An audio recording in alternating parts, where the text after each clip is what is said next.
right. We'll be kicking off the show here in a minute. Just give me a second to bring this up, and then we should be good.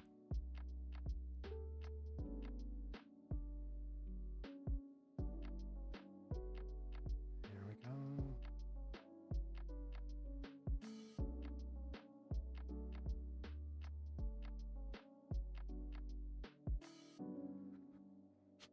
What up, Dieter? Rebecca, how you doing? Tinkerbell, what's up? All right, guys, let's get the show on the road. Who the heck is PepTalks? I'm not gay, but I fantasize about Marco Rubio. PepTalks. PepTalks.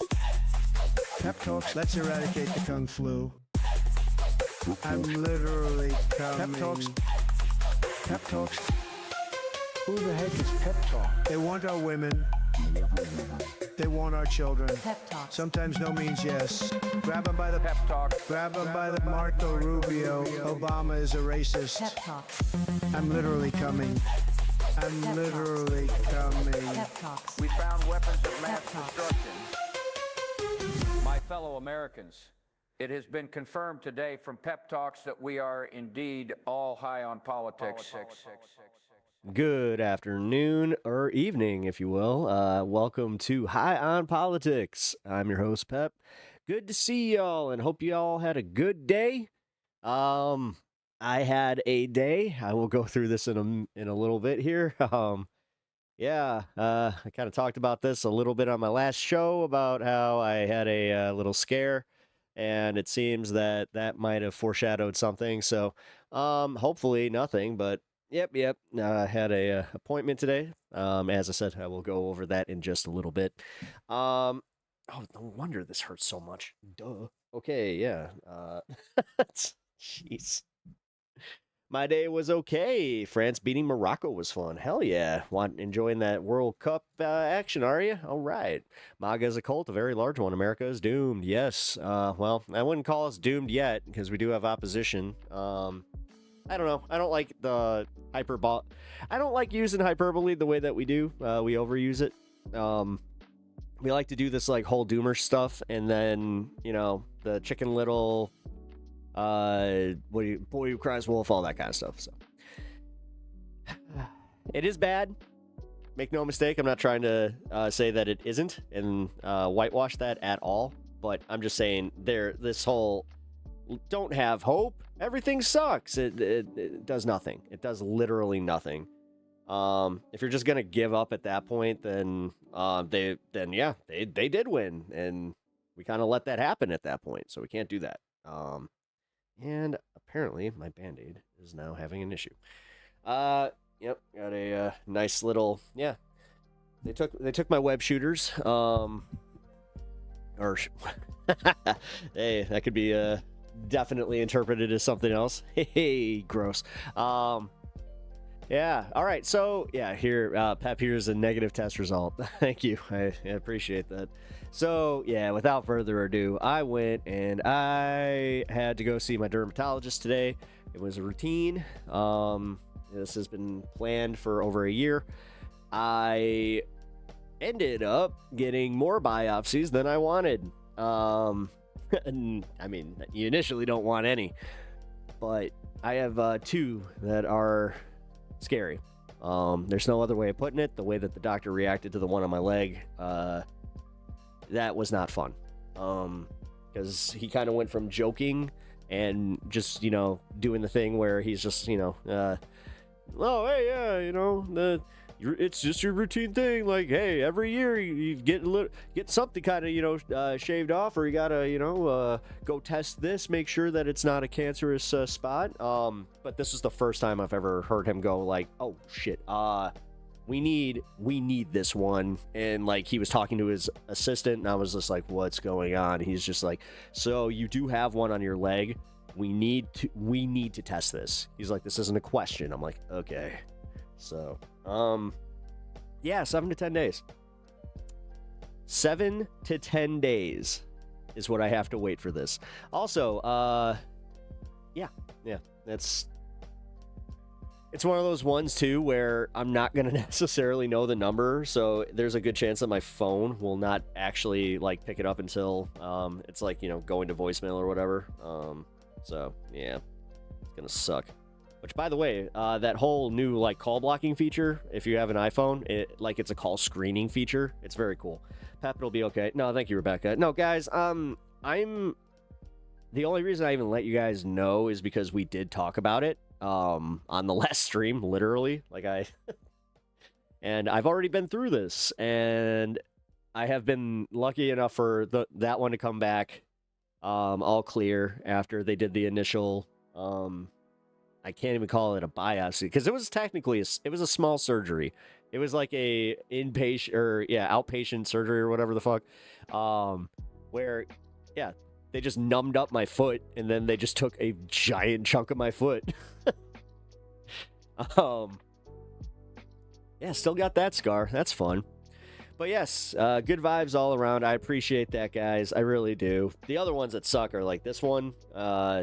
This one sucked because I'm not sure if you know this, but getting a piece of your wrist shaved off kind of hurts, like a lot. The ankle. Okay, so anybody in chat that has an ankle tattoo, I have a level of respect and also curiosity about how you are a masochist to the like nth degree if you are getting an ankle tattoo. Holy fuck. That hurt so bad. Like I can't. So it was funny. He was doing like the countdown thing, right? Where he was just like, okay, so this might sting a little. He's just like 3, 2, and he didn't say 1, and he just did.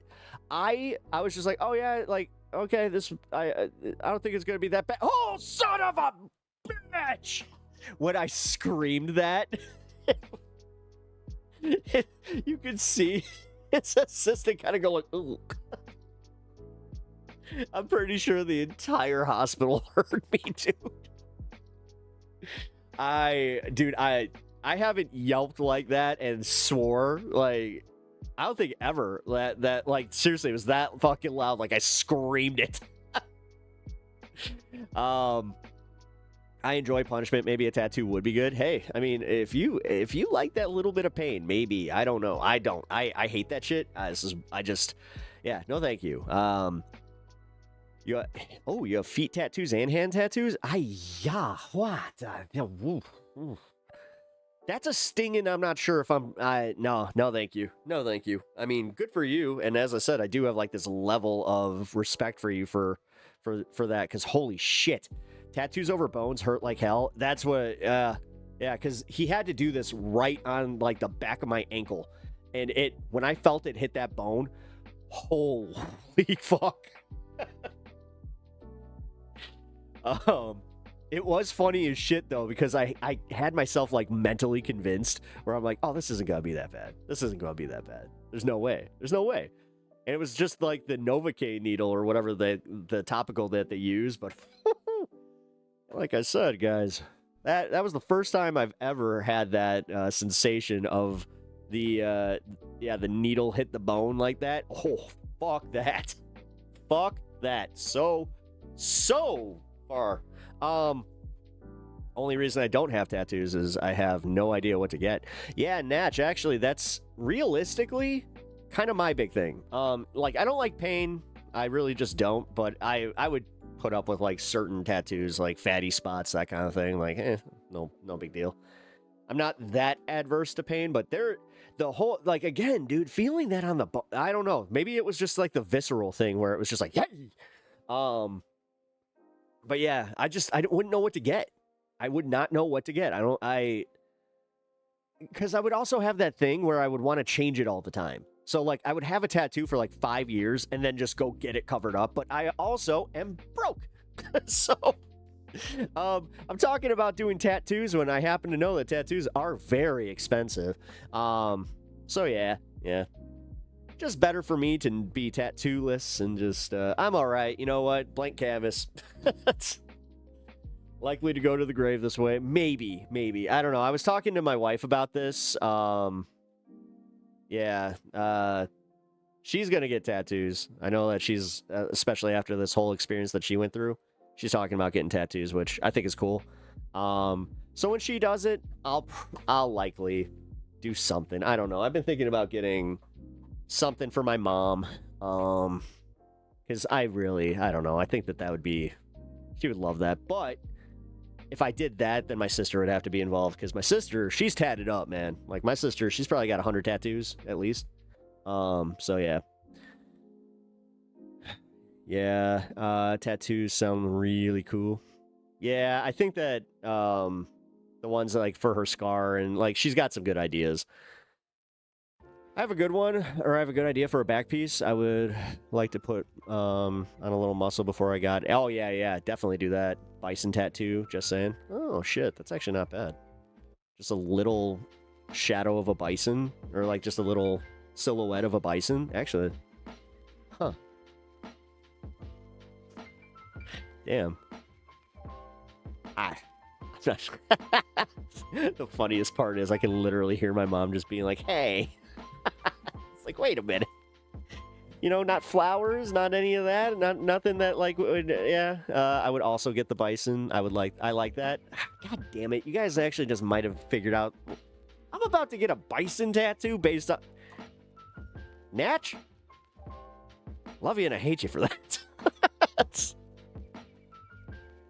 Of course, Uni chimes in. She's like, I'll do that. It's just like, oh crap. Now I might have to like actually commit to this too. Shit. I take full credit. You should. You should be very proud of yourself. By the way, guys, as you file in here, if this is your first time, I'm Pep. Nice to meet you. We kind of do a chill political news show, do that kind of stuff. But if you have not already, double tap that screen. Really, really helps me out. Also, if you guys have not already subbed to the channel, consider doing so. I'm getting ever so close to that 3K. I could really use it with a little bit of a boost. Why pretend? So, matching bison tattoos, how sweet. Yeah, shit, because that actually makes sense. For my wife, me, and my sister to get them. Yeah. Shit. Aw, yeah, thanks, guys. With a very small fit. That's actually, there you go. Because, like, oh, my mom, she loved Ralph Lauren. I don't know why. Like, my mom was really into, like, fashion and, like, high fashion shit. It kind of annoyed me. But she was.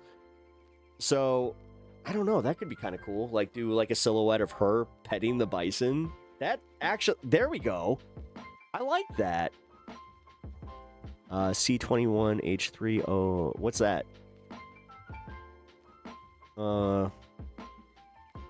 Is that like a reminder for somebody, or Polo Ralph Lauren makes awesome shit, that's why?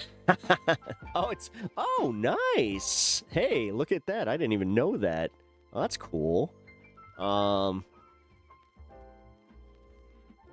Do you have any pics of my mom?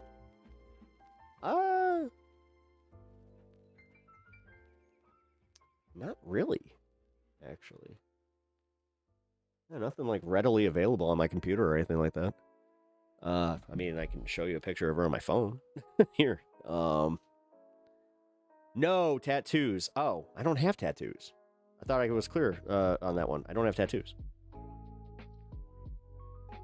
No, like my sister, as I said, my sister has tattoos. I mean, okay, I might have gotten confused here. No, actually, I was about to say, I don't have tats. This is probably, it's going to turn into something, though. Like, again, if I get the bison one, then, yeah, I don't know. See, this is also the reason, it's actually the same reason I don't play MMO games, is because I just know that I won't want to stop. Like, my sister warned me about that when she got hers. But also, my sister, she had, I think, 15 removals. So, I don't know. It's one of those things, too, where it's just like, oh, I don't know. Yeah, one little small tattoo for my mom, though. I think that would be okay. Because, like, the other stuff I wanted to do is, like, you know, it's almost tacky, I guess, like to do the like the paw prints, like, but I got shit just in the ones that I've owned, like had while I've owned my own home. Shit, I got 6 6 different paw prints I'd have to get. I still love all mine, and you started at 18. Nice. See, that's actually very rare. That is very, very rare. I don't know a single person that doesn't actually have like like if they have tats that they don't regret one. How much is removal? I think that she was only paying $2,400 per. Oh no, it was per session. That's what it was. Oh, that's right. Yeah, we got to do the cancer ribbon thing. Yeah, that's right. Uni had a good idea about like the pepper with the microphone, or the pepper on the microphone. I might do a little bit more of that, like with that as a logo too, like as an alt logo. I love my logo. I really do. I had somebody offer to do a different logo, and they did a really good job. They did it was in like the style of Cuphead, but I love my logo. Like, it was one of the better ideas that I have ever had, and it's one of the better drawings I put together, so. Hey, Mitchell, what's up, dude? Good to see you, man. How you doing? It was good to see you in Discord, too. I always love... I'm a lurker in the Discord, if you guys didn't know that. I did actually, I have been posting a little bit more. But yeah, actually, I just read your comment about me calling it. I'm so pissed that I called that. I'm so fucking, like, I thought that too, where I was just like, I said this last night. I literally fucking, like, I'm sitting there on the table. Well, so I was getting some tummy time in, at the dermatologist today because of the way that they had to approach, the one on the back of my calf. So I'm sitting there just like, you know, I got my feetsies kicked up, and you know, I might as well have had like my Teen Beat magazine, just like, ooh, let's see what the hot goss is. Got to get my tummy time in. There's nothing better than just a little bit of tummy time. You know what I mean? You know, I'm not talking like, you know, baby's tummy time. I'm talking like grown ass, you know, adult. You flop on your bed, and then you just kind of roll onto your tum-tum, and then you do the thing where you kick up the feetsies, and then you're just like, might watch, you know, a little bit of a movie. You catch yourself doing this a little bit. Oh, fuck. Sufferers from TDS are terrible people. Whatever. Okay. Keep hating half your countrymen. You fucking... You're just one of the absolute easiest puppets to have Israel or Russia. Which one are you? Are you the Israel puppet, or are you the Russia puppet? Because you're either or at this point, if you just keep going with that. Seriously. You ever think about that? How you spend so much time hating your neighbors? Which, realistically, you don't have the balls to actually hate these people, like, with gusto. Dude, you still probably do the thing where you secretly go to fucking Taco Bell, or even worse, a family-owned Mexican restaurant. But you do have that thought where you're just like, I could call, but I would also lose this awesome empanada. Well, I can't do that. You know what? They're on notice. We know how you absolute ghouls think. But thing is, I don't actually, even with your shittiness as a human being, I don't think that it's like, no, you shouldn't lose your rights, or we shouldn't have to kick you out of the country, or any of that bullshit. You know, all the shit that you guys go on about. But the notion of tummy time is so innocent. I know. Pep, there is a new channel on the This Space Discord. I was actually there for its inception. Alrighty, actually, you know what? Fuck it. So I'll just make an announcement here. So we had a meeting. We had a little team meet over on This Space, and I'm just gonna say a lot of good came from it. We now have a clear idea of what we want. We have a clear idea of who's going to be part of it, who's going to contribute what.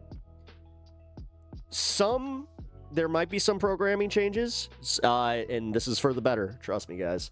And then also, this is where you guys come in.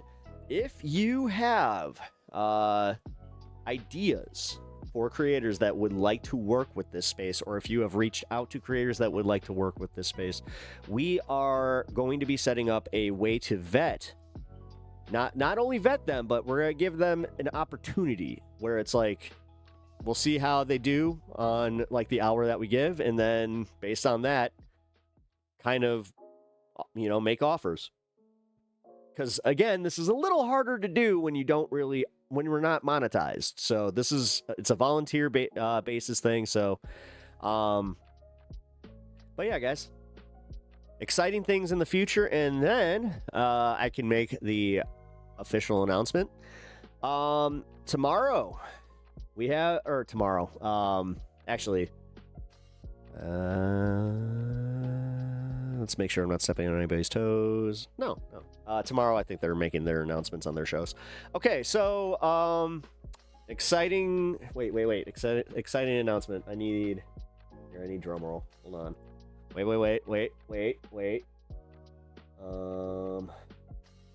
Drum roll. Where's the drum roll? Wait. You know what? Fuck this. I'll just Google it. Drum roll. Sound effect.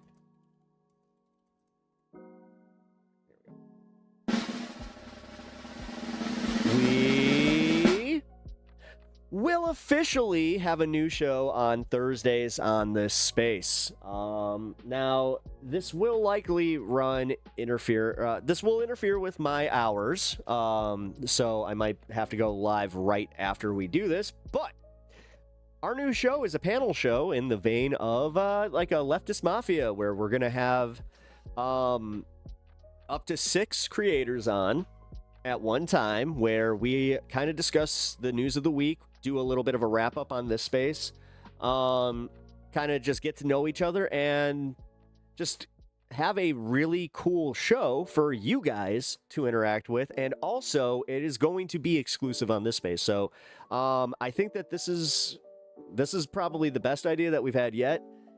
And yeah, we are going to be rolling it out next Thursday, 5 p.m. Eastern. So be there, guys. Next Thursday is going to be very exciting. We're also going to be putting together some commercials. I'm going to be airing some commercials for this space on my stream here. This is going to be exciting, where I'll have like little, 1 minute, 2 minute bumpers. I kind of had this idea where I'm like, hey, you know what? On P breaks, this would be great to play. So many slackers today. Like the stream, 24 watching live. I don't even know what our like count is, but Pinkerbell's calling you all out, guys. If you don't want to be on Pinkerbell's bad side, I highly recommend hitting that like button. And if you want to be on my good side, I don't know. I appreciate it. Guys. Please do the thing. Double tap. Doesn't really cost you anything. Now, the bigger ask is, yeah, if you guys want to contribute to the show, feel free. We got memberships. I have tiered memberships, which, by the way, guys, I am getting informed that apparently I'm either gonna have to change this, or they're not gonna let me. I don't know. I don't know. YouTube's doing weird stuff. I'm not gonna really take you through all that, but it's weird. But yeah, and if you guys want to donate to the stream, $2 donations get the dog a treat. So anytime that you donate over $2 or over, the dog gets a treat. What's up, Etch? What'd I miss? What'd you miss? The delay's not helping here today, so.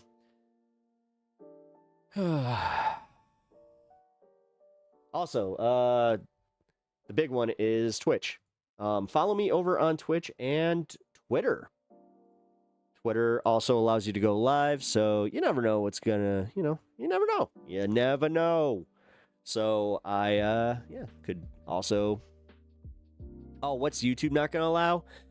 Oh, it's like the tiering system on my. Oh, thank you for on the super chats. Very well timed there, Rebecca. Thank you for the very kind $10 donation. Let's get this rocking. Hell yeah, look at this. Already at 15. Actually, I believe, who was the one that donated yesterday? That was the one to push us into this territory. Etch and Rebecca. Etch! Stan the man needs treats. Thank you. All right. Yes, he does. HBX All right, so watch this $5. liquid boy come to Stan the man life need a treat. when all of a sudden he's about to get his treats. Or do you not care? You okay? Uh-oh. Treat time? Yeah, I was about to say. What's going on here? Now you're doing your thing that you want to be lazy. You just swallowed that. There you go. This would be a little bit easier if you weren't completely sideways.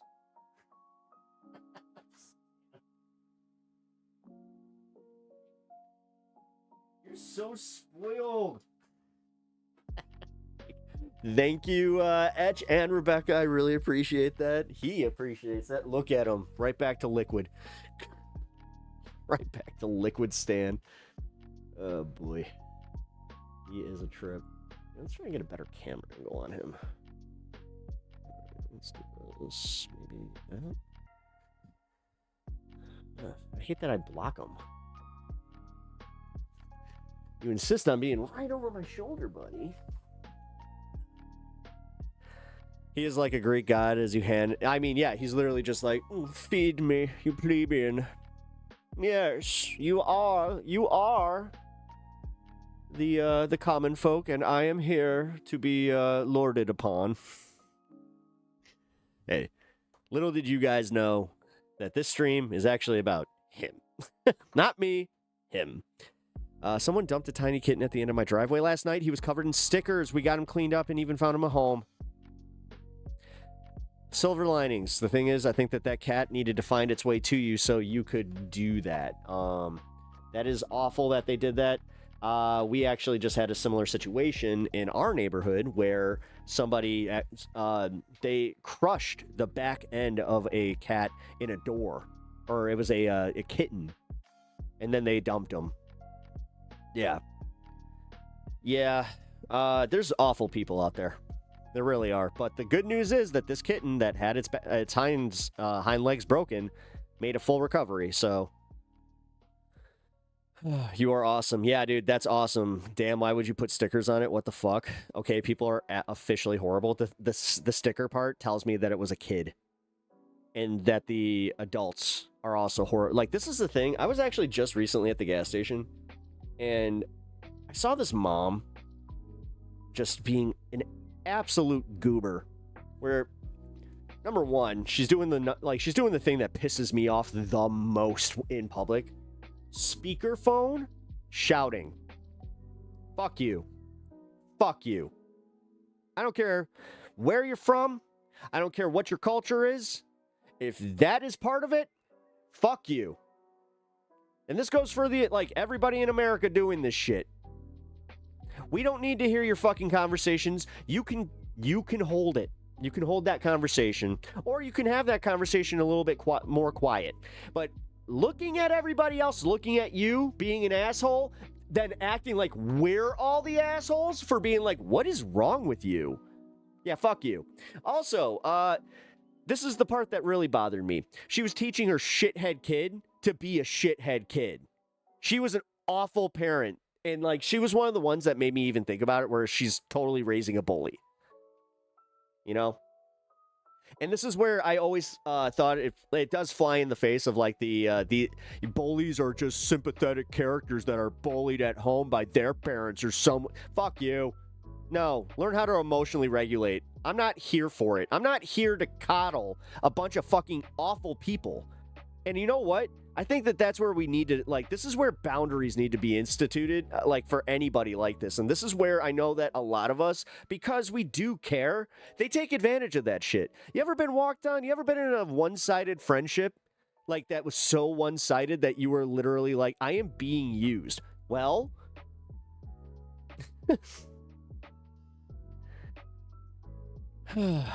At that point, it's fair game to shout into their phone. I was thinking about it. The thing is, you can tell that the guy on the other end of the line, if he heard another man's voice coming from that line, he'd probably be shouting at her. which makes me think. But again, the way that she was an asshole too. Like, my God.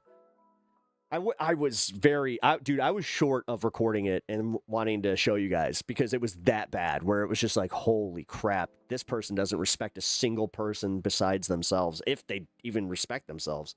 Ravy, what's up? Hello, Pepperino. Nice, that's a new one. How you doing? Latino Mafune, what's up? People need to understand to give, you need to give respect to get it. Yeah, they lost all that.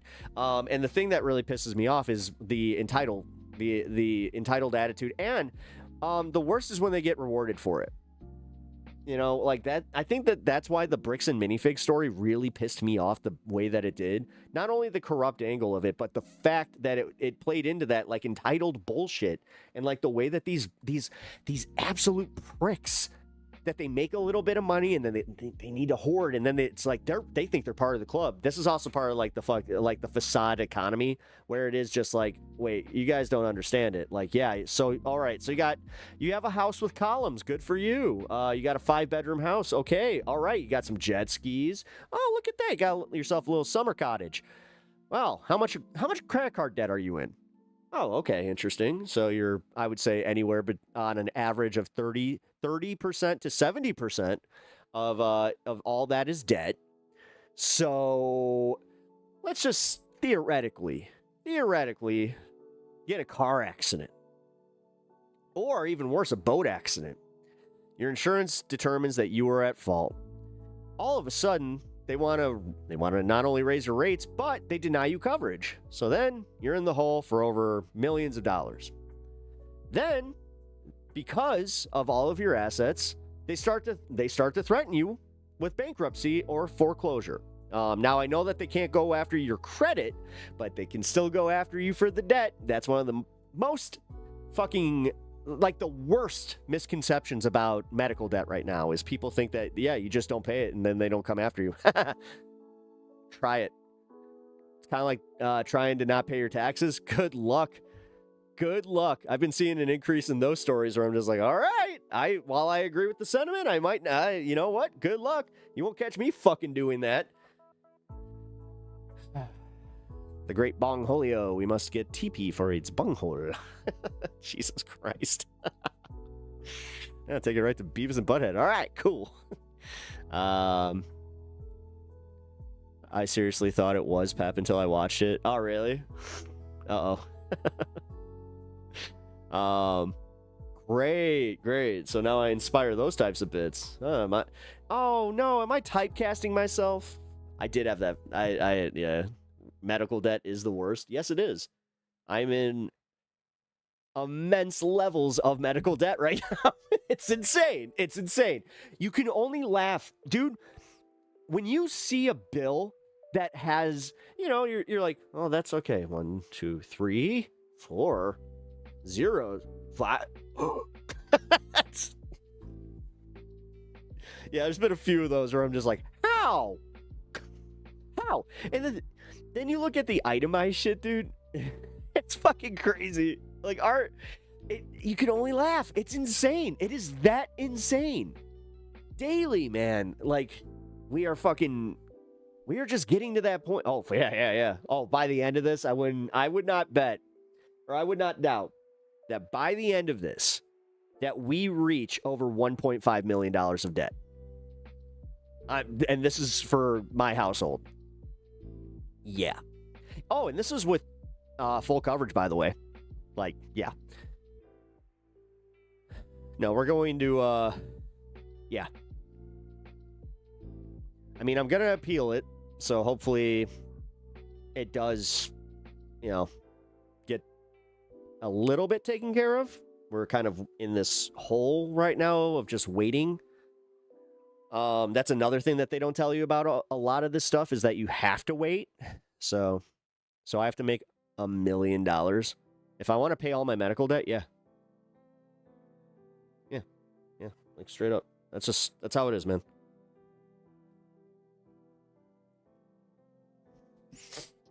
Yep.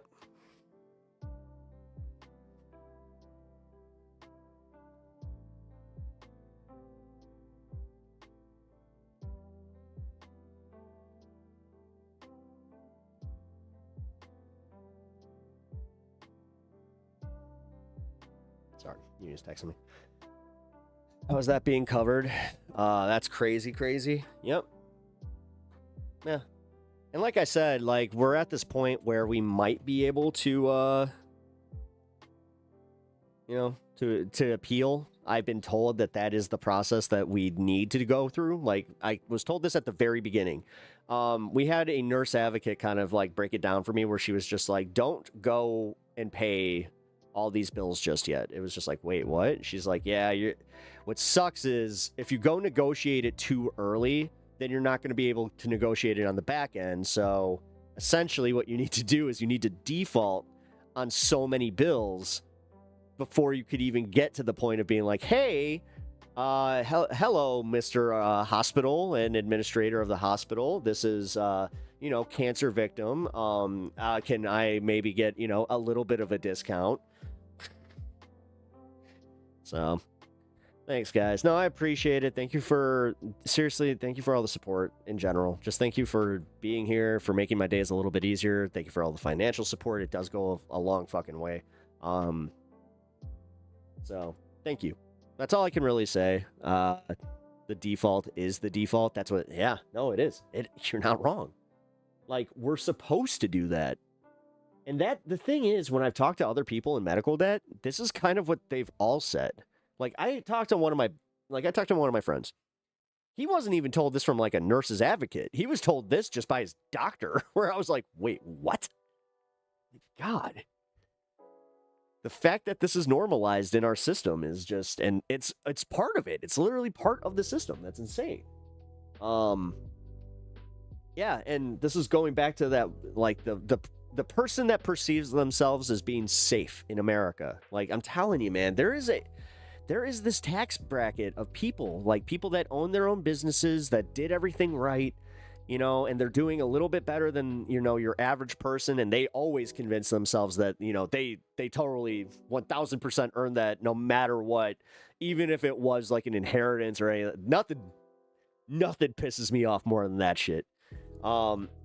I'm not sitting here going like there's nobody that is self-made, because I know people that are, but that's the difference. The people that usually are the last ones to tell you that they are.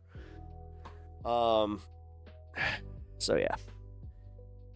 That's the petite bourgeois class. Yeah. And the petite bourgeois class is literally the ones where they're laughing at us. And like, Anna, I think that you're the one who pointed this out to me, was that their whole designation is to make sure that we don't have class solidarity. And that's why they're just like, no, you know what? They have the perception that they were given a little bit more. And then on top of it, this is why they love the Republican Party, is because immediately they're just like, well, they don't want to tax us. I just got into it with this person about fucking Texas, where they were just like, yeah, they want to abolish the property taxes on Texas. I'm like, so you guys don't have income taxes, and then you don't have property taxes. Where are you paying for your services? Where's that shortfall coming from? Because they're just like, well, don't make it up. It's like, how much is that? How much is the shortfall? I don't know. I looked it up. It's $71.4 billion, not trillion. So they ain't there yet, but that's a lot of fucking money that they need to make up in that shortfall. And again, this is a state that already has a electrical grid that they're having problems with. So, yeah, they'll make it up in sales tax. Thank you. Is Texas in Texas, every road has a fucking toll. The thing is, Texans love to say fuck the government without realizing that the private entities that they are being taken advantage of would have been better off going to the government in theory. That's just class politics, y'all. I understand. No, I understand. Like, this isn't like new to me, and this isn't like, oh my god, how could they? No, I'm just trying to do the same thing that you're doing, where it's just like, yep, this is how it goes. But seeing just how obvious it is, though, and trying to break it to them, where it's like, y'all, dude, just remember, if you fall on hard times, that attitude, immediately, I ain't the godly type to just be like, oh, I must be the better person. No, fuck that. If you're an asshole to me, and then you expect me to do something for you, yeah, you might as well go suck up to somebody else because you're just wasting your time. What's that term they used to say? Barking up the wrong tree. Labor should never be taxed or capital.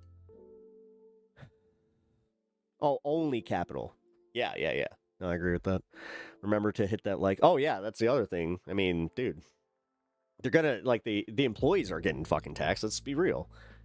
I'm hearing scary stuff about sales tax, and the poorer people I know are sold on it because they think that it'll hit the rich. Yes, that's the problem is they don't understand it. They don't understand that no, technically this will make everything that you do and you buy, and I mean traveling, fucking all of it. Like it's gonna make your life so much more expensive. But most Americans, and this is where I agree with Andrea, are sub IQ. Like they're just fucking almost single digit IQ, peanut butter brained, absolute fucking buffoons that if they didn't have the ability to speak, there probably wouldn't be much separating them from actual orangutans. So I'm gonna be completely fair with that one now. I've been told by some Libby types and even lefty types that, yeah, but that you don't want to do that because then you might scare off. Yeah, okay. Can we stop? Can we stop with this magical fucking, oh, you're gonna piss off the one dude from MAGA that might have come around? It's like, yeah, enough. No. This is where it's like we don't focus on bringing people over to the left. We somehow... Like, this is why I've always gotten pissed at it, where it's just like, there's nothing that makes me more angry than seeing someone going after libs way harder than conservatives, like specifically in circles where they have the opportunity to do so. All right, I forgive the Texas sports teams. Yeah, I do not. For poorer people, they will pay more money, more percent of their money if all taxes were sales tax. Blame schools. Well, that's what they're gonna do. Yeah. No, that's what they do. That's what this is. Put it on sales tax because the thing is, the people that are saving, they'll have enough to fucking justify that, and they'll even say like, well, me not paying property taxes means that I have more money for food and more like I can contribute to the economy more, but. That's also like negating the fact that, they're not the ones that are actually propping up the economy on a daily basis. Remember, your average person like that only goes shopping once a week, if that. No, it's like you were saying, they make it on fucking, your average poor person that needs to go fucking buy a piece of pizza from a gas station because they have to get back to work in 15 minutes because they only have a 15-minute fucking lunch break for a job that only pays them $7.25 a fucking hour. There's a good chance that piece of pizza cost them 90% of the hour's wage that they had just worked. So, no, I'm so sick and tired of these fucking elitists trying to tell people that work hard that they don't work hard enough. I can't stand the idea of whether you're a plumber, whether you're a venture capitalist, or I don't care if you sit in an office or you fucking, you bust your ass all day. If you have the attitude that your average fast food worker doesn't deserve to get paid more and doesn't work as hard as you, doses. And guess what? You're fucking full of shit. Like I said, this entitlement. The facts are the facts. Most people that own their own businesses like that then go on to exploit the people at the bottom class and then tell everybody how great they are. I don't do that to my workers. Yeah, fuck off. Seen it. I've literally seen it. A value meal at McDonald's costs more than an hour of minimum wage. Yeah, literally. Like if you work the federal minimum wage and your state hasn't done anything to adjust it, you're fucked. They want you to work hard to enrich them and not yourself. Yes, this is why they even instituted the idea of a 50-year mortgage, dude. Like they want you to be a slave. They want you to be a slave forever. Like that's the idea. That's the whole reason they do it. I can't understand that minimum wage. It's crazy. Yep. What's a pound of ground beef? About on average $8 to $11 right now. Depending on where you go. Yeah. You know what's kind of fucked up? the fact is that I have not bought ground beef that wasn't on the last day. So, like, it was on super sale because they were going to just throw it away otherwise, which, yeah, we could talk about that, too.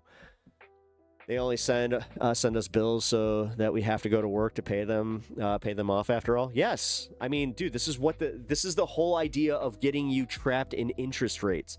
Do you understand that most people have, like, the debts that they have would have already paid for the principal, like, amount of whatever they're in debt for? That most people, especially with starting credit, they got locked into some really horrible interest rates. I'm one of them, man. Like, I had one of the worst fucking interest rates on a credit card.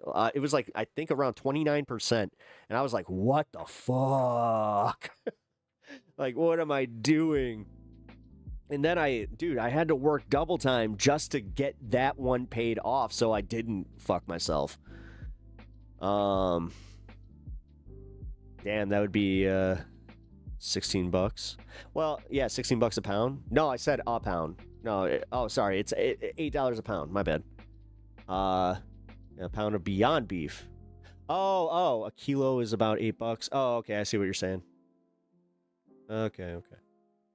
10 a kilo.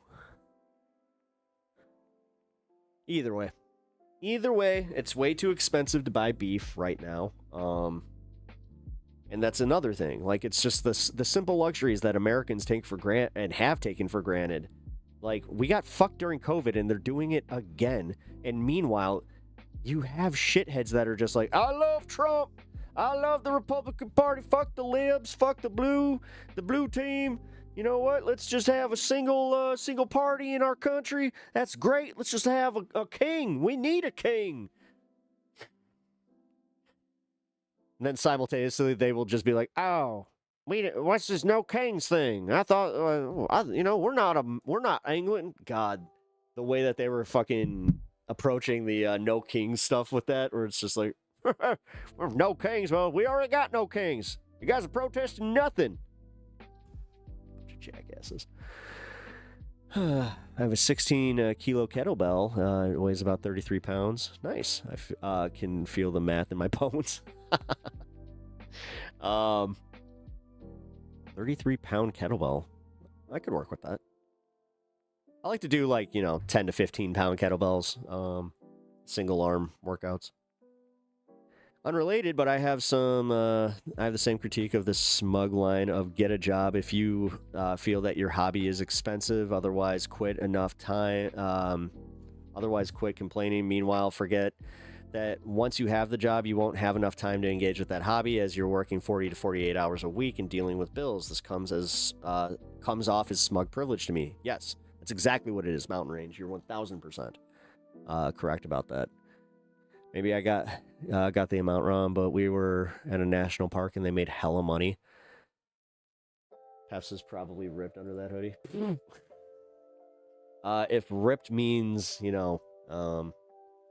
built like Patrick the Starfish. Okay, I'm not that bad. Let's see.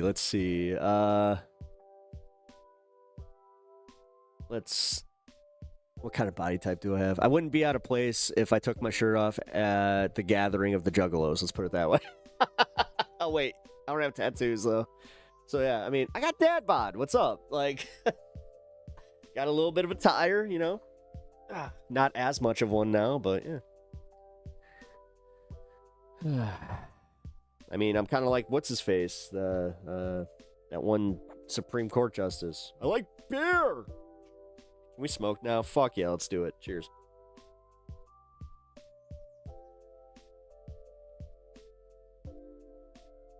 We chilling, man.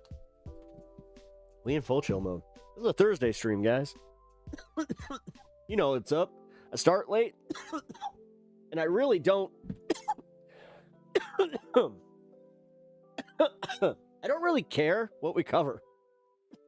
I'm kind of at that point where I'm just like, all right. Alrighty, let's see. Transpath, hey, what's up? Jess, right? What you doing over there? But also, welcome to all of my fans over on the Twitch. I appreciate you being here. Oh, is AG actually talking about what's your face? Okay, so I just checked in with AG. Also, you guys should check out AG's show whenever you get the chance. I mean, I hate that we're live at the same time right now, but whatever. It's how it works. So I see that he's covering what's her face from the difficult conversation. The sister, like, she opened a bakery. She also has, like, I think another online store that like makes and sells. I'm just gonna say it. I genuinely hate that entire fucking family. I do. I hate them all. I hate Bob. I hate fucking that dumb wife of his. I hate the kids. The kids suck. They're so dumb. They're so fucking dumb. I'm sorry. You have zero self-respect, and I mean, you did the right thing though. You monetized it. Good for you. Good for you. Watching your mom literally talk about, like, watching their mom talk about how they, like, not my boy Hassan. Yeah, fuck off. Fucking necessary conversation. It's the most unnecessary conversation that needs to happen on the internet right now is to have those idiots doing it. Also, can somebody, like, point out that to that one guy that it's like, hey, man, I don't know if you burned your face. I'm not sure if it's a birthmark, but, if you're gonna be on camera, shave the other fucking half of your face. It's distracting.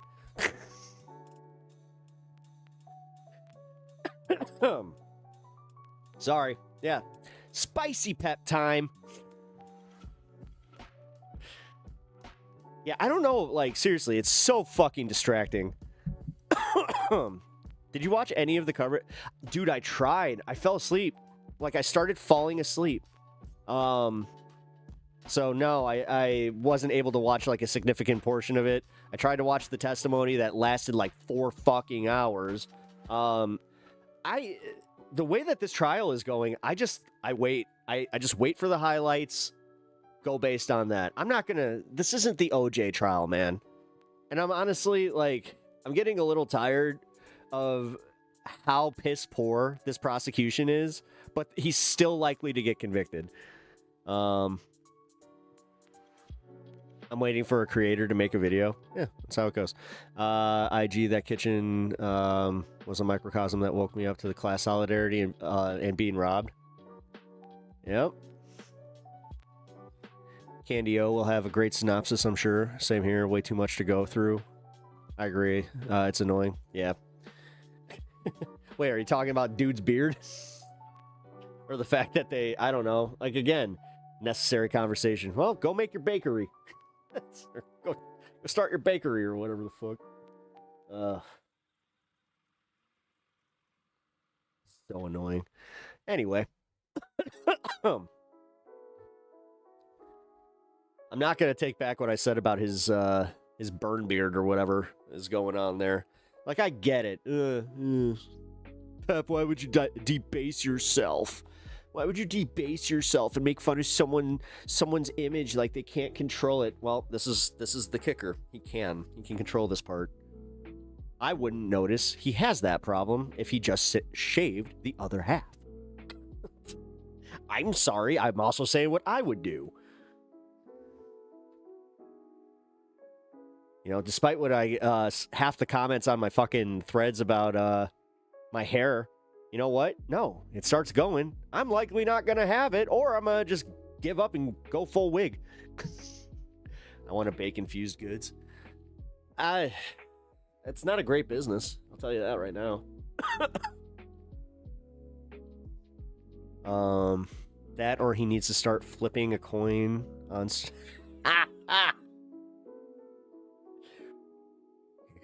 Let's see what the coin has to say today. Lucky you. He goes fucking full Two-Face. All right. Good one. I make delicious brownies. Yes, my wife does too. One of the funniest things that ever happened, her and my old roommate, they were making butter and like they were baking brownies for a party. And I think I was streaming that day. And then I go upstairs or I did something. No, because it was 420. I was not streaming. Either way, I was out doing something. I come back and they are just completely gone. They're sitting there giggling while making the brownies. I was just like, you guys are having fun. And then Uni's just like, I think that we were licking the spoons. I think that we might have gotten a little messed up. I'm like, a little bit.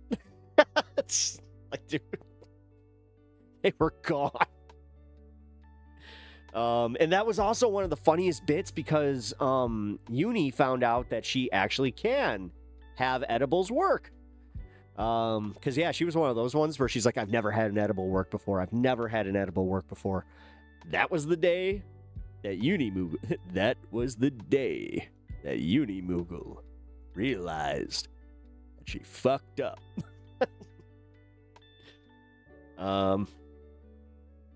Yeah, I've made the oils. I've done that. The big thing is the butane, man. You got to be careful with that shit. I can see how people have literally burnt down their entire house with trying to do that stuff. Like, you have to know what you're doing, and that's what sucks. It's kind of the same thing as, like, I watched this, like, piece about, like, electrical burning, and that a couple had, unfortunately succumbed.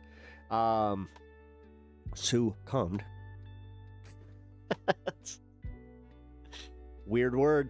But yes, they did not make it out of the home, and their home burnt down because they were trying to do like the lightning stuff. But the thing is, so what they do is they take a nail and two prongs, and they essentially take the electrical current from the house and put it into the wood to get a pattern. Apparently what happened, though, is one of the things that they did was like it was wrong, and they both got electrocuted, and then the house burnt down. So infused olive oil, good choice. I like it. I like the infused butters and olive oils specifically because of how well they work as far as like the potency, but also just in general how, like, yeah, go with the binding agents, guys. That's the best way to do it, in my opinion.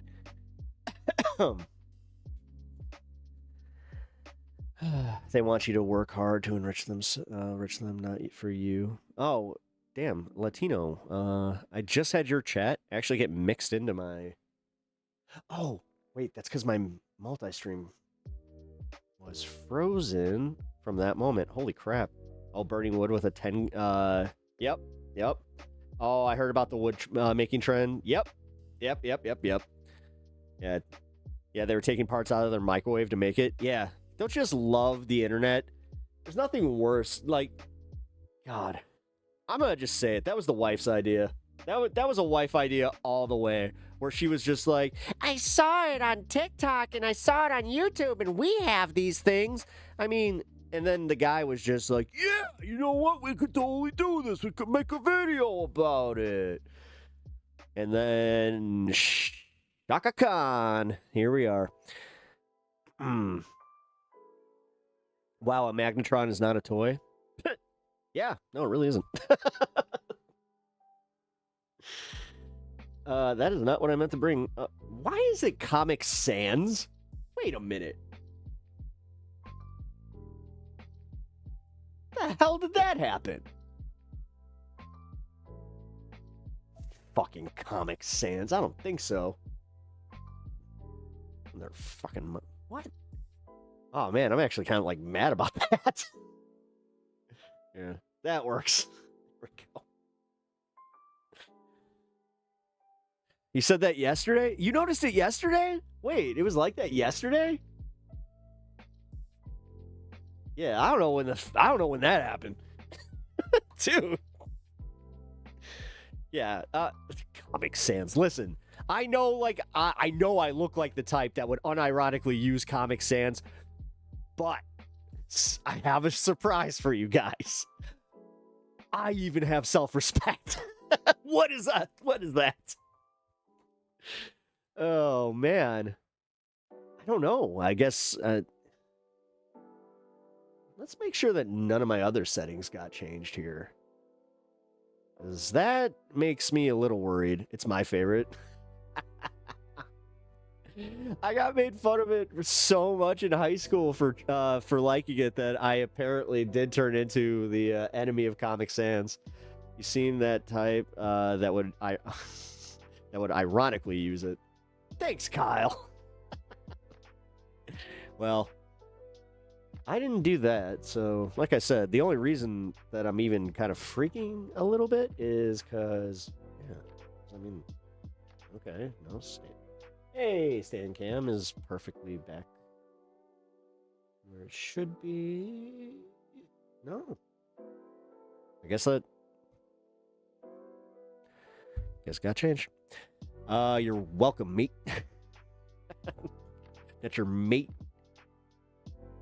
Not your mate, friend. Friendo. Ooh, Friendo. That's a good one. We need to bring Friendo back. What's up, Friendo? All right. Oh, Leftist Mafia is going live. Could be fun.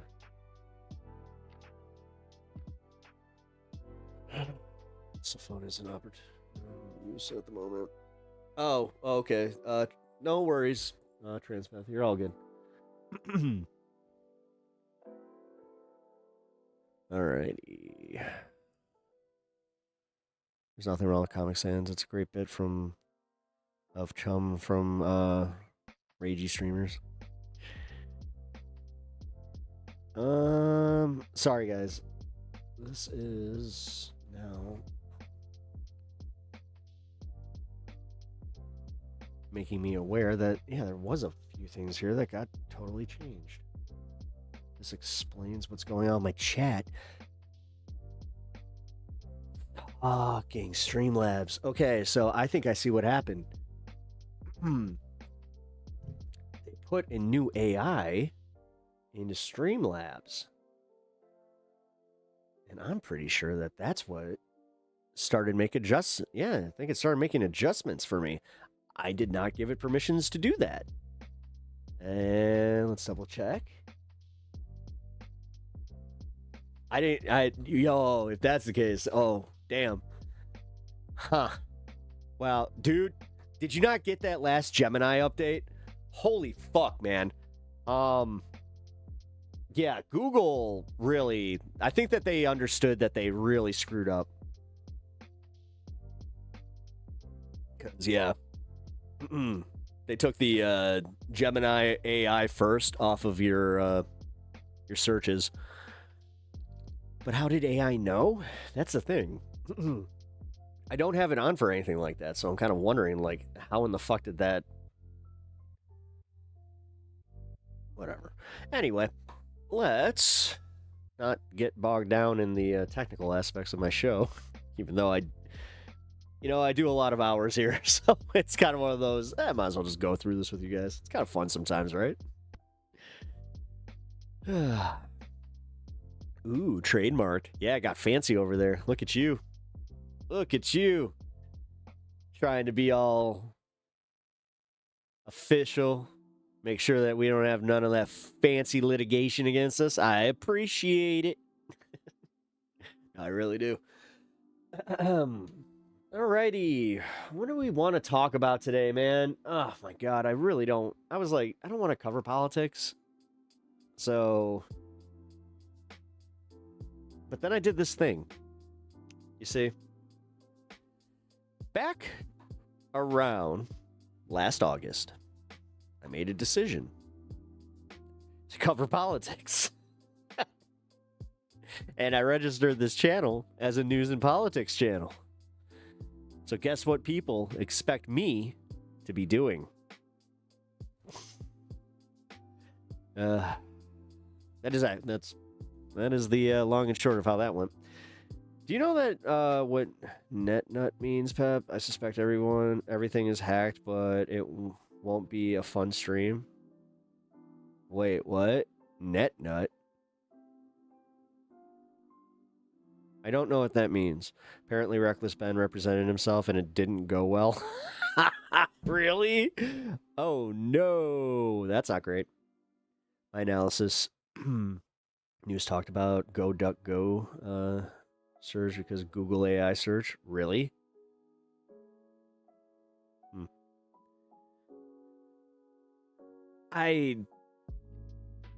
Listen, if AI helps you, cool. I actually, Televani, I asked her to put something together for me, and usually I would kind of be like, AI, not the, okay. But the way that that she used it, it was the proper way, where it was just like, okay, like it's a good way to kind of lay out a template. But yeah, I think that's about it. Like, I'm not going to say that there isn't any use for it, but there's definitely, like, yeah, you got to be skeptical about it. And there's the other side of this, too, where it's like, now, dude, I'm so conspiracy brain lately, where I keep thinking, I'm like, wait, is my opposition to this, like, based in them trying to control, like, how I react to this, and they don't want me to use this? Is that part of it? God damn it, dude. I'm convinced that they're out here trying to fuck us all up. We need the tinfoil hats. I mean, I should probably wrap one of my my hats in tinfoil. Not a bad idea, actually. I have an old hat I can do that with.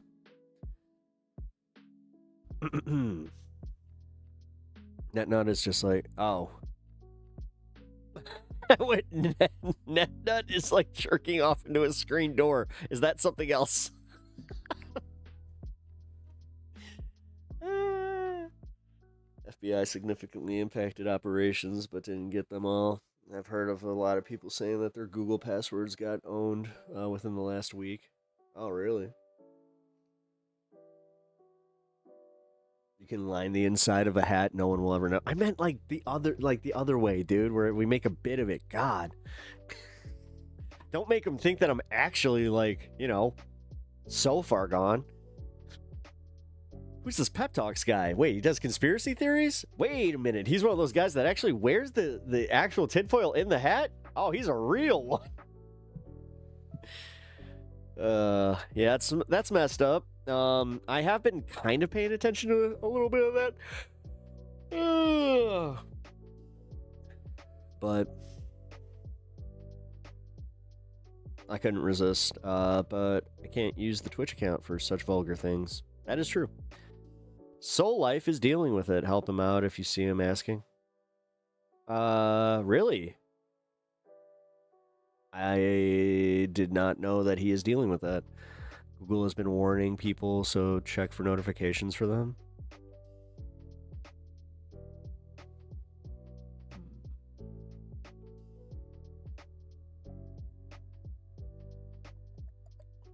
Let's do a little checkaroo here. Yeah.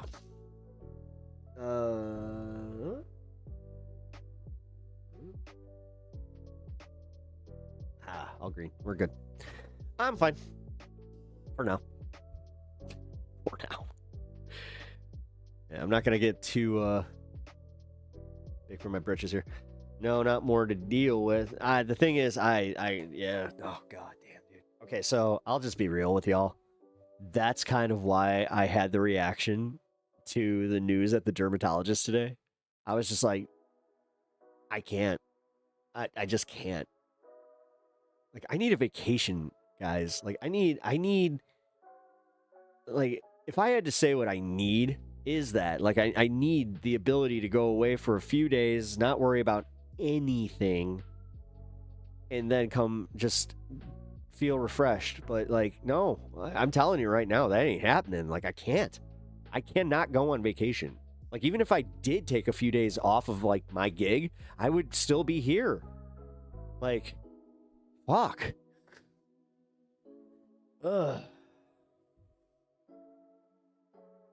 Nothing from Google and nothing on have I been owned. It's only a problem if you sign into Discord by linking your Google. Oh, okay. I see. That, yeah, I don't do that. I'm sorry you can take a vacation. Everyone needs. I can't take a vacation. I can't afford it. Number one, like I literally cannot afford a vacation. I can't afford to go on vacation because I can't afford to lose that money. I can't afford to not stream because I can't afford to lose my fucking place in the algorithm. Like, for anybody that thinks that content creation is a way where you can make your own hours and never have your own boss, that is theoretically correct. But the thing they don't tell you is when you do make your own hours, they expect you to be there. And you know how they do that? They incentivize it by showing you your analytics. So and the thing is, I was one of those YouTubers that said, I'm never going to look at my analytics. Yeah, I'm full of shit. Yeah. No, I totally look at my analytics, and yeah, that got me going like, oh my God. So if I don't it's kind of what got me doing my Thursday streams, because I started realizing like, oh shit, my Thursday streams are actually ones that take off. I guess people like Thursdays for Pep Talks, not so much this space, which I hope that changes. But yeah. This is inside baseball, guys. This is exactly what ended up happening. I started seeing, like, there were a few Mondays I had to take off, and actually, shitty enough, the one that my wife got her surgery on where I had to take that day off, yeah, that was one of the ones where I really noticed it coming back here, and I'm not sure if it was, like, because they did an update or whatever, but yeah, so that's something that I also think I might have screwed up on by doing such long streams, is because, yeah, now it almost will keep me at a certain place in the algorithm until a certain point, and then I'm not sure if you noticed, it'll start strong, kind of peter off a little bit, which there is organic watcher habits and stuff like that in there. But yeah, damn, you're not allowed to have a personal life. No, you're not. If you're a content creator, what they want you to do is to always think about making content. You have to be a machine.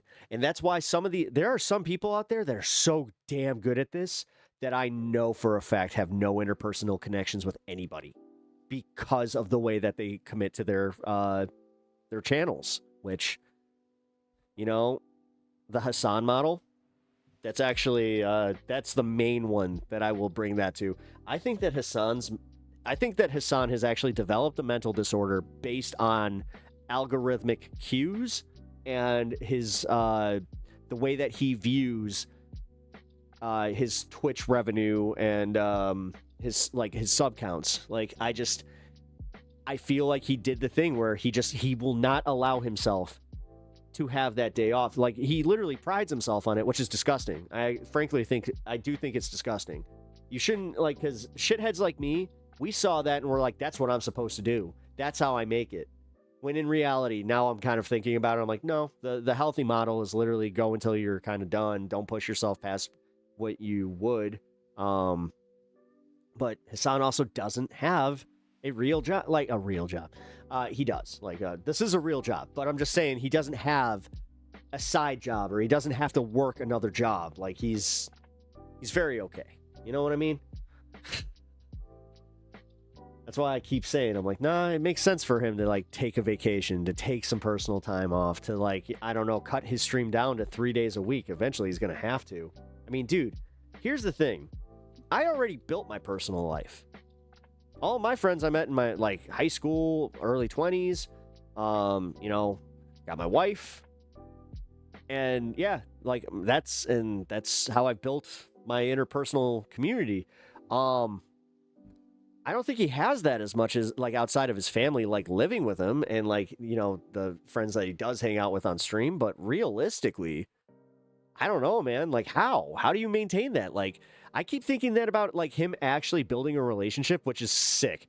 This is where I realized I was doing the Hollywood bullshit, where I was just well, then how does he actually maintain a relationship? And does he just go with these OF girls? What's going on? And then I kind of did the thing where I'm like, oh yeah, I don't care. I just don't give a fuck. I don't give a fuck who he's fucking.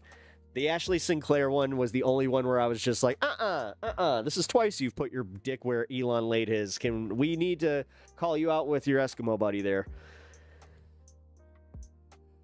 It's not healthy to make that much of your life a streaming show. No, it's not. It's really not. And I've been struggling with this, man. Like, because I love doing this, and I love hanging with you guys, and I love showing you guys the, the inside of my mind. Oh, God. Lame. Ew. Yeah, ew. I know, ew. Ew, ew. The fact that she was calling him stepdad and all that shit is just like, I don't know. Do you know how embarrassed he was? Because that was essentially, like, that was the pick-me girl. Just, he realized he may have given her a bit too much attention. Which, again, good for him. Pretty girl and all, but doesn't seem like she's got much going on in between them ears that, brings her to her conclusions. So, what? Hermit, we're talking about Hassan fucking, what's her face? Ashley Sinclair. Yeah, LeMayo, I'm stuck, stepbro.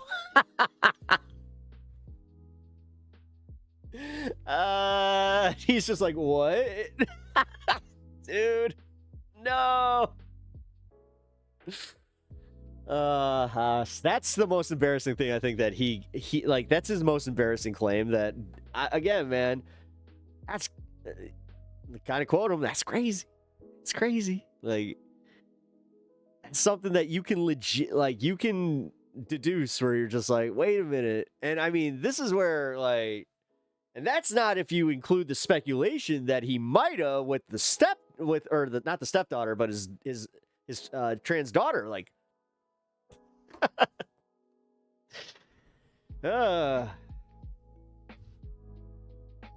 wait, Hassan is involved with Elon's ex? You didn't know that?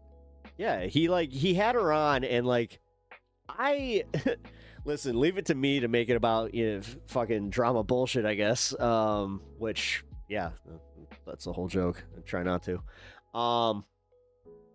But yeah, so Ashley Sinclair was on his show, and like, she was just throwing him like the gaga eyes, and that a lot of people were like, that's not enough proof. But then she did the stepdad joke on Father's Day, and even some of his most ardent supporters, I saw one of them, Emmy something, she's one of like his main posters on Twitch or on Twitter, and she even was like, ew. And now and she was saying, like, I now believe the speculation that they did sleep together, and if it's true, then that would probably, like, that leads me to believe that he did also sleep with Grimes, which, I don't know, man. That's just, one out of the two? Okay. 2 out of 2? I didn't, but then again, his audience skewers younger than me. Oh, well, okay. That kind of makes sense. Again, this is all alleged. This is all just like speculation over Twitter and, just the cues that I noticed, but yeah. If he comes out and says like, no, and like he also says the same about Grimes, then I'd be like, okay, I actually buy that. I buy that she was just like a girl with a crush, like trying to fucking make it so like she, because like, think of it this way too. She's got this. Literally, she was fucking Elon. Like, part of that is the idea of power and like this idea of who the person is. So, she's, for lack of a better term, a clout cock chaser. That's what she is. She wants the cock from guys that have the clout. So Hassan, being the clout guy on the left, that's who she's trying to get the clout with, right? Like I said, speculation. Ooh, neat. By the way, cheers.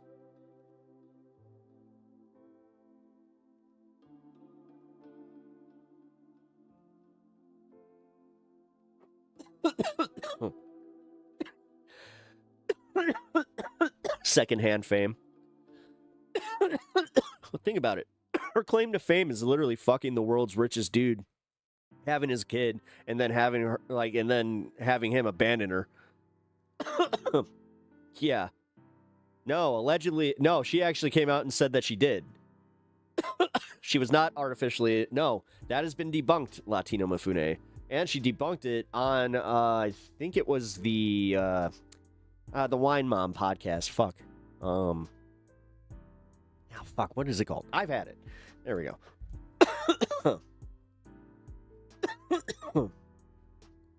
Just because leopards ate her face doesn't mean that she's not down to party. Yep.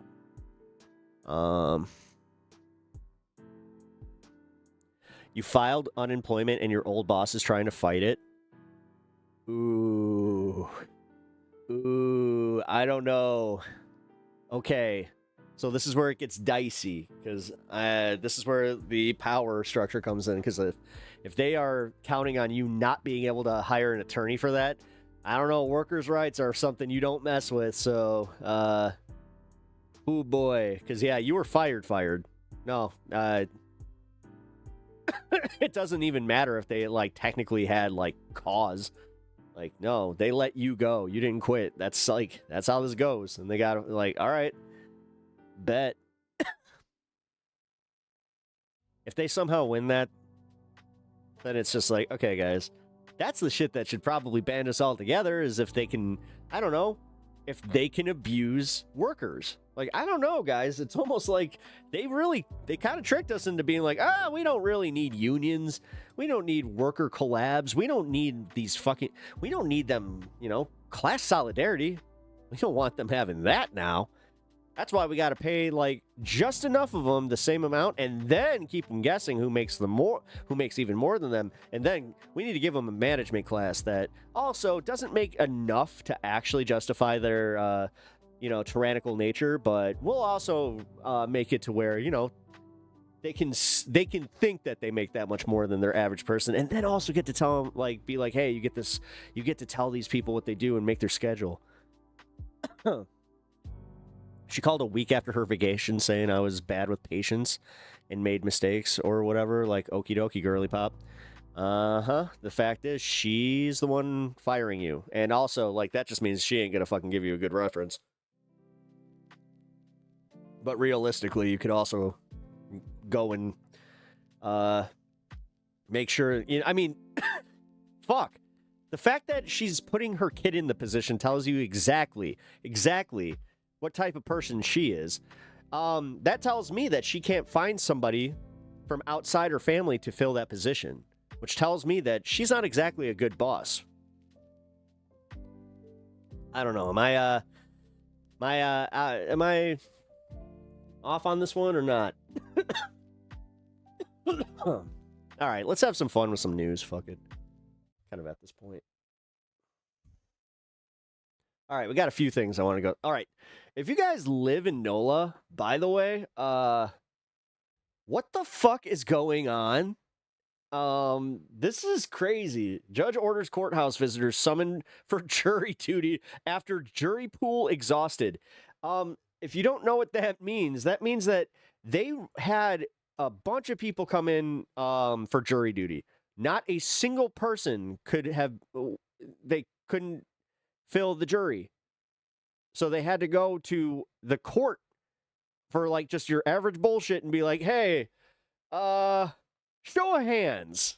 So yeah, let's get the full story. First starts now. Good evening once again. I'm John Snell. And I'm Lauren McCoy. At least 24 people visited the courthouse in Covington today for routine business and suddenly found themselves picked for immediate jury duty. Jennifer Crockett reports it's thanks to a law Could you that caught imagine even not even attorneys getting with it in the mail? decades of experience by surprise. So the judge says, everybody stand up, go upstairs to the jury room, and said, y'all all going to be jurors. Criminal defense attorney Roy Burns has practiced on the North Shore for 50 years, but Wednesday was different. Instead of running through their docket, Burns said the judge began questioning people in his courtroom, asking where they lived, if they were convicted felons, and who was not under court order to appear. And then he says, I'm doing this for jury duty. Well, so all the lawyers in there, including myself, I've never seen this before. But just minutes later, he would see it again. This time, deputies ordering people getting passports to go up to the jury room. And they said, okay, all here who are citizens, step upstairs. Those deputies were not looking for volunteers. According Honestly, to this is kind of funny. officials, anyone asked inside or around the Covington courthouse Wednesday had to report to jury duty. Those people who were dragged in to be jurors were extremely upset about it. Similar reactions Wednesday from people outside of the courthouse. That sounds ludicrous, and I'm glad I didn't go by anywhere near the courthouse today. According to the St. Tammany Parish Sheriff's Office, the order to summon visitors, quote, in and around the courthouse came from Judge Ellen Creel. They said traffic and Marine deputies covered courthouse security, while court-assigned deputies rounded up 26 potential jurors. They did not know how many more people were tapped by other officers of the court, including other judges. Judge Creel's office would not provide any information, saying the order involved an active case. He's going to lose a case going to trial.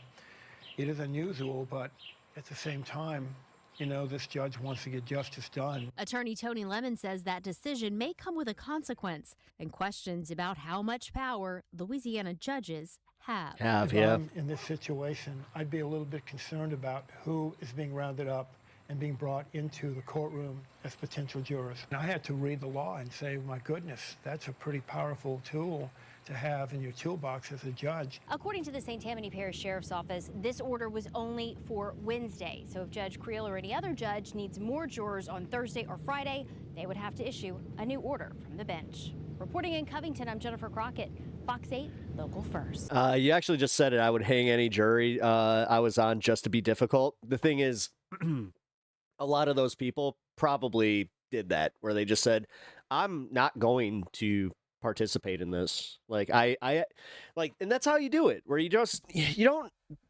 be difficult as much as you have to say, like, I have a strong opinion about this case. The second that you say you have a strong opinion about this case, they cannot risk it. So bye. That may or may not be how I got out of my jury duty. For a little more context here, Louisiana's criminal code that allows courts to round up jurors from people nearby specifically excludes Orleans Parish. The law reportedly dates back to at least 1975 in Louisiana. Jurors gathered this way are called tails jurors. Legal websites that we looked at tonight say that states like Texas, California, New York, and Florida have similar laws. Oh, so you're telling me that, like, these red states that don't really value actual liberty and the rights of their constituencies? Oh, you're telling me that they're the ones that were doing this? No way. No way.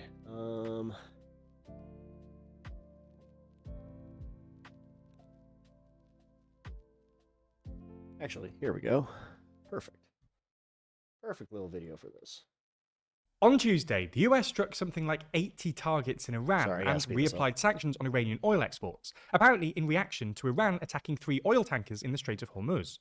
In response, Iran launched a series of drone and missile attacks at US military sites across the region, including Salman Port in Bahrain and Ali Al Salem Air Base in Kuwait.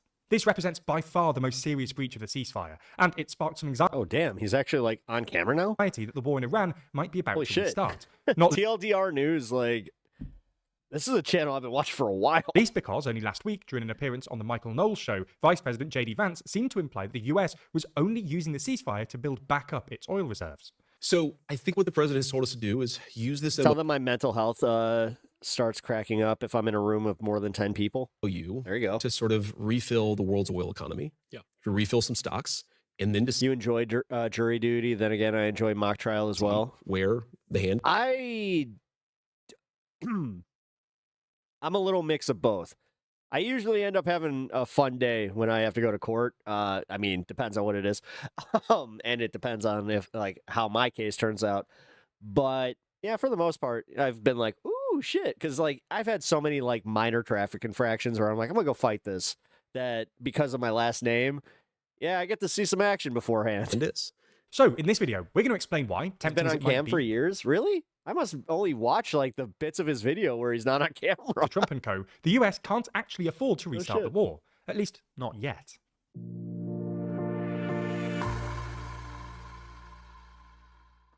Trump has launched so many military interventions, it's kind of hard to keep track. So in the latest issue of our magazine, Too Long, we go instance by instance to work out what Trump's doing across the world and if he's launching a holy war. That's just some of 80 pages in the magazine, because there's more in Too Long than you'd expect. Purchase your copy by clicking the link in the description. So let's get straight into it. In short, the reason that Trump can't afford to restart the war right now is that he is clearly very sensitive to oil prices, and the global oil market is more fragile than it looks. For context, over the past couple of months, the global oil market has proved remarkably resilient. Despite experiencing what Goldman Sachs described as the largest oil supply shock in history, with global supply down at least 11 million barrels a day with the closure of the Strait of Hormuz, oil prices basically hovered between $90 and $120 a barrel. This was obviously well above pre-war levels, but most experts originally predicted that, if the strait was closed for a prolonged period of time, as it was, prices could shoot as high as $200 or even $300 a barrel. So why didn't this happen? Well, there were essentially two reasons. First, the world was able to dip into unusually well-stocked inventories. There was something like 8.4 billion barrels in global inventories at the start of the crisis, according to JP Morgan, well above the historical norm, and these were drawn down at an unprecedented rate to boost global supply, and thus keep down prices. Second, China, which is usually the world's biggest oil importer, suddenly cut its imports by about 4 million barrels per day, providing some much-needed relief to the global oil markets. Some of this seems to be because the Chinese economy is apparently very good at adapting to oil price shocks. Public electric vehicle charging jumped by 17% between April and May, for instance, suggesting that Chinese drivers were essentially switching to electric in response to higher gas prices. But Thank most you of for it the was stars, because Peach Creek. I appreciate that. China was drawing down its Awesome. own How you doing? massive stockpiles, which it's been building up for the past couple of years. According to an analysis by Bloomberg, for instance, roughly Hi, all cool people in this chat, even Pep. half of the reduction in Chinese demand was as a result of China unloading its stockpiles. In short, the point we're trying to make is that the main reason that prices stayed relatively low and the world was able to avoid an acute oil price shock is because everyone was dipping into their stockpiles. However, this obviously can't go on forever, and by June, many stockpiles were running dangerously low. Trump actually admitted this publicly after Iran and the US signed their so-called Memorandum of Understanding. In an attempt to justify his decision to end the war, at the G7 summit, Trump claimed that oil reserves were going to run out in about 4 weeks, and then there would be bedlam. Much to Trump's relief, news of the agreement immediately brought down oil prices, and they were back down to pre-war levels by July, although have ticked up since Tuesday's strikes. However, this does not mean that the oil market is as resilient as it was pre-war, because obviously stockpiles are a lot more depleted than they were going into the war. Take a look at America's Strategic Petroleum Reserve, or SPR for instance, which is probably the world's single largest reserve and has played a key role in stabilizing oil markets in recent months. According to the latest EIA data, the total volume of oil in the SPR has fallen from about 415 million barrels before the war to 325 million barrels last week. Not only is this the emptiest the reserve has been since 1983, it also means that the US has continued to release oil from the SPR even after the ceasefire. Now, at this point, you might be thinking, 300 million barrels might not sound that bad, but the key thing to understand here is that you can't totally deplete the SPR. The oil is stored in a series of vast underground salt caverns in Louisiana and Texas, and every time you take oil out, you risk dissolving the salt and collapsing the caverns. The SPR is already well past its shelf life. When it was set up after the 1973 Arab oil embargo, it was only designed with a 25-year lifespan for just 5 large drawdowns. We're already on 9. Furthermore, you need to have, at an absolute minimum, something like 160 million barrels in there at all times to maintain operational pressure. The point we're trying to make is that the SPR is already under strain and can't be totally depleted. Most other large oil reserves have similar limitations, which is why JP Morgan reckons that things start to get really difficult when global inventories drop below 6.8 billion barrels.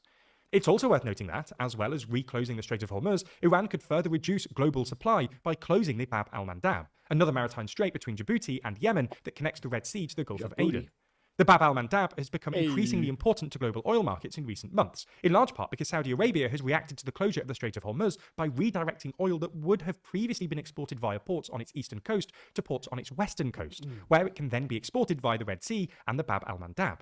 Exports through the Bab al-Mandab. Yeah, and I will say this much, this wasn't being reported on, I think, to keep the oil prices even higher than they could have been. Have duly risen from about 3 million barrels a day.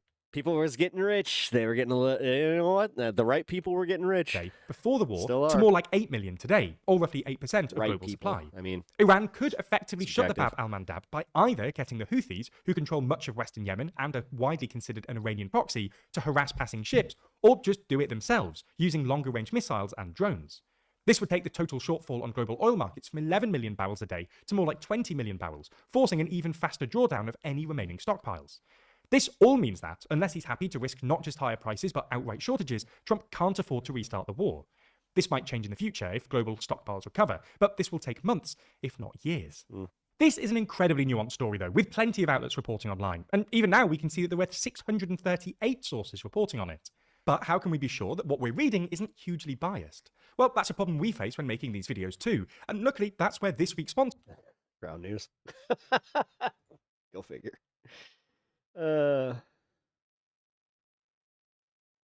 Because of Ground News, who we've been partnered with to expose outlets' political bias. By now, you know how much we appreciate Ground News and how we're such massive subscriber funded, so there's no corporate influence. Oh, wow, he just ends his videos with Jesus. I'll be honest, that was part of the problem I had with them. So, story time. Alrighty.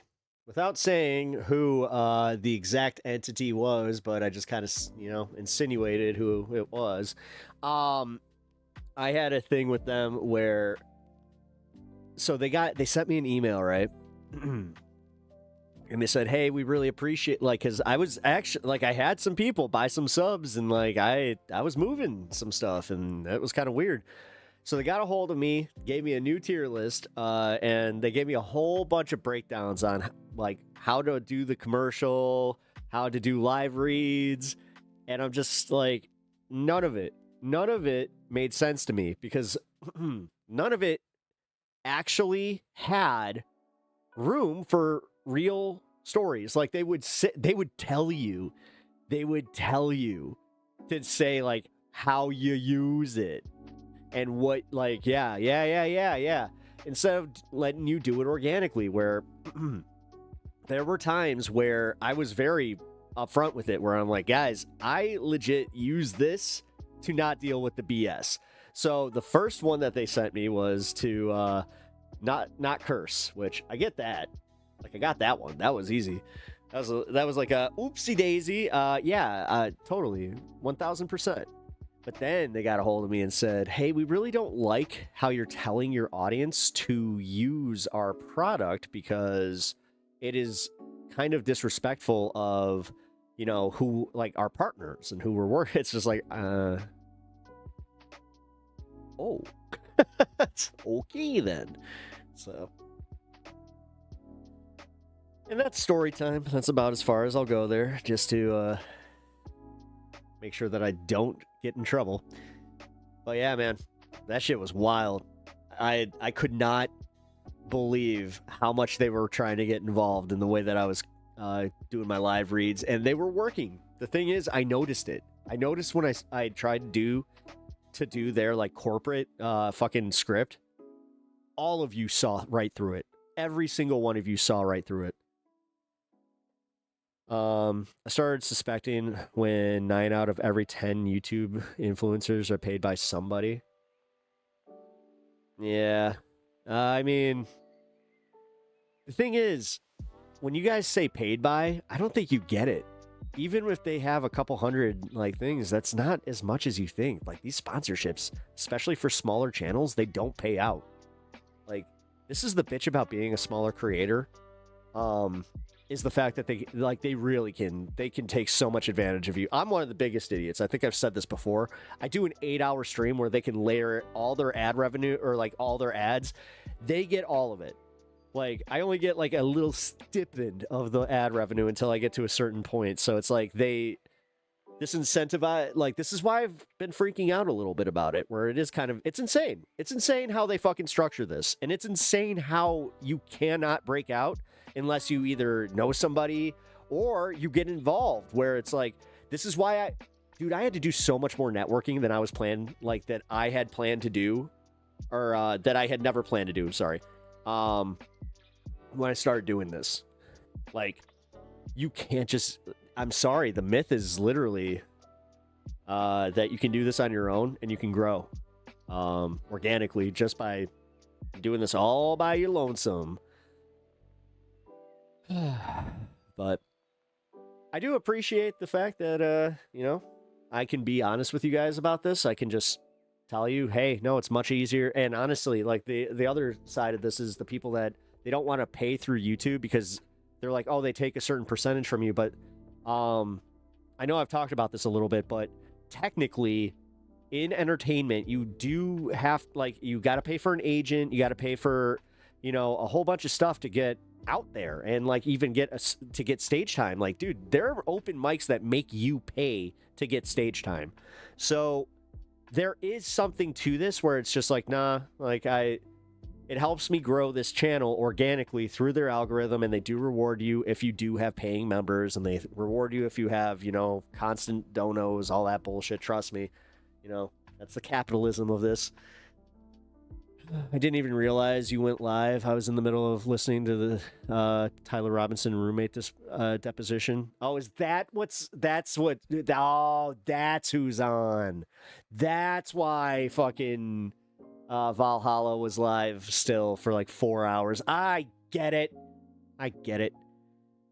It's not what you know, it's who you know. It's been like that my entire life. Yeah, absolutely. Yeah, absolutely. I think that most YouTubers have kind of figured that out, specifically in like political spaces.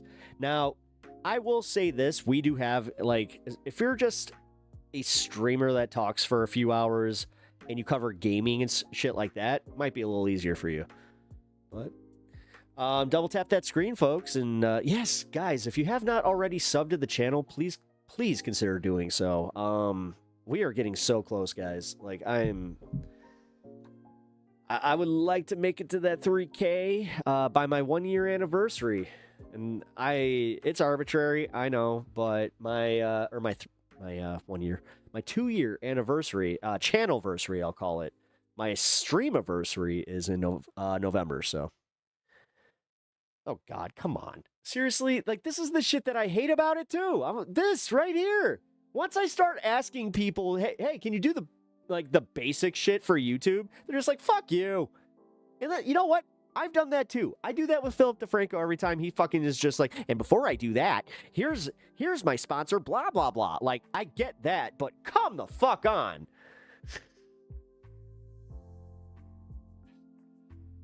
Annoying. Is a double tap the phone version of a like? Yeah, so if you're on the vertical stream and you double tap your screen, it will count as a like. So definitely helps out when you like the streams, that's another thing. Alrighty, what else are we covering? I had unsubscribed from just because of that. Oh, you had unsubbed from him because of that.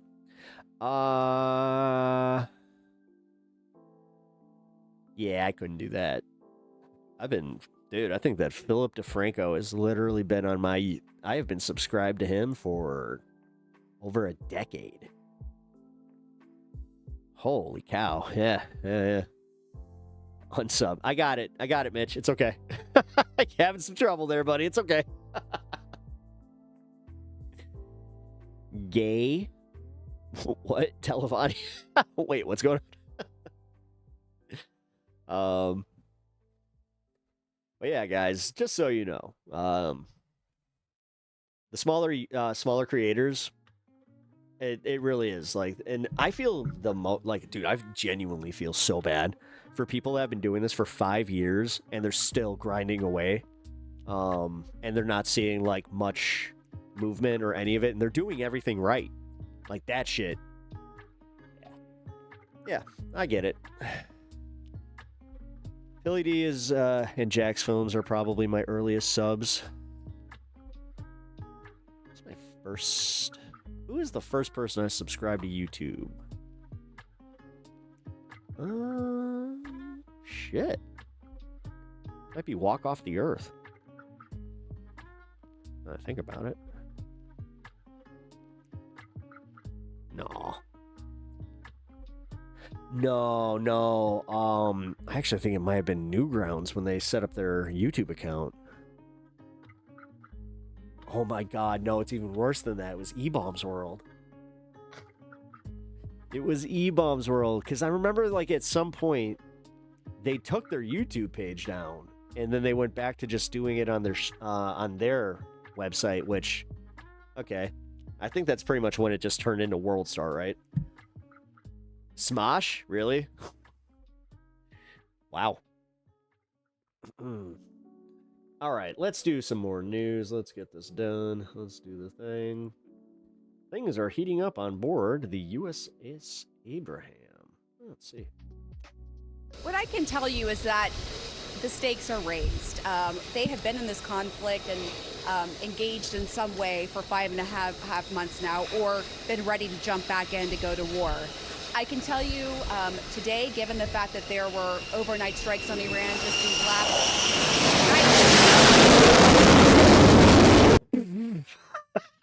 The fucking sound guy. Oh my god, he must have done this thing where he was just like, we're taking on a new meaning. I asked the admiral who oversees the ship as well as the destroyers if there is a heightened threat alert. He said, look, you know, we are always looking for threats, and he didn't necessarily that poor sound engineer for CNN. Oh my god. say that there was a heightened threat alert, but I do think it is notable that you have the destroyer here coming close to the ship in this moment of high intensity, right? You had the ceasefire, things calmed down. There was the funeral in Iran where there was a pause in the negotiations, and these last few days have really changed the calculus. And so we'll have to wait and see if there will be more strikes.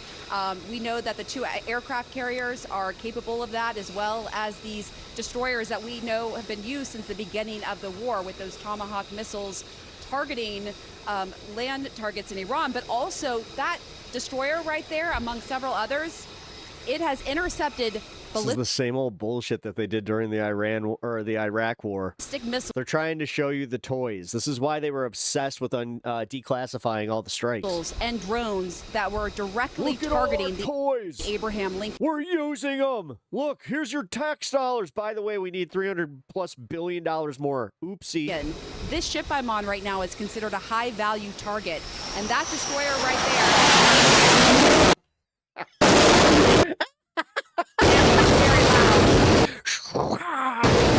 That destroyer right there has intercepted multiple threats from Iran, with Iran trying to hit this ship. God. Now, also, it's worth noting that part of Iran. Dude, I am not even kidding about this at all. I want the video of the sound engineer in the studio that had to just go. Military strategy has been this sort of cost imbalance with. Get your shit together, sound dude. The thing is, I don't think he can actually listen. I think that it happens so fast that he can't react, and all he can do is grab his can. Cheap drones and the military using more expensive ballistic missiles and other ways of taking it down. Did you cover ICE K-ing someone yet? No, not yet. I'm going for it. Trust me, I'm trying to have fun, and then we're gonna kind of go to that because it is serious, it's sad, and it's just I'm trying to balance the moods here. To evolve and use cheaper weapons, but it's a very active, dynamic environment out here. The president today said that there have been many attacks against the Abraham Lincoln. I wonder what you can tell us about the attacks you have fended off, what you've seen. Since we've gotten here, clearly during Epic Fury, the Iranians were looking for opportunities to attack this ship. I think we're very well defended. They don't get close. Today they targeted military bases. Have you seen the threats against the Abraham Lincoln go down in recent weeks and months, and more toward the land? Yeah, I think it's cyclical. Yeah, so for tonight we got the Kash Patel story, then I got the Houston situation, then we got actually we might do the Fox News eruption, and then the Houston situation, because I'll be honest, man, Fox News seems to just be falling apart. And you'd have to ask, Iran. If I had to guess, internally, they're kind of starting to wrestle with this idea of, hey, just how much of how much propaganda are we going to spew? Because, there's a bridge too far where we're starting to attack our own people, once they start going after Tucker Carlson and shit like that. But I think we're a very hard target because we move, and some of those land-based targets are not as difficult because they're obviously fixed. Thank you for that wonderful take there, sir. How much money do we pay you to give us that big brain take? I think I understand that Iran would probably. We have ship that moves. Harder target to hit. because it moves. Probably fucking A. Want to go after things that they have a higher confidence level that they can attack. We're here on the flight deck of the USS Abraham Lincoln near the Strait of Hormuz, where flight ops are happening. And you can see behind me here, there's an F-18 that's getting ready to land. It has a hook on its tail, and as soon as it lands, it tries to capture one. We get it. Yes, we've watched Top Gun, lady. The thing is, you're the only one that thinks you're doing something important right now. Fires on the ground. You're not. This is actually probably the least important thing you can be doing right now. The pilot has to go full throttle Yikes. to take off again and come back around. So here we go. I'm already tired of James Tallarico asking for money. November is a decade away. Well, just remember, for everyone that is tired, there are the people that see this as being very, dead serious, and there's those big money those big money donos they got to go for. You know what? As somebody who literally just had a drop in viewership the second that I asked for them to hit the like button or to donate to the stream, I kind of get it. Holy crap. All right, well, that one's a little... All right, the audio was better on that one. It wasn't as distorted. So there you saw it.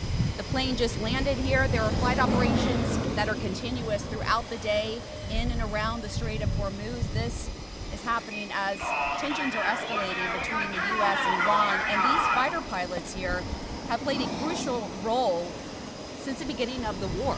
They were the first to take off to drop bombs on Iran. They've been doing defensive missions. But of course, given how dynamic everything is, that could change quickly.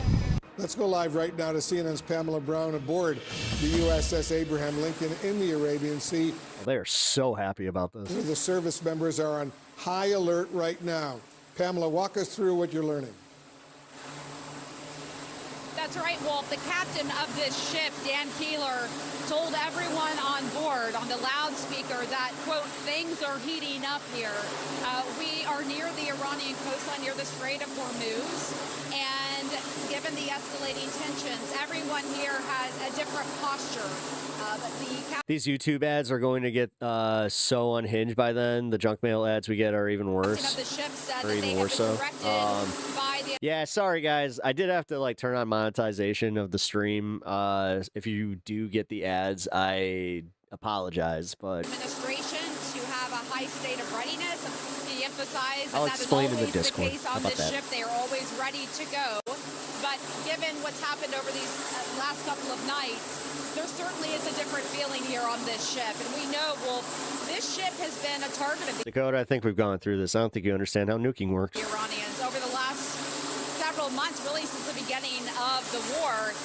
And there have been fighter jets and other capabilities like the warships and destroyers that have protected this ship. And I want to show you one of those aircraft that has been part of that protection. Right now you're looking at an E-2 here on the flight deck. You hear the engine roaring. This E-2, I'm told, has been an essential asset because it detects threats from far away. That dome on top of it is what's called a radar, and it can detect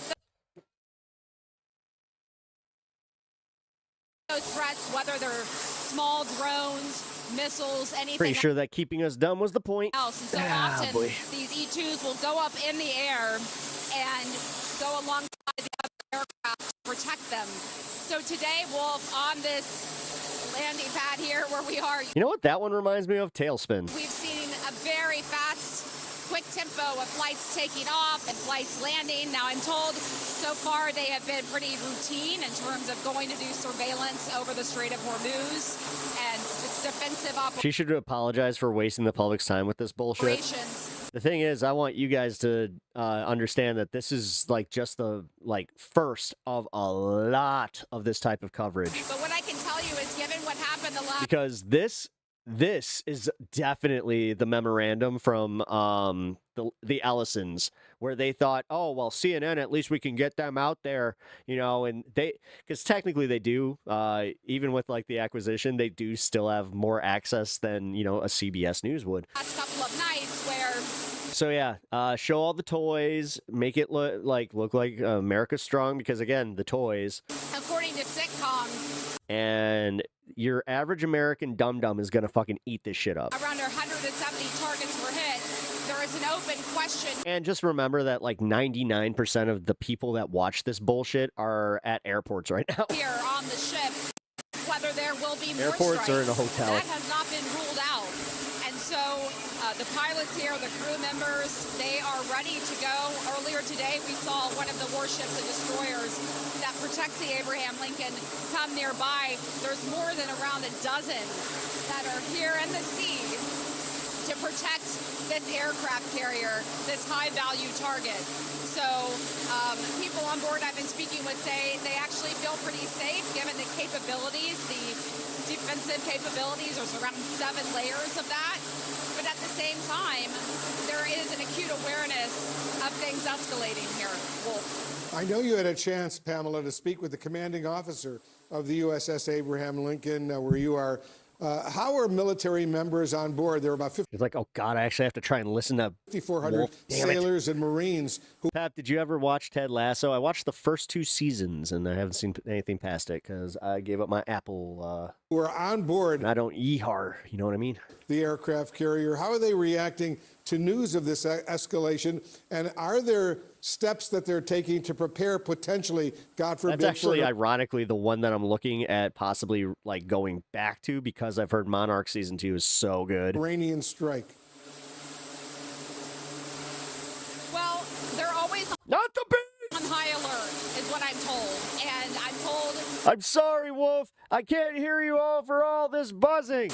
By talking it turns out that Nicolas Cage just came on board, and I don't know why, but he always is swarmed with bees. I just gotta say, I'm here to reassure everybody that the Declaration of Independence is in very safekeeping. Hold on. I also have to tell these guys, not the bees! The commanding officer here, That was a stretch to just say the line. the admiral in charge, and others, that they always assume the Iranians were trying to target them, right? The Iranians have tried to use ballistic missiles, they've tried to use drones, all kinds of different ways. Oh, yeah. It's because Anderson Cooper's gone. Like, Anderson Cooper is telling them to get fucked. He's not going to do on-the-ground coverage anymore. Target this ship right here. And so in terms of being on high alert... Yeah, there's a reason that you're seeing the B Squad. And, like, there's also a reason that you're seeing, like, again, like, she is usually, like, you know, you don't get that much fucking lip filler if you're interested in, you know, covering on-the-ground journalism. I'm told that... Sorry, that was rude, but also warranted. It's just like any other day. Now, in terms of whether this ship will be involved in any strikes, the pilots I've been speaking to who have been involved in combat since the beginning say there has been so much touch and go. And actually, Wolf, I want to swing around here. Hopefully we can show this helicopter taking off right here, just so you can see some of the activity happening as night falls here on the USS Abraham Lincoln. As I said, the aircraft have been taking off and landing at a very fast tempo. And basically the pilots I spoke to, Wolf, who are the ones who told me they've been dodging missiles up in the air and drones and so forth, they say there has been so many changes and pivots, so many times where it looked like they were going to launch strikes, and then they pulled back. So they said, look, they're kind of unfazed in this moment, especially after going through active combat for... I mean, guys, you want to know something? So... This is completely anecdotal on my end. So I noticed a trend during the 2002, 2003 news season. And the only reason I was paying attention is because this is when I was still toying with the idea of going into the military. But I started like realizing that they were doing a lot more of this where it's like, hey Wolf, we're outside Baghdad right now. We're sitting at an Air Force base. We're just waiting to also go into Afghanistan and Islamabad. And it was a lot of that coverage. Then all of a sudden you started seeing them pivot to, oh, well, here's some of our shinier stuff, and the reason that we're here is just to, we're trying to police the borders here, and we're trying to, figure out the situation. I remember the big thing was that we were still hunting for Osama bin Laden. I mean, according to them. You remember that? You remember when they were like, he moved to a different cave, and a different cave, and a different cave. So many caves. And then all of a sudden, ground invasion. And the ground invasion that ended up happening, I have it, and it's pretty well, documented, that it wasn't really reported on for a solid, month. Like, there was almost a full month that nobody was reporting on it because nobody really knew what was going on. Like, they called them special operations, which they somehow were equating it to, this is not boots on the ground. Then they needed to, I remember, there was the specific one that happened in Afghanistan where they were just like, we need to send our troops in, and we need to send a new wave of troops in because our soldiers are getting shellacked over there, so we need to help them. And it just turned into a full-blown ground invasion. So I think that we're going to Karg Island, guys. So many months, but they're ready to go. You lost a friend in Desert Storm. I'm sorry to hear that. If need be. Wolf? Unfortunately, lost a friend in 2003 in the first wave of the Iraq invasion. A little bit more, Pamela, about that destroyer, part of that aircraft carrier battle group that's there, which has various air defense capabilities that potentially could help protect the everybody aboard the U.S. Aircraft carrier where you are. Wolf, talking to the sailors here, they say they... Plus, the majority of the targets that we're hitting are the targets that would prevent us from doing a land invasion, so it looks like we are preparing to do a land invasion. Yep. Feel safe because of destroyers like what we saw earlier today. Hence why the oil market's going down right now. The Peterson warship. How are the oil futures going down when we're about to reach the capacity, the end capacity of our reserves? How does that make any sense? Unless he's telling everybody, we're going to Karg Island. We're going to Karg Island, guys. Just trust me on this. Just trust me. Guys, he was even trying to float there was the possibility of another peace deal through all of this. Dude, the fact is, most people are so fucking just jaded and stupid with this shit that realistically, even in our case, we're just like, oh, okay. Look at how we had to parse this. Basically, it's one of more than a dozen that are around here. And it is the point of the tip of the spear. Its main job is to be a shield. Entire video of her just getting surrounded by bees. Oh my God, the bees. All right. I don't know who she is, but yeah, I don't know. The questions surrounding Kash Patel's use of the FBI director title to apparently get special treatment during his lavish travels have reached a point where even Republicans who typically defend him are starting to demand answers. Patel has been under scrutiny by Democrats on the House and Senate Judiciary. Yeah, I really wanted to get to this one. Dude, he's shitting a brick right now. Judiciary committees who have received whistleblower accounts that Patel has been demanding special perks from Bureau employees across the country, like helicopter tours and jet ski excursions. Typical FBI director activities. And now our colleague Ken Delaney reports that those Democrats have gained a key GOP ally. MS Now has, quote, viewed a letter to Patel from Republican Senate Judiciary Chair Chuck Grassley. Oh, isn't Grassley leaving? Oh, wait, no, he's the guy that, he's just like, I'm going to be here until I die. His flights on FBI aircraft and about the wasn't FBI's kidding. purchase of BMW vehicles. Grassley's I'm letter 101 asks Patel, years quote, old. for each trip where you used an FBI aircraft for personal travel, have you reimbursed I the still, FBI? This one should have been it. This was a little different than fucking that you guys are Mnuchin or Steve Mnuchin and his wife or his girl friend at the time. They were using government resources. Yeah, we could definitely be pissed about it, but this motherfucker was using law enforcement. FBI as required by law. And he's the single reason that this Charlie Kirk case isn't as open and shut as everybody thought it would be. Yes, please provide the records. Grassley acknowledged that FBI policy requires. By the way, does anybody have a summary on what happened today in court? I just could not get through it. Fly in the FBI jet, even when traveling for personal reasons. But he said Congress deserves an accounting of the director's use of FBI aircraft. Does that lady that he's been spending that much money on know that he thinks she's his girlfriend? To conduct an independent I know and you're objective joking, review. The senator also, quote, asked the director. My favorite story that came out was that she was hiding in the closet with another guy. In the letter to please explain why you decided to purchase BMW holding his hand. instead of Such Chevy details. Suburbans. MS Now reported back in December that Patel broke with long-standing precedent by directing the FBI to purchase BMW cars for his use. Patel's spokesperson at the time said the move saved the government money, but the receipts have yet to be provided. Grassley joined the likes of Congressman Jamie Raskin and Senator Dick Durbin, the top Democrats on the Judiciary Committees, who wrote their own letter to Patel this week, stating that they, quote, appreciate Chairman Grassley raising these concerns. As for Patel's luxury vacations, they write, quote, your jet setting and the lack of justification for these trips are out of control. This is not the conduct of a committed and faithful public servant, especially when entrusted with ensuring the safety of almost 350 million Americans. The FBI has not responded to MS Now's request for comment. Kash Patel facing bipartisan scrutiny for his jet setting around the globe is where we start today with the reporter who broke that story, Justice and Intelligence reporter Ken Delanian. Also with us, former Assistant Special Agent in Charge at the FBI and National Security and Intelligence Analyst Michael Feinberg. And joining me at the table, law professor at Hofstra University, the author of the Substack, Who Decides, James Sample is here. Ken, rare to see Republicans questioning the conduct of anyone in this administration. Take us through your reporting.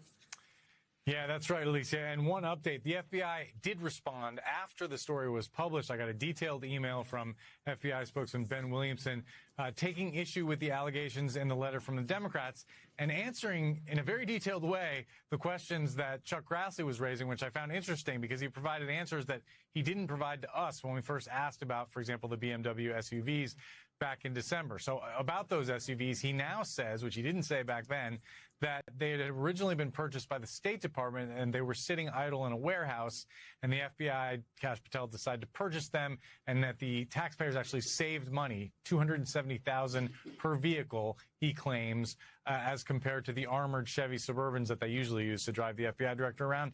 Now, I don't have any documents that validate that claim, but that's what he's saying. And what's interesting is that Chuck Grassley, who's the Republican chairman of the Judiciary Committee, is demanding and asking for those documents. And he, unlike the Democrats, he has the leverage to get them. And it seems to be having an effect on how the FBI is responding. So Grassley's concerned about those BMWs. He also is asking a series of questions about Kash Patel's use of the FBI jet, which is essentially an executive jet. It's a private jet, the kind of jets that CEOs fly around the country on. It's a luxurious travel experience. And Kash Patel, the FBI, pointed out that he's required by policy to fly on that jet for security reasons anywhere he goes, even on personal trips. And that's true. But what the Democrats are saying is that he's obviously taking advantage of this rule to essentially attach vacations to these official trips. And we all saw in Milan when he was in the locker room after the men's hockey team won the Olympics, that was allegedly an official trip, but he had a lot of personal time there. And he claims, Kash Patel does, that he's reimbursing the government by policy for the cost of a coach fare for all of these trips, which is what the rules require. But Democrats say it's a matter of he's exploiting this, and they question whether he's actually creating official trips to sort of as an excuse to go on vacation. They're actually saying that he may have opened an office in Wellington, New Zealand, just as an excuse to go to Australia and New Zealand. Now, again, he's denying that. And they're saying that whistleblowers are telling them that when he goes on some of these trips, he's demanding. Again, the thing is, this is just so blatant. Like, it's just blatantly obvious corruption. But like I said about the fucking Republicans just being so good at feigning, outrage. Meanwhile, nobody can actually muster up the right amount of outrage at this shit to just be like, hey, fuck this guy. Demanding that FBI personnel set up special they just don't care, man. Excursions for him, including jet skiing and a helicopter tour. Again, he is denying that Yeah, today in an email to us, but that's what the Democrats are hearing from whistleblowers. And I hear a lot of concerns, I have to say, inside the FBI about just what this looks like. About that they can't imagine a Robert Mueller or a Chris Wray doing this kind of thing, even though they flew on the jet. They sometimes flew to their vacation homes. They didn't do the kinds of things that Kash Patel is doing.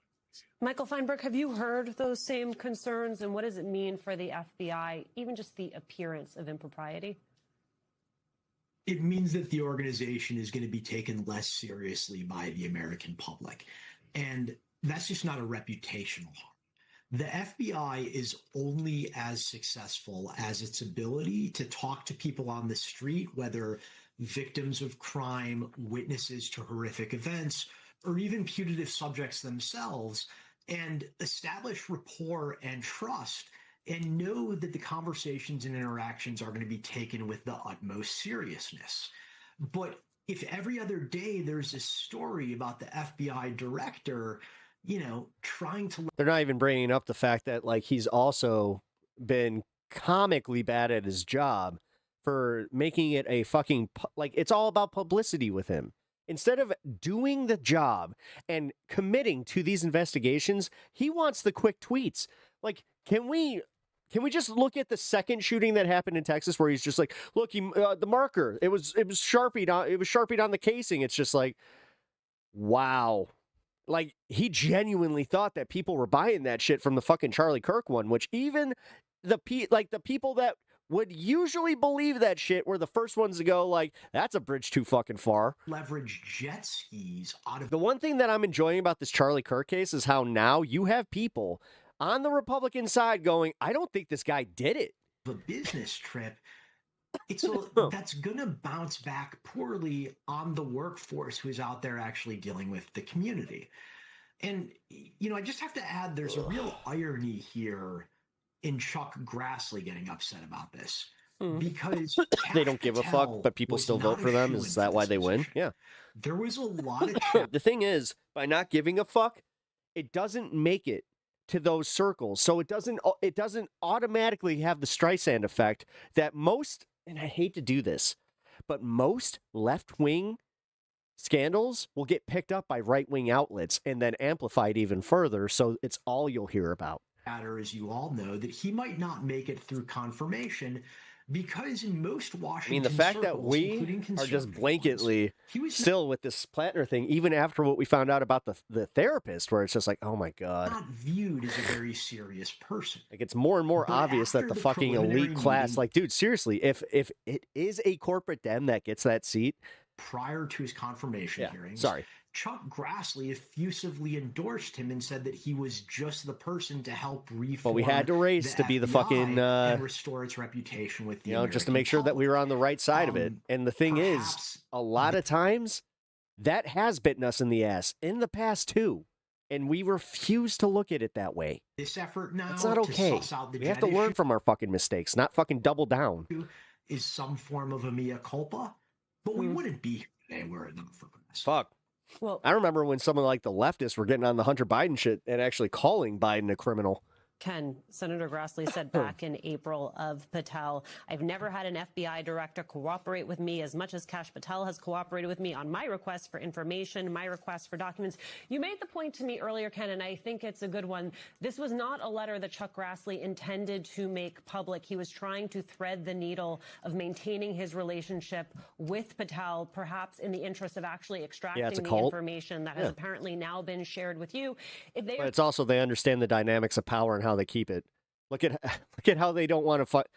Okay, you do understand that they would, like, the Democrats in the case of Mitch McConnell, they're still playing decorum games. Like, you do understand that they're counting on Andy Bashir to do the fucking hard work. They're sharing this all because they don't want to have it happen to their side, because they know that they got some old fucks on their side too that are getting dangerously close to that age. With you, do you think it? No, dude, this is one of those things where, again, this was to maintain the fucking status quo, and somehow, some way, again, we bought into it. Is one step closer to their sharing the same information, perhaps with the receipts we also desperately want to see with Senator Grassley? Well, to be clear, Alicia, Chuck Grassley's office did not share this letter with me. I'm not sure they intended this letter to be made public. In fact, they took steps to keep it secret, which is interesting because normally these kinds of requests are made public. And God, if Talking Heads could have, literally, this is central casting for Talking Heads. He's a really interesting figure, because he does, for years, he's been around forever, right? And for years, he had a habit of and a reputation of conducting bipartisan, vigorous oversight and being a steward of the taxpayer dollar. But in recent years, he's become so partisan and such a defender of Donald Trump and Kash Patel and everything the Justice Department and the FBI has done that it was surprising to see that he's actually asking critical questions here. But he points out in the letter that he has a bipartisan history of doing this, and he feels like it's part of the role of Congress to oversee this kind of spending. And so he's doing it. Whether he'll actually follow through and demand these documents and then make them public after, or have a hearing or that kind of oversight, remains to be seen, I think. But this is the first step. If there were actually, James Sample, proper oversight, which, as you've made the point to me, only possible if there is bipartisan interest in that oversight, especially at a time when you have Republicans in control. Can I say it? Who is she? I've never seen her in my life, and honestly, of the Senate. Is there then legal liability for Kash Patel I don't know, if man. he is found to have misused government assets? That's kind of crazy. Like, potentially minimal legal liability. I haven't had this happen in a long time where I've seen like somebody on one of these news programs where I just do not recognize them, especially as like a one of the presenters. Cost of coach airfare, which is what you're required to reimburse when you use the jet for personal purposes. But politically, the optics here matter more than the law. The politics matter more than the law. And there's a template, Menendez in Trump 1.0. In for Nicole. Oh, it's because she's in for Nicole Wallace. Tom Price and Ryan Zinke lost Well, jobs for essentially Nicole turning lose her public job. service into private profiteering and sort of junket category. And so I think here the tell is not the use of the jet. The tell is not the BMWs, although that is remarkable reporting. I'm convinced there are about 6 Kendallanians, not one. Yeah. The tell here is that the letterhead comes from Chuck Grassley, and that makes it meaningful. Michael Feinberg, in the letter. Yeah, I like how you guys wait for that too. Like, gotta love it. Congressman Raskin and Senator Durbin write of Patel. They write, quote, demoted personnel in Brussels because they failed to ensure you were adequately entertained, stoking fear among rank and file agents that they must provide your demanded perks or face termination. Concerns and strains prompted by the prioritization of your personal entertainment on international trips may have led to the resignation of the head of the FBI's international operations this year.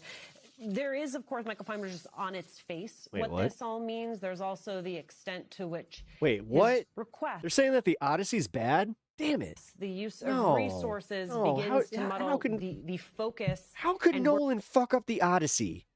Resources inside the FBI should actually be Who's saying it's bad? God damn it. Sorry, push guys. This is something I haven't talked about, and I was going to wait to talk about it because I wanted to see this movie. But on the notion that there is any focus at FBI headquarters right now, depends on who's saying it's aside from bad. carrying water for whatever Donald Trump and Stephen Miller's policy priorities of the day are. When I was in the FBI for over a decade and a half, there was actually a really rigorous process for most of that time. Absolute where triumph. we prioritized what threats. First reactions to Christopher Nolan's Odyssey are ecstatic. One of the best movies ever put. Okay, then fuck it. Yeah, I'm going to see this. We What the needed the fuck? most intelligence analysis. Who has what at stake to say that the movie is fucking gonna bomb and sucks? I can't stand this fucking media landscape that we have. And it's not even the politics that did it. It's the movies. It's the fucking...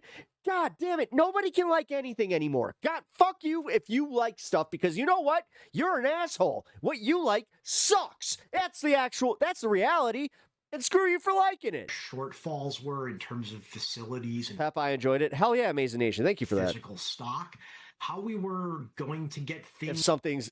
Well, yeah, if you say something is shit, you click. I guess you're right. as quotidian as ammunition for both training and duty carrying. I hear nothing from my friends who are still there except how all those processes have fallen apart, and how where previous directors, they obviously felt some sort of affinity for the... Yeah, because they were actually law enforcement officials. They weren't just some jackass podcaster that got put in there because he's a figurehead, and that's it. Like, you guys fucking still... Playing this game of trying to legitimize the Trump administration is astounding to me. Holy fuck.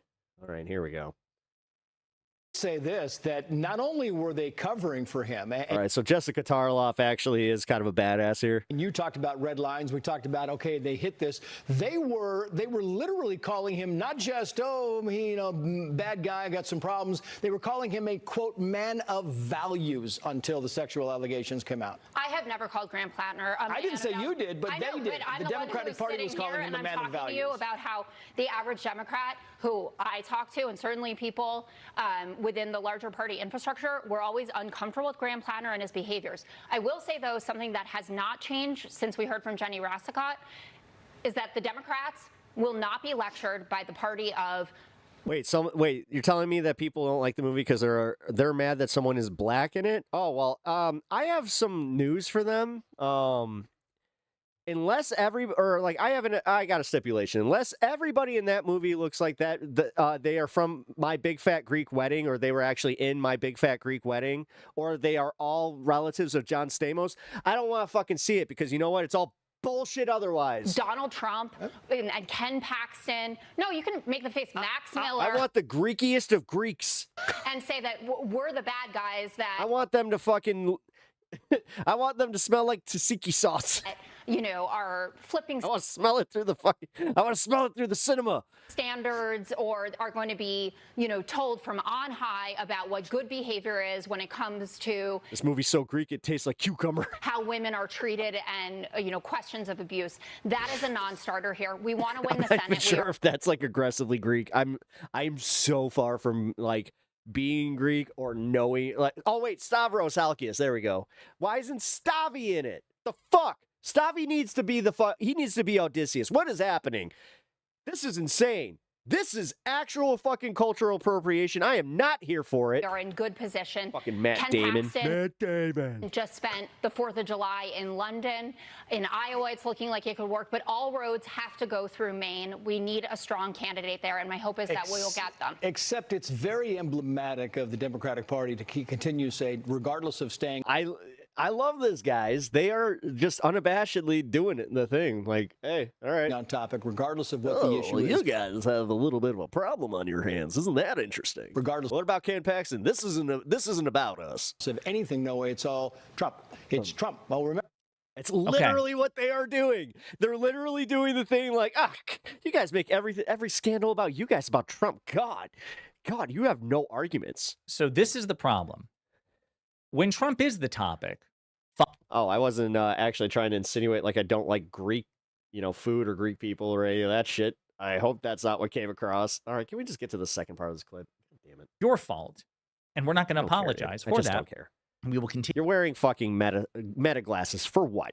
What are you recording? You to hit you over the head. You literally talk into a camera and you don't even do live streaming. Like, any dweeb that fucking buys meta glasses. Like I made this joke before. This guy was at Target with his wife, picking up some extra shit for his Joanna Gaines collection behind him. And he saw that they had the new Meta frames, and he was just like, hey, fuck it. I can afford it. I need new glasses. I can afford it. Metaphorically not even questioning why. Speaking with it. And then he's literally now giving into the facial recognition game here with the Meta glasses. So good job. Good job. Very lefty of you. I know that you're not a typical leftist there, Josiah, but I thought that you at least, had some solidarity with us about ICE. But no, good job. I'm very happy that you're a walking, talking, fucking, what do they call those cams? The spy cams. Remember Trump, and how can you say this? I just also said Trump? Max Miller. But it's an interesting. It makes me think he's a creep. Thing when it kind of goes back to, let's just topic at hand. Let's just talk about the topic at hand. I mean, that's the whole thing, and I think that's the topic at hand. It's the topic at hand. An important part of this is it's the covering continued. Yeah, I think Jessica. No, it's not a covering because we're addressing it. She condemned the behavior. She called on him to drop out. She's saying you do not have any moral authority here because your Caesar is Roman party is objectively morally inferior because your flock cams. Yes, thank you. Party enthusiastically supports politicians and figures who are objectively worse than even Graham Platner. Trump has dozens of credible allegations against him. Platner has one that we've seen in terms of rape. This one from the New York Times and Politico from Jenny Rassicot. And that's atrocious, and it's disqualifying, and we've called on him to drop out of the race. Trump has had dozens directed at him. And yeah, we do get it, but Jesus Christ. I'm getting a little tired of like the repetitive bullshit on that coverage. All right, so here's the coverage that I was kind of putting off because, yeah, this is going to piss off a lot of people.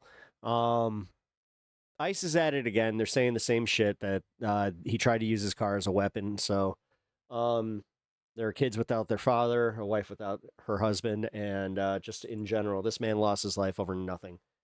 All because Donald Trump wants to be big, strong man and have his own fucking personal police. A Texas family is demanding answers after a man was fatally shot on his way to work by an ICE agent. Lorenzo Salgado's son says he is a Mexican immigrant who has been living in the United States for 35 years with no criminal history. CNN obtained video of the scene after he was shot. He was here illegally, so that justifies it in the brains of a Republican.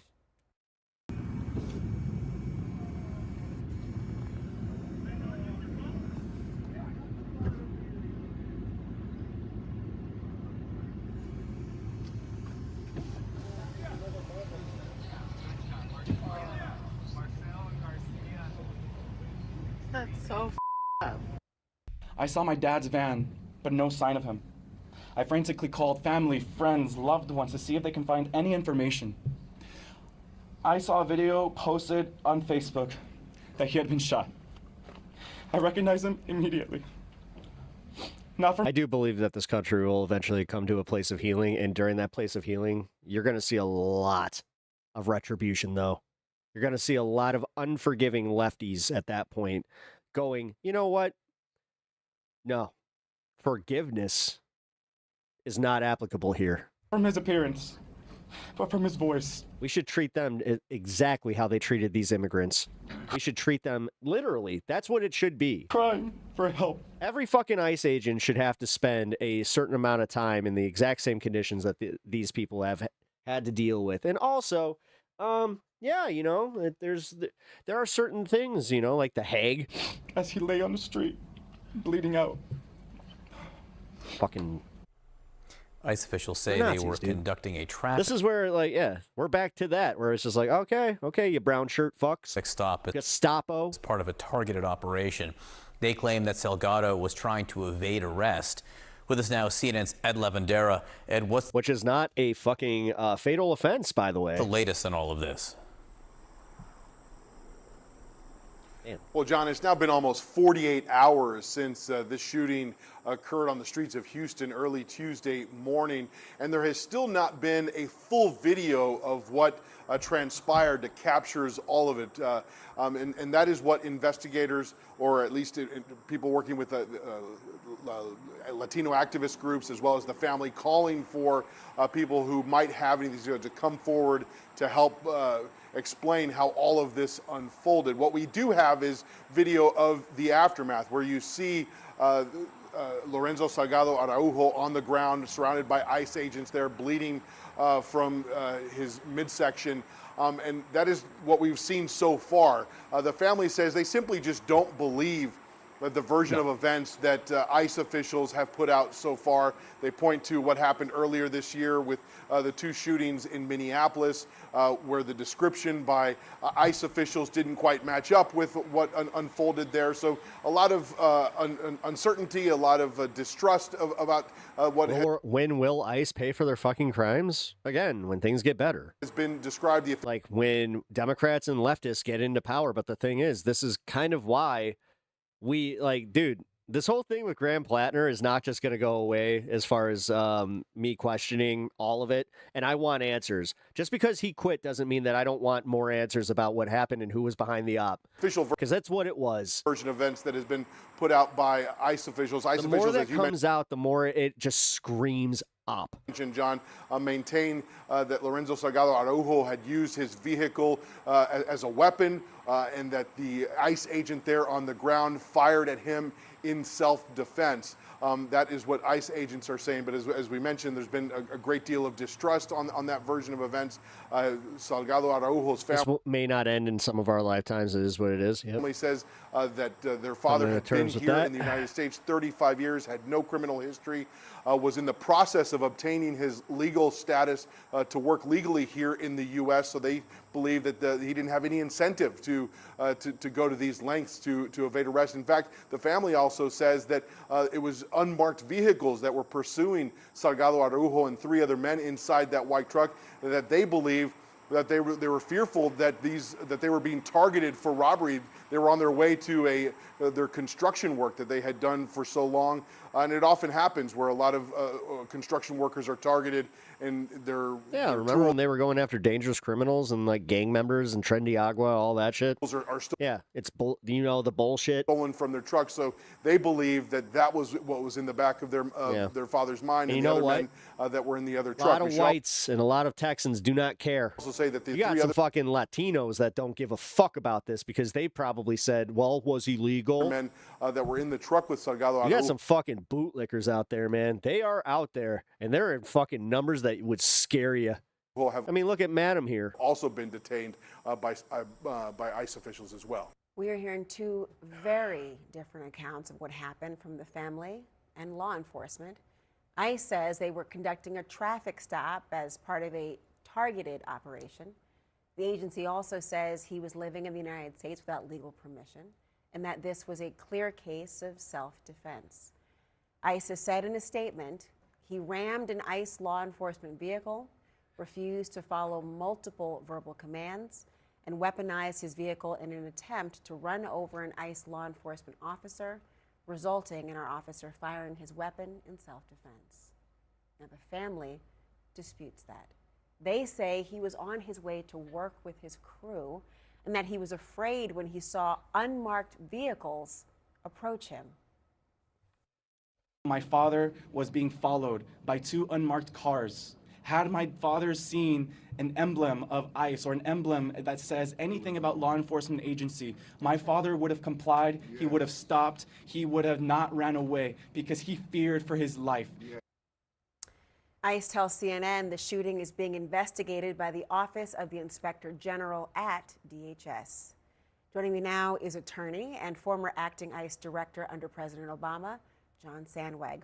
John, thank you for being here. It's just heartbreaking to hear his son's description. The victim's family, not at all buying ICE's explanation.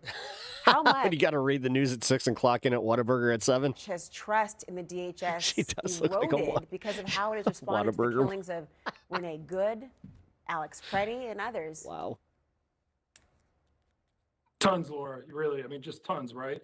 I mean, look, once again, here we are again. And it feels to me a little bit like DHS didn't necessarily learn the lessons of Minnesota. That statement has a lot of echoes of what was said after Alex Preddy's death and after Renee Good's death, right? Where there are conclusions being drawn prior to an investigation being concluded. But look, ultimately, now DHS is paying the price for what happened in Minnesota, where there's a real credibility gap. And There is going to be an investigation. I have confidence that OIG can conduct that investigation in an independent manner. But I'll tell you that the public doesn't have that confidence because we saw the videos in Minnesota, we saw the public statements, and they just didn't add up. The OIG would be the one to investigate. How much confidence do you have in the independence of that office? Thank you. Well, Laura, I mean, there's a reason that the first thing the Trump administration did was fire a lot of the OIGs. Now, the DHS OIG wasn't terminated, but OIGs historically are independent. They're an unusual agency, right? That they report to the secretary, but they also report to Congress, and they have this large degree of independence. They are typically who is going to be responsible for any officer-involved shooting like this. They will have primary responsibility. The FBI would typically also play a role. I have confidence that OIG has the capability of doing a fair, thorough, and independent investigation. I think, though, like all Americans, you have some concerns, especially when you read statements like that. What happens regardless of the conclusions that the OIG reaches, right? No matter what those independent officers make a determination about whether or not the shooting was justified, there's always that concern that what happens as a result of that. There's and also, again, John, there's also a lot of questions on the tactics, and the tactics specifically. I mean, the idea of unmarked cars, wearing masks. Yep. There's accusations. Yeah, it's almost like these are tactics that they use in other countries that we used to think we were better than, but now we're just fucking, we're okay with a Gestapo force. Cool. Excessive force. That's as well. awesome. What's the point of our police force again? Why not just give ICE all policing duties? What's up with this? What are we doing? Why are we not just asking these fucking questions in the absolutes that we should be? Tactics need to be reassessed in light of what's happening. Wait a minute. That's right, because there's tons of laws on the books that keep our cops from doing just this. And you heard his son describing that he thought his father was in fear of his life and didn't know. As I said, man, these motherfuckers are going to be cooked. Know who was pursuing him. Something similar you've seen with But this is why we need to shape the fuck up and start winning elections. other people who've been approached. Laura, I think that is the most critical thing that needs to happen here. Let me explain something very quickly. First of all, there have been 19 shootings of individuals by ICE since the beginning of the Trump administration. 17 involved vehicle stops, 4 fatalities. Why is that occurring? And I think if there's one takeaway, I give Secretary Mullen some credit. We've seen a lot of shifts in tactics since he took over ICE, or DHS, excuse me. We have not seen some of those roving patrols or some of those kind of violent encounters with protesters in Minnesota. But this is an area he needs to take a hard look at. ICE does not typically, federal agents themselves don't do a lot of traffic stops. The units of ICE that's involved in a lot of these shootings, the immigration enforcement side, ERO, does not do a lot of traffic stops. Over the last 5 years, almost the vast majority of ICE arrests occurred picking up individuals who've been arrested at the border by the Border Patrol, or people who are in state and federal custody coming out of prisons and jails. This is not what ICE officers are doing. Yet we're putting these officers in a position where clearly they feel that they are under a mortal threat that requires them to use lethal force. And a lot of that is because of the lack of training and experience doing vehicular stops. This is something that I hope, no matter how you feel about the Trump administration's immigration policies, we can all agree. Hey, Joe Rogan's even fucking calling this the fucking Gestapo. Look at that. Here is how podcaster Joe Rogan described it. You don't want militarized people in the streets just roaming around, snatching people up, many of which turn out to actually be U.S. citizens that just don't have their papers on them. Yep. Are we really going to be the Gestapo? Where's your papers? Is that what we've come to? That has also become a big part of this so-called enforcement. I mean, Minneapolis is not a huge place, okay? Even the chuds can see it now? Yeah. And they are absorbing thousands of federal officers. Only the dumbest of the dumb still have this attitude of just like, they shouldn't have been here a week. Than any other deployment. Because a lot of people have educated themselves on the fact that it's just civil infraction. Done so far. And we are seeing these. This guy's face, eyebrow, like, holy fuck. Like, holy fuck. These encounters where you're just... Wow. Seeing federal officers. Those eyebrows are just... Maybe ICE agents, maybe Border Patrol, walking down the street, stopping people. Oh, that's not even just Vegeta. This is something else. It does look like an anime character of some kind, though. I'm trying to figure it out. Like, Sometimes because they look Somali or they look brown or whatever it is. This is according to those people who were stopped. And asking them, where are your papers? Show me your papers. Where were you born? Yeah. I've told this here. My mom, she used to have this kind of fucked up joke where if I was running through the house, she would hide behind a corner and then she would like kind of like put her arm out as I was running, like, and like she would kind of like swoop me and then like kind of hold me like this and she'd be like, where are your papers? That's the stuff that we're seeing. And because yeah, I learned that it's like we're not a country that's how much of a parody it was in the idea of like, you know, raising a kid in America, that we would never do that. We could never be that type of civilization that would do that. Americans like Joe Rogan are concerned about it. And I think part of it is, look, Joe Rogan's identity does not depend on defending Donald Trump and his administration doing things that are indefensible. And I see people all the time bending themselves on TV, bending themselves into all sorts of pretzel shape because they subsist from being a Trump supporter, and that's all they've got. Scott Jennings. Joe Rogan, I think, is speaking out of conviction, is speaking out of what he is seeing, and I think it's reflective of what a lot of Americans feel right now. People are showing up at the streets because they are pissed off at what is happening in our country. God, and look at Airhead Abby over here. It is heartbreaking to see these images in America. We are the country that's supposed to be an example for the rest of the world. And the things that are happening in our streets are the type of things that happen in these third world countries. And they do bring all sorts of bad memories. Is it Kazuya of Tekken?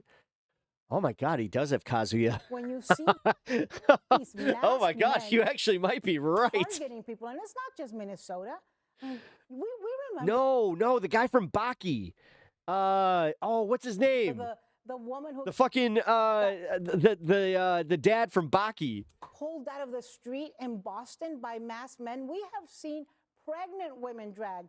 In Minnesota, we saw 2 young teenagers who were working at Target, like so many of our children do. American citizens. Have a job while going to school, being pulled out. I mean, while screaming, "I'm a U.S. citizen." That is I'm Anna. a U.S. That's what I citizen," thought. because they look Latino and they were Latino. That is un-American and unacceptable. And good for Joe Rogan for standing up and denouncing it. More of Yujiro, yeah. if they Yujiro. want him Yeah, to you be got a it. good president, should be doing the same. Let me play what he said about I can't unsee it now. the Renee Good video that we've been discussing. Listen.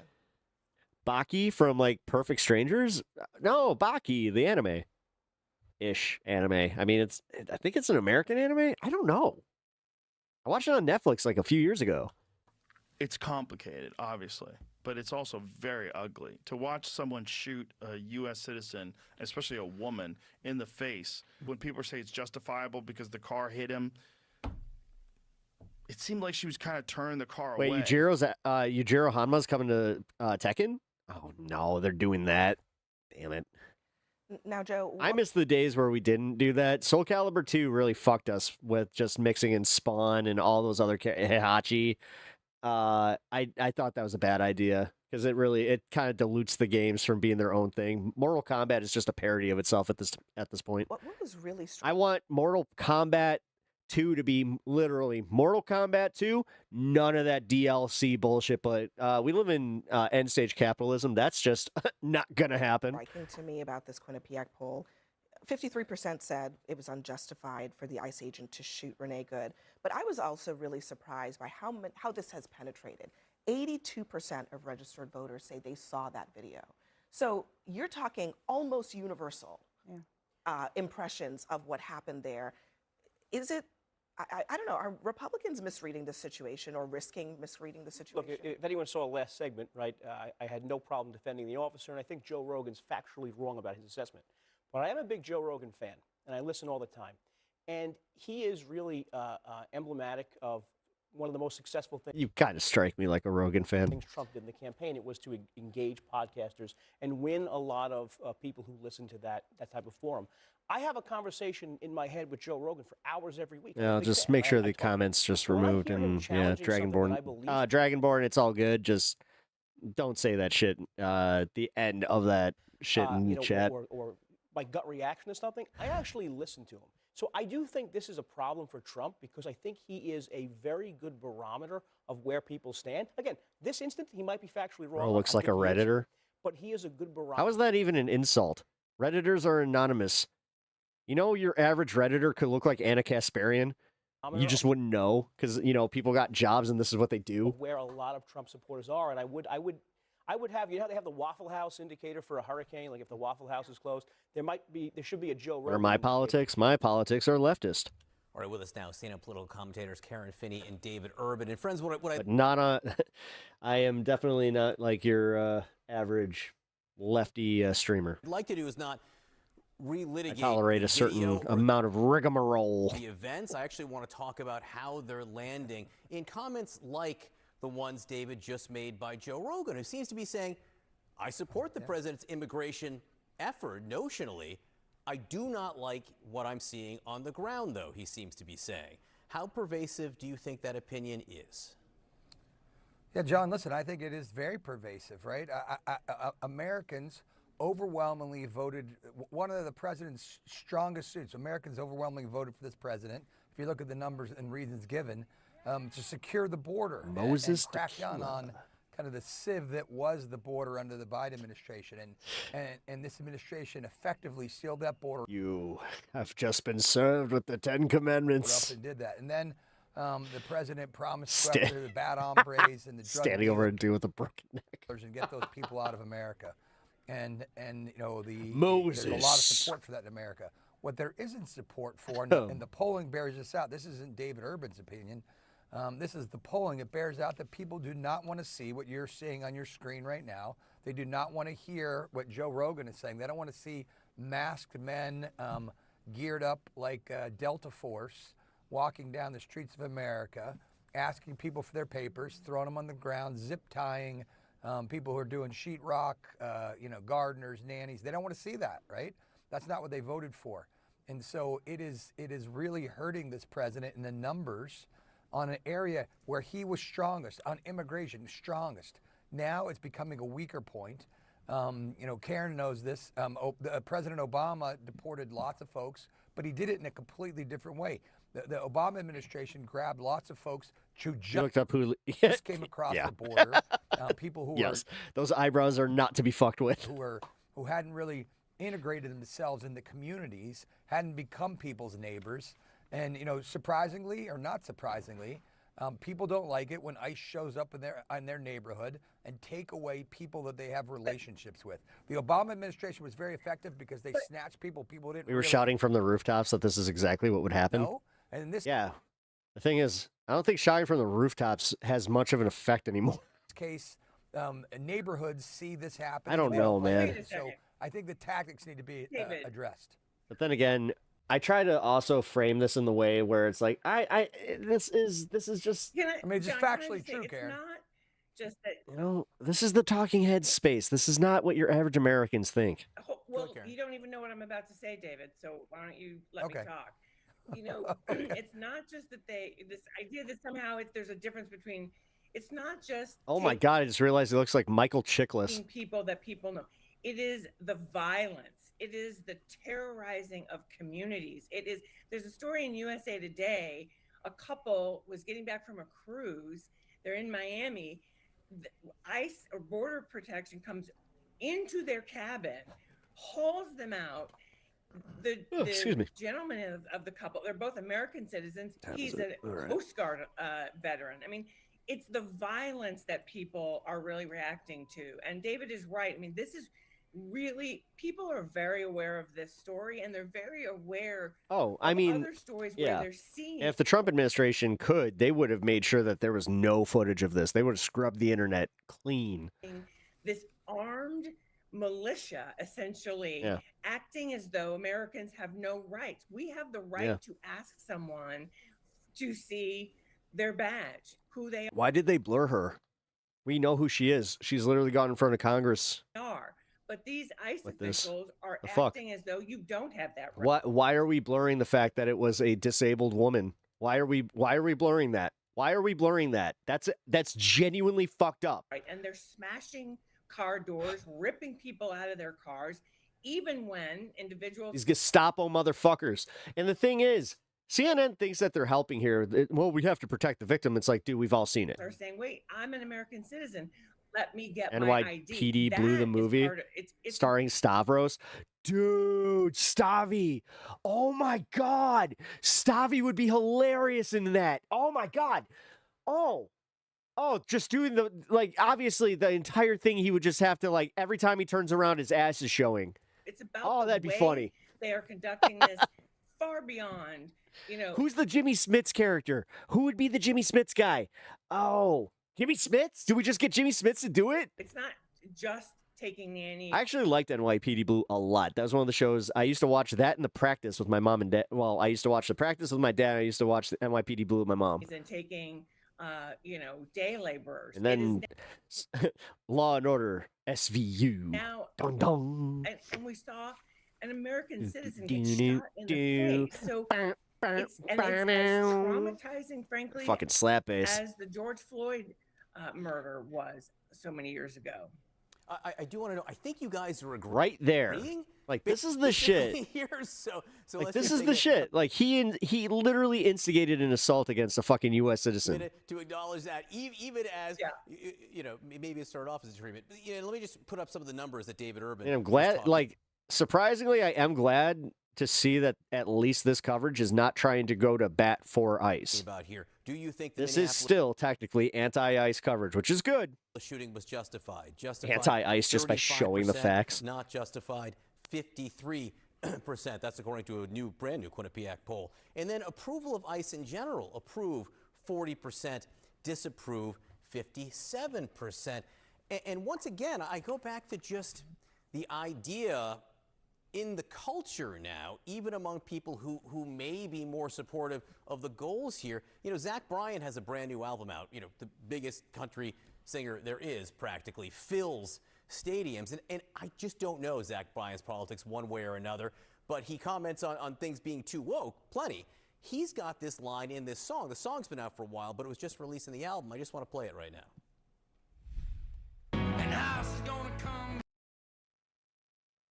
That's gonna come, bust down the door, try not to build a house no one builds any, no more, don't, but got a telephone, kids are scared and all alone, okay. Zach Bryant, you.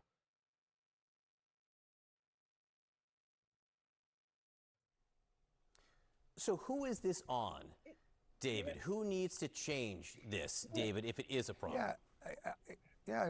John, Oh, gee, it's almost like the administration. It's almost like shit rolls downhill. I think this needs to start at the top. I think the president needs to be aware or made more aware that maybe the numbers are going to play it out. They'll continue to have polling that shows that the American people don't like this. Listen, when you lose Joe Rogan, right, you got a problem. And I hope the White House takes this to heart. Is 2/3 going to be enough to break out? No, because that number keeps dwindling. Behavior from ICE.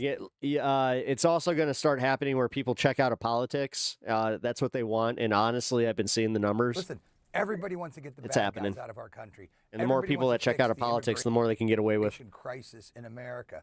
But what is playing out in the streets, to Karen's point, across America, is not something that seems American, right? And the people who came here illegally, we need to deport them, but there's a way to do that, and it doesn't appear that the current situation is making things better. And listen, we've got midterms coming up.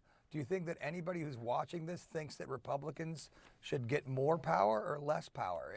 And these things are all are super important for the administration to take into account. I think it needs to be dialed back. I think they should take this. We can still enforce the laws and have strict immigration control. So they're just catching up that this might be a problem. What the fuck? I wouldn't have agreed if they had. I'm throwing myself under the bus there. That abolish ICE would have a plurality of Americans saying, yeah, let's just get rid of it altogether, right? I think that I would have thought. Oh, I guess I watched this 5 months ago. Dude, that was one of those clips. I thought that this was a new one. Well, I guess I had already watched that. All right. Well, no TYT for us tonight. Time to chank off. Ew. All right. What else we got? Let's go to the home page. All right, guys. We actually covered every story I wanted to. So what we're going to do is we're going to do a little roulette right here. All right. Who's ready? Complete meltdown. Nolan Odyssey review. Backlash exposes a bigger problem. Fuck it. I'm interested. This Christopher Nolan Odyssey scandal and backlash has exploded online, and what it's really exposing is just so wild. Explosive diarrhea is now sweeping across the country, and no one knows where it's coming from. You've got new evidence coming out in the Yeah, we got a warning about this that's in our community. So guess who's been washing his hands double time? death of Nolan Wells, with video hinting at heated arguments and the lawyer for his family saying Not gonna someone deleted lie, messages going to on a fucking medical facility today was not fun. his phone. And his Grand Platner is now dropped out, and you've got the left I scrambling. cannot get over how much he looks like a fucking otter. Like, how in the fuck does a human look so much like an otter? Trump might actually be an unlikely Platner ally. We're talking about all of that and even more on today's brand new Philip DeFranco show. You daily dive into the news, starting with this. American culture warriors, they have found yet another Hollywood blockbuster to sink their teeth into. Here This we time, go. it's Christopher Nolan's highly anticipated adaptation of the ancient Greek epic, The Odyssey. Oh, good Lord. Have you not tell me you haven't read The Odyssey without telling me that you haven't read The Odyssey. I don't know of any black people that lived in ancient Greece. I just don't. Apparently the casting was made by Christopher Nolan's woke libtard wife, along with the modern mandates of feminism, transgenderism, and anti-whiteism. Jesus Christ. At what point do they listen to all this and realize that they are just being literally worked? You fucking idiots. You fucking idiots are constantly falling for the same bullshit. Every time I take a look, and none of it is, it has no substance. little break None. from doing my job, I forget what big fucking losers these people are. Yeah, But I they get really it. are. They got They to are do the their biggest time in fucking the culture losers war ever. minds while their president just fucks up the entire country. Right, jangle those keys to keep the people's eyes off the ball. So, but right off the bat, I'll say Christopher Nolan is an unusual target for the conservative culture warriors out there. Because of all the adjectives that one might use to describe him, woke usually not anywhere near the top of that list. In fact, if anything, he's been criticized for not being woke enough, if we're just going to keep using this stupid word. Are you at Esquire pointing out that Oppenheimer was accused of flattening its female characters? Dunkirk, it was called out for erasing Indian and African soldiers from the screen. And The Dark Knight, they raised some eyebrows for casting Liam Neeson as the North African villain. And yet when the first trailer for The Odyssey dropped, it was dislike bombed and littered with comments saying stuff like, if I saw this on a plane, I'd still walk out, and I'm looking forward. North African leader. Dude, Ra's al Ghul has always been fucking... We're missing it. And so as far as, you know, what the... Technically... the fuss is all about, if you hear them... A white guy. I hate to say that, but this is also comic books. I'm pretty sure that it's okay if we, you know... the critics have take a guy with the name Al Ghul and be like, yeah, you know what? Number of different objections. And so let's start with the kind of nerdier stuff. First, you know, some took issue with the way Agamemnon's armor looks black and shiny, almost like it's modeled. Oh, Jesus Christ. It's a fucking throwback to Batman. Look at him. Just fucking look at him. Tell me where he is. Tell me where Odysseus is. Off the Batsuit from Nolan's Dark Knight films. The cheap-looking armor in the beginning, which looked... Hello will not have this. Like it was created with a 3D printer. Put aside the fact, for now, that they didn't actually have armor that looked like this back in the Bronze Age. I can't wait, because I just want to be entertained. Hey, Meester. Welcome to the show. Yeah. That, you had Nolan defending the aesthetic. MAGA are submissive to their alpha. Yes, they are. Hey, Meester. Hey, Meester. Have you hit that subscription button on my channel here? Because if you are enjoying yourself, that would help me. Saying in an interview with Time magazine, hello from there are Germany. Mycenaean daggers that are black and bronze. Saying the theory is they probably could have black and bronze in those days. You take Guten bronze, Tag? you add more gold and silver to it, and then use sulfur. With Agamemnon, Ellen, her costume designer, is trying to communicate how elevated he is relative to everyone else. You do that through materials that would be very expensive. See, now that was just one small detail, but much more noticeable is the choice to use colloquial, modern American English in the dialogue. It's definitely nothing like the dialogue in the Odyssey. It doesn't sound like people in ancient Greece. But with that, you had Nolan defending Oh, shut the fuck up. a choice to the Los Jesus Christ. Do you know that period pieces suck? Because I don't know. Most people tune the fuck out. Angeles Times, saying he wanted language that has emotional, not intellectual meaning to people. And adding, I was maybe being naive, it might bite me on the ass, but I wanted an earthy narrative rather than having everyone use artificially elevated speech. But Thank you. Then Yeah, also that's great. That's actually fantastic. Otherwise, they'd be speaking Greek, you dumb fuck. critics, there's still the glaring problem that Nolan didn't even use the real Odyssey. Right? Instead, he relied on the 2017 translation by Emily Wilson, which was the first major translation from a female scholar. And so even before this this film was being made, you had conservatives taking issue with her rendering of the epic, claiming that Jesus Christ. Do they ever get like tired of being the fucking meme? I mean, I know they say that about us, but realistically, guys, she made it woke, Jesus liberal, and Christ. feminist. And so for The thing is, the amount of people that listen to this shit and actually buy into it is scary. example, the opening lines of the original poem And the thing is, it's not as many just white dudes that you know. There are a lot of white women. There are a lot of just fucking shitty people all over the fucking spectrum that hear this shit, believe it, and just go with it. describe Odysseus using an untranslatable ancient Greek adjective Fucking meaning something over like it, many man. turned. Previous translators have opted for terms like various minded, skilled in all ways, and the man of twists and turns. But Wilson, she went for a simpler word. Complicated. And so what you saw conservatives do is take that to be demeaning to the male hero, almost like calling him problematic. The only reason her translation exists is to neutralize the significance of the Odyssey. They're trashing all over Elliot Page. Yeah, they're going to do that regardless. Apologetically masculine, because in 2026, men, particularly white men from Europe and their descendants, simply cannot be heroic figures. But in their defense here, you have Wilson arguing that her translation is faithful to the original Greek and that Odysseus is clearly still a heroic figure in her version. But then also, like, really, the main thing that's getting people all riled up, it's not the costumes or the writing, It's a lot of the casting. Because this film, it has some big, incredibly expensive cast. Matt Damon, Anne Hathaway, Tom Holland, Zendaya, Charlize Theron, Robert Pattinson, but a few actors, they've caught scrutiny. Such as the rapper Travis Scott, who plays a bard, with Nolan explaining, I cast him because I wanted to nod towards the idea that this story has been handed down as oral poetry, which is analogous to rap. And then there's Lupita Nyong'o playing the Helen of Troy, the mythological figure reputed for her beauty, that her face launched 1,000 ships and started the Trojan War. And seemingly, a number of these people, they had issues that range from just yeah, they're racist because she's fucking gorgeous. Have you ever seen Black Panther? I mean, not thinking that she's attractive to seeming to have an issue with her being a black woman who was born in Kenya. Her in that movie, I don't know, man. Not one person on the planet actually thinks that Lupita Nyong'o is the most beautiful woman in the world. I mean, you might as well make Helen of Troy Chinese. Were there no white actresses available for the role? Yo, I actually had this critique about Troy. Helen of Troy in Troy is actually one of the most mid-looking fucking people in the entire movie. Christopher Nolan he knows that he would be called racist if he gave the most beautiful woman role to a white woman. You even had Elon Musk firing off on Twitter. I agree that she is beautiful, but casting a black woman to play a white woman in a foundational work of European literature is no more right than casting a white man to play Shaka Zulu. And then you saw the outrage just kind of get bigger and bigger after Nyong'o gave this answer when someone asked her what she would ask Homer, the author of the ancient epic, if he was here today. I'd be like, so Homer, how do you feel about the screen time given to these women, considering how little you spent with them? And as soon as that clip got traction, conservatives lost their shit. Let me tell you why there weren't a lot of female warriors in Homer's time or in any time, including today. Homer wasn't a... That's because science... You fucking... Oh my God, they make it so hard to just make it through an episode without using the R word. They really do. Typically...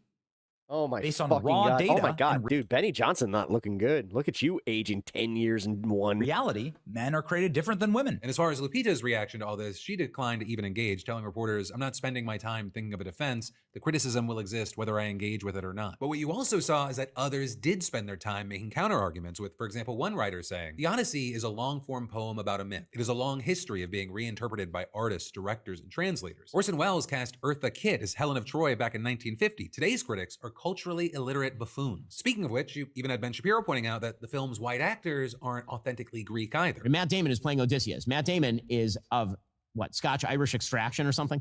He certainly is not Greek. Right? In fact, none of the people in the movie, so far as I'm aware, are Greek. Though also, for Ben and as I said, they all gotta look like fucking... number of people, that there was one casting choice that went just... They gotta have a Papadopoulos or a Stopolopoulos or... too far for them, and that was Elliot Page. One of those names. This is ridiculous. I'm not Captain Tall over here. I'm 5'9", but I would dwarf Elliot Page because I'm a normal-sized human male. No, you're not. No, you're not. I hate to break this to you. No, you're not. No, you're not. I can genuinely make fucking Ben feel bad just being as tall as I am. That's fun. That's genuinely funny to me. Bro, also, is that... Like, fuck you, you idiot. Lifts... 6 foot... 6 footer bust. Sorry, chat. Sorry, chat. This is... But...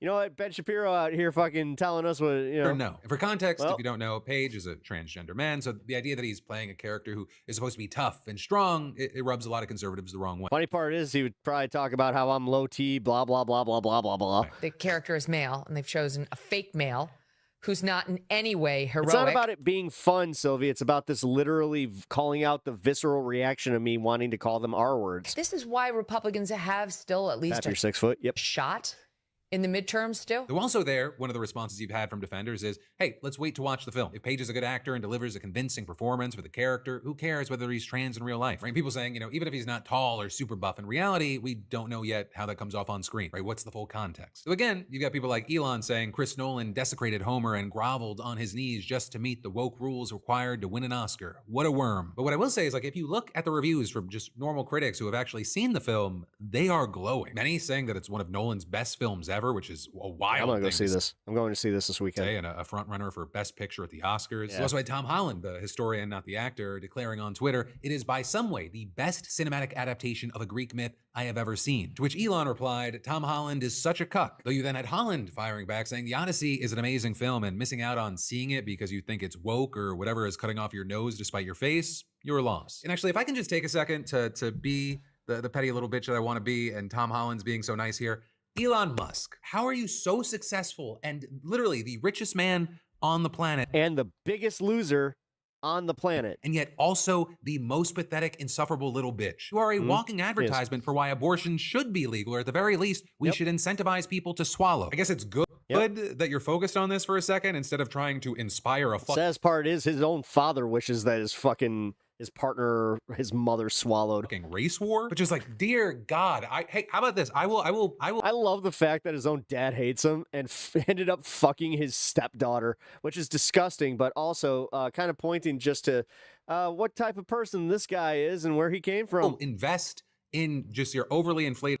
That's what's up. Price of SpaceX right now. So remember if that. You promise that the first rocket to Mars, you're on it. And actually, just like back on topic, even Shapiro, he appears to be, to a certain degree, agreeing with Holland. There's no real indicator from the trailers at this point that the Odyssey is a fundamental betrayal of the storyline. And Nolan does have a gift for being able to strip politics out of his films almost entirely.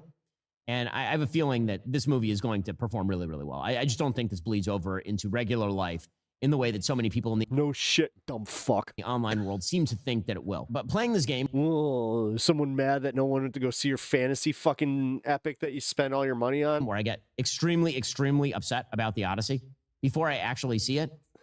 I'm just, meh. And yeah, Ben's feeling, his prediction that it's going to do well, it's based in fact. Right, as soon as tickets went on sale, tickets for IMAX screenings sold out. Sold out. Yeah, I can't get one. Websites crashed. Yeah. Scalpers started hawking them for over $1,000. Yeah. The film's projected to gross up to $200 million globally just during its opening weekend. And that was before all the glowing reviews started pouring in. Right, it's got an unbelievable amount of hype around it for the director, for the cast, for the epic adventure, as well as the $250 million production value. I mean, I've been kicking myself because I didn't get IMAX tickets in time. I thought I had them, but it was actually, I got early tickets for Dune. That's probably just going to be more beneficial for the movie because I'm going to watch it when it comes out, and then I'm going to get into a later IMAX screening. But hey, time will tell. You know, the future's not guaranteed, and most all of everyone is talking about a fucking movie that no one's watched yet. But hey, in the meantime, let me know your thoughts, opinions, reactions to all this, and also, are you going to see the movie? But then also, from that, we've got to talk about... I mean, I'm going. I'm 1,000% going. Like now, funny enough, Streisand effect, bitch. They just made it a guarantee that I'm not going to miss it this weekend. Good job. This is like the last time that this happened where Trump store lady started shit-talking this Chinese place. I decided to go to that Chinese place and, get a nice old meal because, yeah, she inspired me. And the thing is, when I got there and saw that it was packed, I was just like, I don't think that she's having the impact that she thought she would. Oh, by the way, Trump store lady got arrested this weekend. Again. I'll go into it a little bit tomorrow.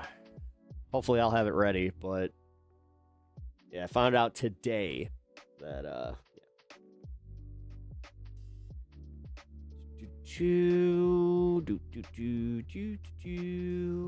what do we got to watch tonight?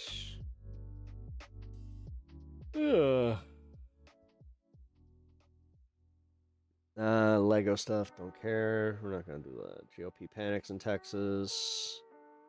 As Rogan Colbert surge. Wait, Rogan Colbert surges. What? They happen in the future midterms because it depends on you and the voters and what people do. But we are getting indicators that are pretty striking. Texas, which is a ruby red, very pro-Trump state, is closer than it's ever been in the modern era. Team America ruined Matt Damon. For Democrats. Actually, funny enough, Team America ripped that joke off of Kevin Smith. To take back, which means even if they don't ultimately win this Texas race, there's a lot of indicators there about how rough the Republicans are doing. The Democratic push to flip the Senate basically boils down to these 6 states. You see Texas at the bottom. In Maine, Dems are looking for a new candidate to replace the scandal. Yeah. He still so in Clerks the animated series, there is a running gag about how dumb Matt Damon is. One of my favorite ones is where he's sending this kid on a bike and he's got all the parts to the pedals. Some Democrats say this actually is a blessing. So he just essentially shoved a kid down a freaking hill to get it figured out in advance of I don't know why and it's so funny though. Someone stronger in. So there's been a lot of attention, as you've probably noticed, on that state this week. But we're turning to Texas, where Democrat James Tallarico is going up against what many in the party, in the GOP, see as a big Trump mistake. Matt Damon had really good movies, but he hasn't aged very. I don't care. ousting a relatively established incumbent senator who's won Senate races there before, and putting in this Trumpy Republican Attorney General candidate. I'll be honest, he just needs to make one more Jason Bourne movie. Just one more. One where Jason Bourne's like old man Wolverine. You know, he's got to come back and like from the cabin in the woods or wherever. It was already a tightening race. Look at this. Today, according to the reputable New York Times poll, they are... It's fucking insane. Yeah, just remember, so you got alleged rapist, totally publicly doing things with his mistress, Tallarico choir boy. Guys, this is why they're like, and this is why I'm trying to like frame this as like, don't do this like we're fucking like with Graham Platner, where you're like, well, we might be voting for a rapist. It is kind of one of these things though, where it's like, dude, don't take the political bait all the fucking time, because I'm genuinely fucking thinking that this was a political op. We all fell for it because they fucking weaponized our morals against us. And this is something that I'm going to have to fucking reconcile with for a while, because it is just like so obvious. Like, look at this shit. How quickly they also moved to Texas. Just within the margin of error, which means, if you believe that poll, it's anyone's race. A lot closer than we usually see between the parties there, both campaigns. This also is just to put out crazy. their fundraising numbers, and look at that. The excitement for the Democrat dwarfing Paxton's struggle, having been in a kind of costly and divided Republican civil war. He was good as Bourne, but anybody could have played that role. Oh, yeah, I guess you're right. Paxton comes into this race with many scandals, and those have become attack ads from Republicans even during that Civil War primary. Son of a bitch, I just realized I forgot to get this checked. Crooked Ken Paxton cheated on his wife. She's divorcing him on biblical grounds. So now Paxton's wrecking another home, sleeping around with a married mother of 7. Why does Ken Paxton go easy on child predators? A Waco attorney, Adam Hoffman. Yep, Adam Hoffman, if he does not take this candidacy, I'm sorry, guys. Then it's time to reconcile fucking how we go about politics, because if Texas is just going to blanketly be like, nah, we have no principles, we don't give a fuck. For 3 years, and Paxton gutted the case, offering him just a slap on the wrist. Again, not saying that we go down like we meet them there, but this is one of those things where it's a hard look, and we need to. Sorry, that's a fact. We also need answers as to why we are losing elections to fucking actual rapists. Those are the and people who actually support actual rapists. Ads that Texas Republicans and other voters have already been hearing about. And if they have a long memory, Paxton was previously impeached by Republicans for alleged corruption. We should note he was acquitted by the Texas Senate. And that's why they win. For all the narratives we hear about everything being super I don't know what that says about electoral politics there, DJX. There were some Republicans trying to hold this other Republican accountable for alleged corruption. He was also criminally indicted for fraud, charges that were later dismissed. Again, he is legally presumed innocent and was not convicted in those cases. But the question of whether you think he should get a promotion to write new laws and be a powerful person is a very different standard. I don't know. I'm going to just say it, guys. After the fucking therapist thing came out and it turned out to be false, I'm sorry. That means the entire accusation is fucking questionable at that point. And realistically, we did exactly what the ops expected us to. That's where I'm fucking a little upset. Then him escape. I'm not going to drop this one, guys. I'm sorry. I'm not. I don't know. I hope we get to the bottom of it, and I have really reiterated that over and over, that no matter what happens with this Graham Platner thing, I want to get to the bottom of it, and I want to know whether or not this accusation was fucking true or not, because, again, if we're going to let oppositional fucking political figures come in and dictate how we react to things based on the fact that it's just like, oh, well, they'll totally do this because realistically, they'll talk themselves out of voting for this guy just based on the merits that this could have happened. That's where we need to be very fucking careful here. Criminal conviction. Paxton has a new... We can still believe women, but during electoral fucking politics like this, we should definitely question it with a little bit of a, you know, I don't know, like a different mind, I guess at this point, because like realistically, his address where apparently, allegedly, he did not live while repeatedly voting. For his part, Paxton says he did follow the relevant law. Tallarico has been hammering Paxton on this. The strategy has focused on the other side of questioning the Democrats' masculinity, a kind of attack the Wall Street. The fact that that shit works is so fucking pathetic. And like I said, guys, I think the electoral side of America is a lot dumber than you think. And this is where I get pissed off, is that we don't know, if you don't know how to fucking work their emotions, you understand that trends in sports gets them all riled up because they don't understand it. This is a psychological thing. We're refusing to play the game where we expose their psychology and we use it against them because we don't want to do that disingenuously. Fuck that. Street Journal notes that they're calling out the evil side of me. I really do. I am kind of getting to that point where it's like, no, you know what? You will not dictate how I react to these things. And on top of it, oh, yeah, this whole masculinity thing. Can we talk about your gimp eye? The fact that you are you are just a walking piece of shit. Look at you. God hates you so much that he put you, this walking pile of excrement, just looking the way that you do. And this is where I go after the looks. I'm tired of it. I really am. That we've heard before. No more Mr. Nice Pep. For whether it works in a down economy with this fucking kind sick of it, alternative dude. Is an I really am. Now, Democrats and the thing is, y'all know you feel this fucking way about this shit. But you're somehow, some way, we do this thing where we're just like, well, I'm better than that. Flipping Texas and never done it. I won't make fun of somebody's looks because then they might make fun of my looks, and I don't want to bring myself down to their level. But the story we're telling you tonight is not just about whether bully the bullies, make them feel uncomfortable, and if you what do we have to lose at this fucking point? Oh, democracy? Cool. Or not they get over the line. It is a story about Donald Trump dragging down the Republican Party, interfering in a way that put in a less viable candidate. That's the Trump effect. And if you are spending money and energy to defend a red seat you're supposed to win in Texas, how much worse is it for Republicans on defense in the rest of the country? They claim the AG used secret email accounts, burner phones, and a fake Uber account to see his mistress. Yeah, it's fucking pretty easy.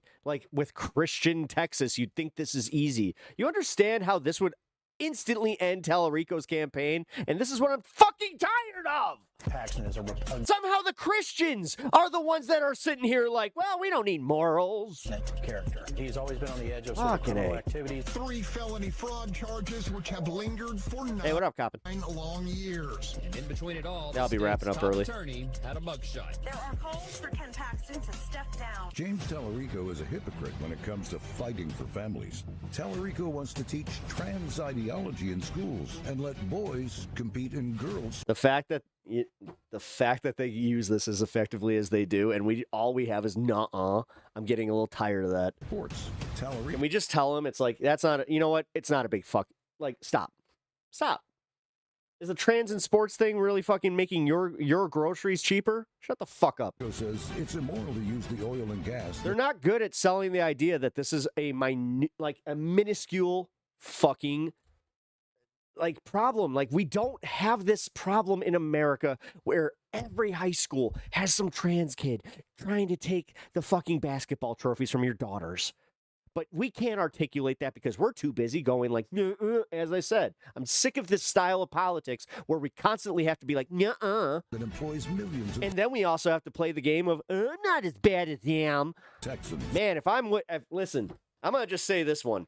If I am what we need, and my fucking candor is what gets us there, all right, then that's what Texas voters maybe are I will think of politics. Let's go. These two folks who want to be the senator from Texas. So sick of this play nice bullshit. Closer race than usual. Democrats feeling optimistic. As promised, we're bringing in Jeremy Wallace. Fuck, you've seen how fast they clutch their pearls. You don't think that their fifis are gonna get hit? Who's been closely watching all of this? The thing is, you can't even make them crash out. Do you understand how easy it would be to actually get look at how fast Adam Mockler got Scott Jennings to kind of crash out on Fox. That should have happened a lot fucking sooner. And Obama campaign vet Che Komanduri. Jeremy, is it closer than usual? And what are you seeing on the ground that we might not notice nationally?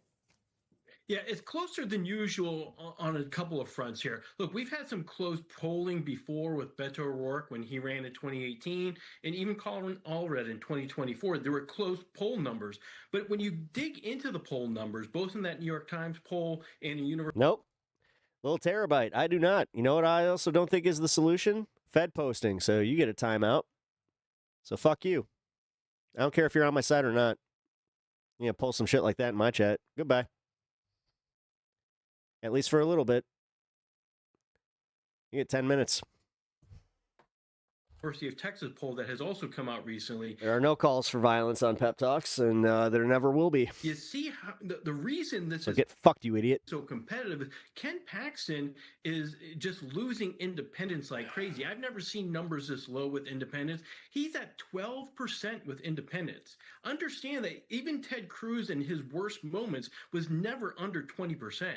Ken Paxton has a two-front war he has to deal with. One, he's trying to figure out how do you bring back those Republicans who did not vote for him and voted for John Cornyn and have always had a problem with him, right? You heard in those clips before. He has a lot of Republican repair work to do. So he has one front there, and then he has to fight this other front war with independents who clearly don't like what they've seen from him, and they like Tallarico. Tallarico's hovering around 40% with independents, which is better than Beto O'Rourke or Colin Allred were at the same point back in their campaigns when we were going into the heat of summer, going into the midterm cycles.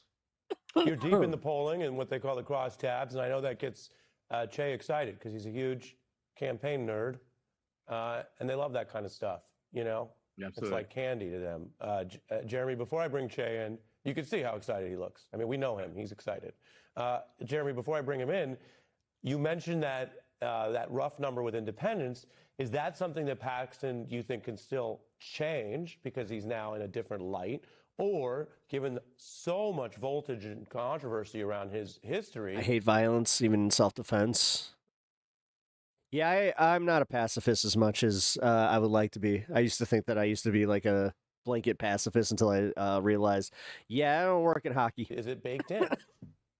Yeah, it's partly baked in. Hey, Carl. Partly because of President Trump, right? You know, with this war going on and these gas prices starting to creep up again, it's like that was the worst and the last thing that Ken Paxton needed. Like he needed that trend line to keep going, so maybe people, you know, wouldn't be upset about that. He's now got to figure out, how do I get, you know, Republicans excited about me? Remember, there's not much else on the ballot here in Texas that's going to be driving the electorate. There, you know, the governor has his race, you know, and he's going to be doing his work, but he's in a different situation than Ken Paxton. Paxton's on his own. He needs to get out there and start, you know, trying to define who he is and try to present a better message. But here the thing is, he has no money. Like you pointed in the fundraising, you got to understand that $70 million that James Tallarico has raised so far is historic from a Texas perspective. That is twice the amount of money that Colin Allred or Beto O'Rourke had at the same point in July going into the election cycle. All right. Got the new poll up. Pep is the kind of person that would get into a fight at the bar and then I would have to have his back, which is cool. Yep.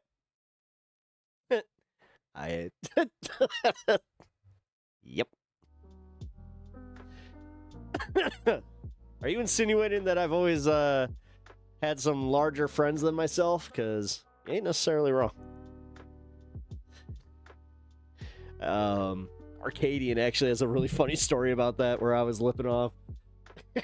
I literally did the thing where I stood behind him. I'm like, yeah, what's up? Like a fucking hype man. It's like, yeah, you just got my boy involved. Is it a bitch move? Not necessarily because I knew it was going to de-escalate the situation into, yeah, them just being like, okay, whatever, all right.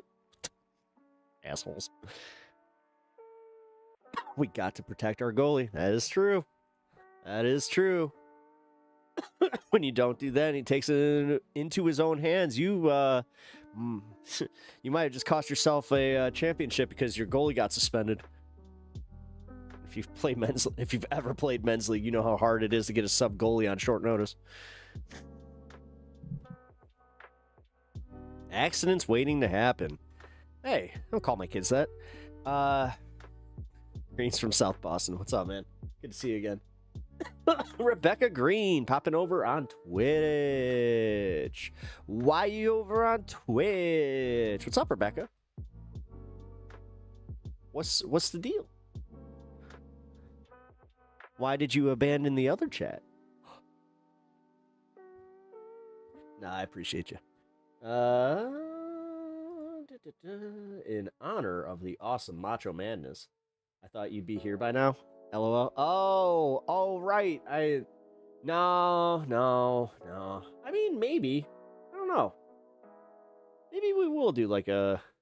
I don't know. Maybe we'll do a final wrap-up. I don't know. Do we want to? What do you guys think? Final wrap-up over on Twitch? I mean, it's technically, I could do the 420 over there, but... Huh. Tyler Summers. Yo, what up, bro? What up, Tyler? How's it going?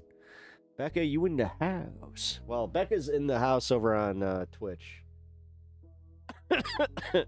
She's anticipating that I'm going to end up over there, which...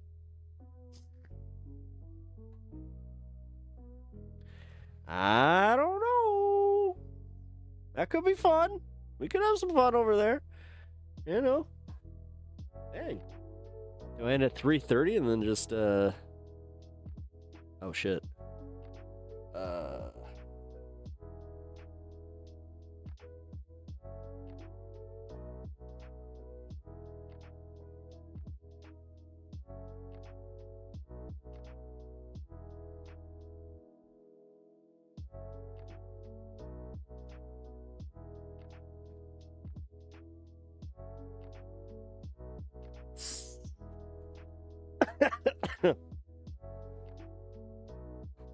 How have I been? I've been taking care of your parents, so haven't been around much. I've been okay. I'm living. Man, good on you for taking care of your parents. Yeah, I haven't seen you in a while, man. So it's good. I'm glad that you're here. I'm also glad that your parents have someone taking care of them, man. That's fucking dope. Hope they're okay. Shit, I just thought about that. All right. Do we want to go over to Twitch? I think I might.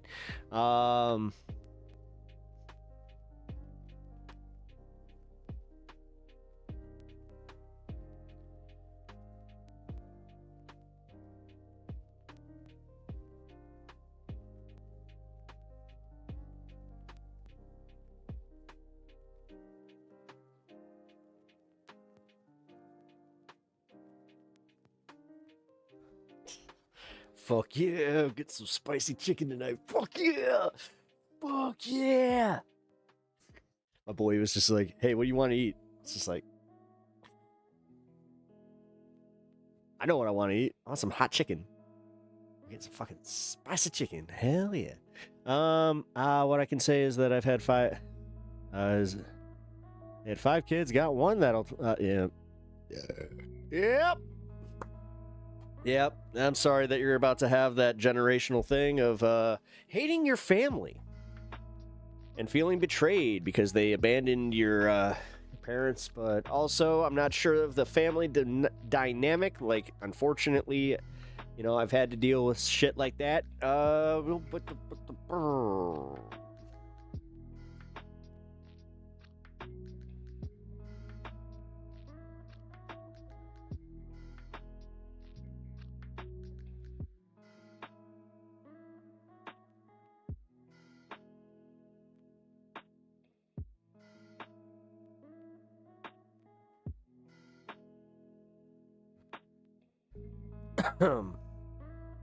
Well, I still haven't figured out Twitch, but I will hang out here until then.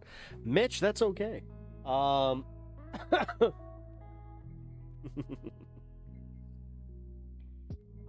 Sometimes abandoned family for it. I was about to say, yeah, I know too well about this kind of stuff. Like I unfortunately dealt with stuff in my own family with this, and yeah, I think it's a little rough, but they're amazing. Man, I'm glad that you got amazing parents. Like I'm lucky. I don't have amazing parents. You know, unfortunately, my mom has passed. She did the best she could. I love her. I will never think anything that she never loved me. Like that's, but there were, you know, she definitely, there were times. And the same with my dad. My dad said some shit that's kind of fucking wild, but I love him, man. I wouldn't change a thing. I wouldn't change a thing. There's one thing that I can say, and this might come off as like a little egotistical, but I do like who they made. You know, all their proclivities, everything. I actually like who I became. You know, definitely do not hate myself. Me and my sister have had a dead serious conversation about something kind of funny. Is just that my parents.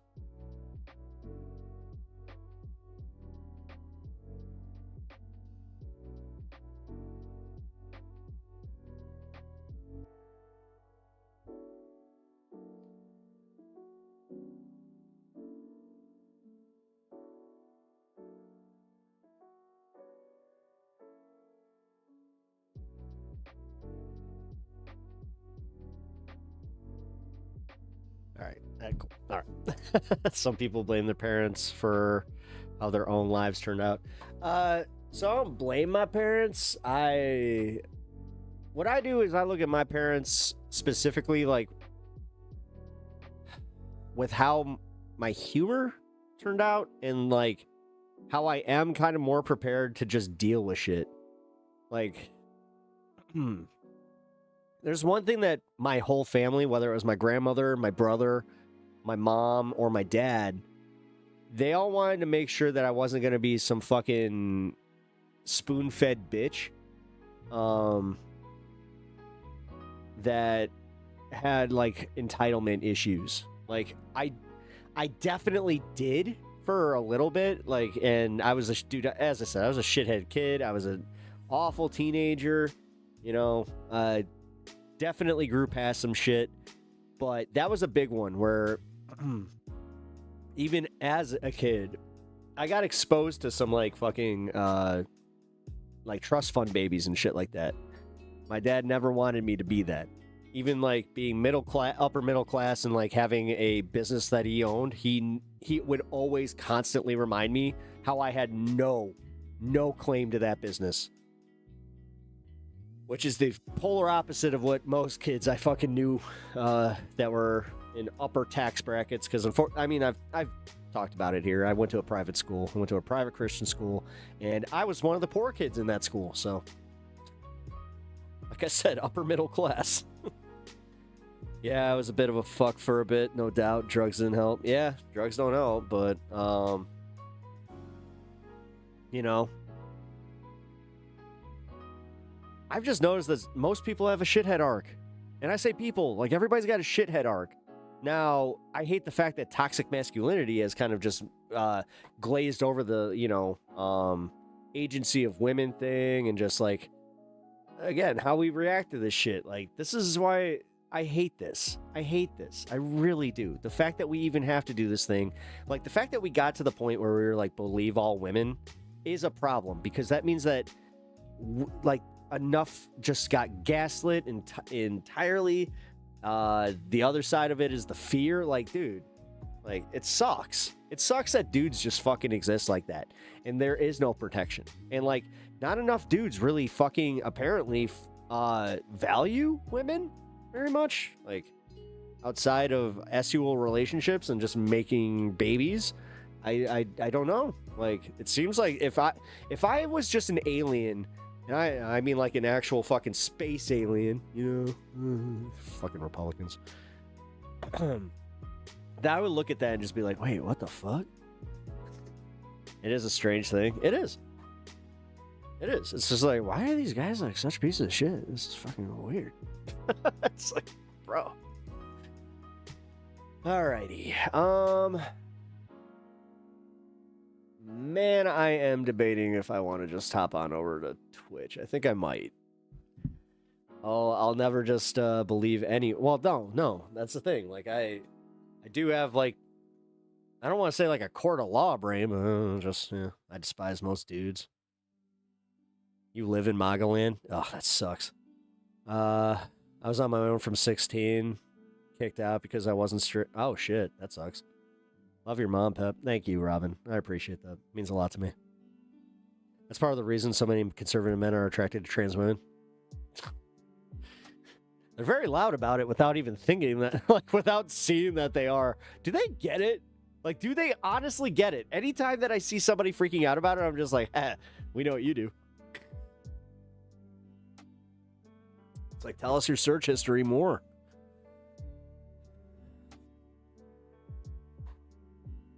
All right, who didn't snap into a Slim Jim? Ooh, we got a cream of the crop. Ooh, Hulk Hogan is a jabroni. I know, not as creative tonight. All right, so this is what's happening, guys. If I do go to Twitch, we'll see. What is going to happen regardless is I got pee. So I'm going to make my mind up while I do this. Chill with the dog. And I shall be back.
Okay. I don't feel like I'm gonna die.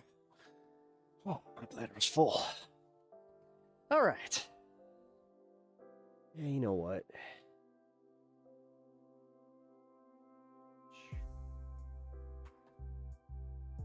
I think I want to do I think we'll end it on Twitch. Hi, what's your political opinion? I am left of. I'm a like DSA kind of guy. That's my political opinion.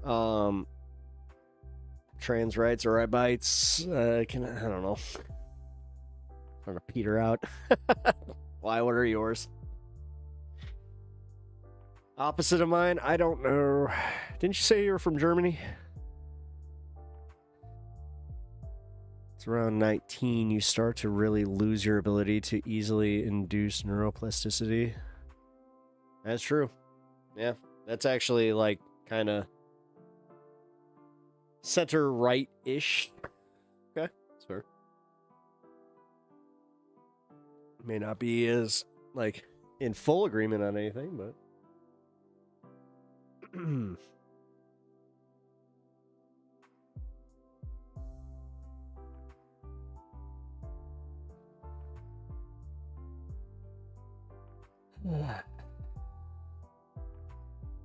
but you're pro borders?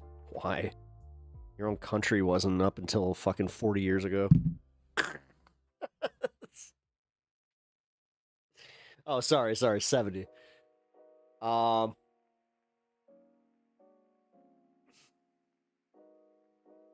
I'm just gonna say it. Fuck, like, no.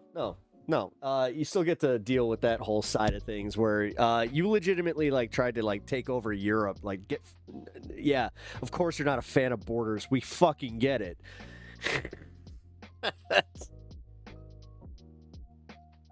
You know, you guys were kind of all about that in the early 1900s up until the I don't know.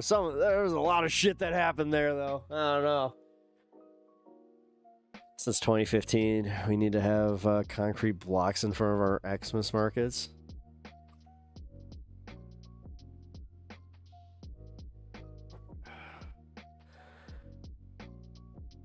Yeah, you can restart some healthy growth in your 30s for your brain. That's true. I mean, I got better. Like, I did. And not, like, better, but I definitely, like, I started valuing things differently, and, I don't know, I just became a better person. Like, I started I lost, like, ego death was pretty, that was a big one. And you guys can guess what took me there. But realistically, guys, like, that really opened my eyes where I was like, what am I doing? Like, I realized that I just really, I don't need everybody to like me, but I would like to be a likable person. I would like to be the best person I possibly can be. If I can help somebody, I'm going to. But, yeah, realistically, that's where I'm at. Illegal immigrants. I don't have a problem if you're an immigrant. Okay, what if those illegal immigrants are technically behaving? Like, dude, stop. You're believing the fucking, like, this thing where brown people or people that don't, like, look like you and sound like you are the problem for things happening in your life, which, as an American who has been fucking just blasted with this propaganda forever, and again, kind of came from a certain place, we learned it from a certain country. I don't know, man. Maybe think more critically. I don't know. Get culturally, like, go and just experience their culture. Go to, if it's the mosque you're scared of, go to a mosque. Go see what's up. Go eat some halal food. What the fuck, dude? Go experience things. Go meet some people. Maybe you'll change your fucking mind. But I genuinely think that it's fucking crazy when some shithead that's in a country that's about the size of fucking Jersey, like, realistically, you're sitting here, the immigrants. Dude, you guys have open borders for each other. Europe is literally, you guys share a currency, you dumb fuck. Christ almighty. I have never gotten behind this idea of fucking this weird racism that y'all fucking live with. This idea that some fucking other culture is coming into my country and changing my ideals. Fuck you. I've never had that. You know what I have had? I have had I've had some real fun going to other people's churches. I've gone to other services that were not of my religion. And you know what? I had a good time.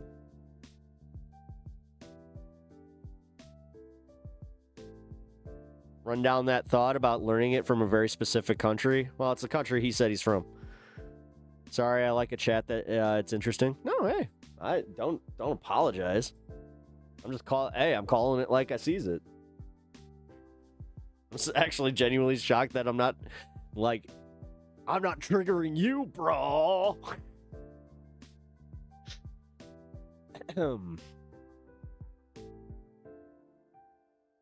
I actually do like some churches when I visit them, sometimes depending on what they do, regardless if I'm usually with a woman.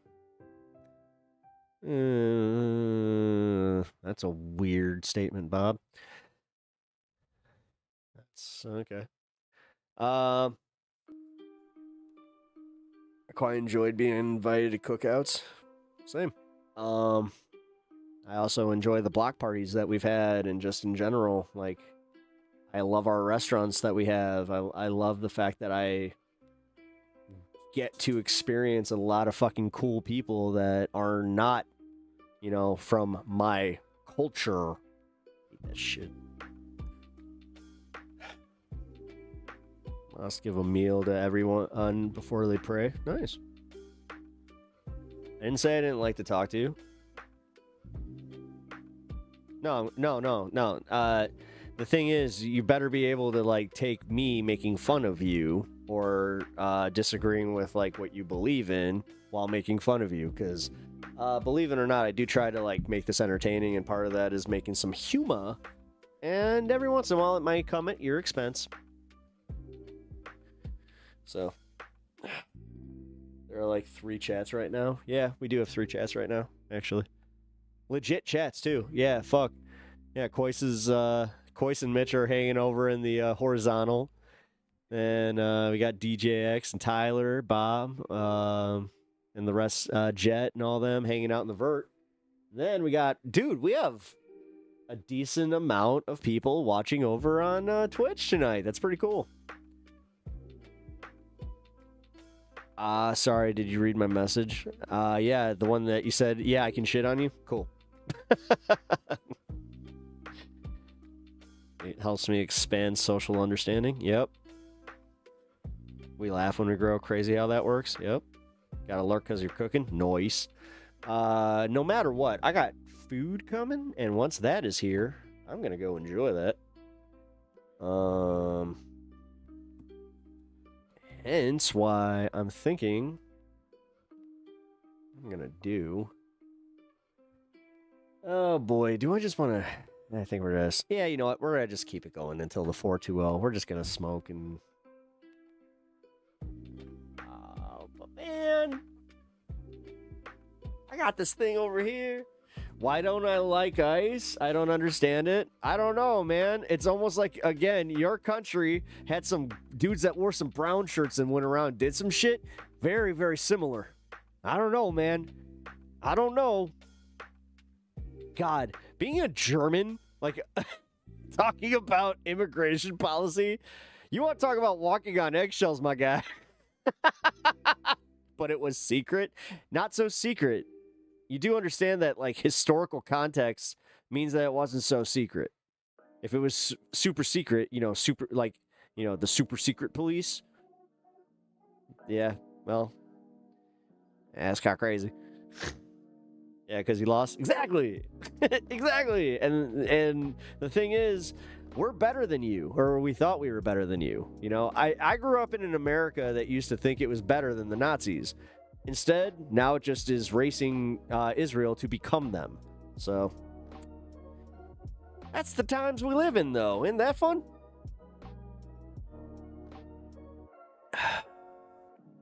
A German not understanding the Gestapo? Yeah, I know. Isn't that wild?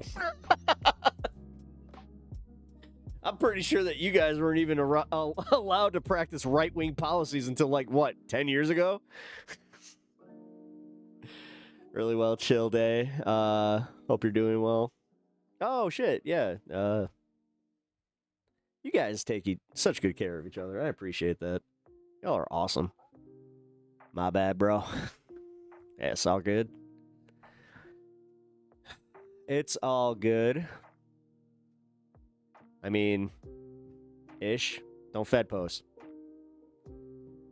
I appreciate you apologizing, though. So, you can hang. Again, you can hang if you subbed. If you subscribed to my channel, then yeah, you're totally cool.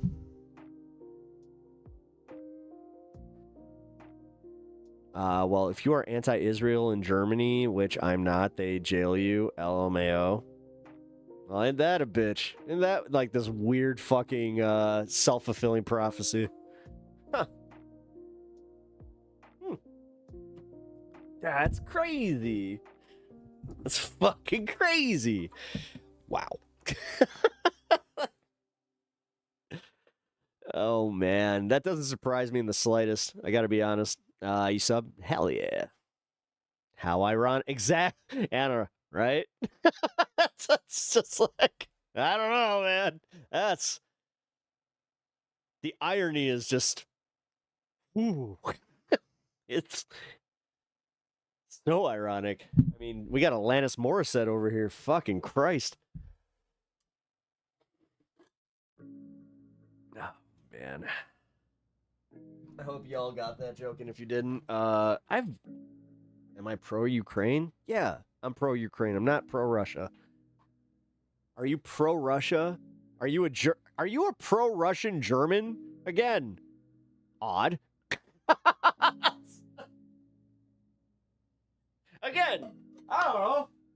There's a good chance that you have a fucking relative that bid it to a fucking to some Russian ordinance, but here you are. Okay. Bro. Alrighty. This is wild. Yeah, I gotta say, there's a reason that I am not going to just end stream here so quickly. We're gonna definitely go to the 420, that's for sure, but this is fun. This is fun. Ukraine fucked up Nord Stream, which hurt us Germans a lot. Yes. Do you know why they fucked up Nord Stream? Because Russia decided that, you know how you like borders? Well, they ignored that. Bro. Do you guys ever hear yourselves or see what you type? It's crazy. It is genuinely crazy that you're in here just like, yeah, I'm mad that they blew up Nord Stream and blah, blah, blah, blah, blah, blah, blah. But no blame for fucking ignoring the borders, which you yourself are saying you value. Not just German borders, but doesn't that mean borders for all? Or am I misinterpreting this?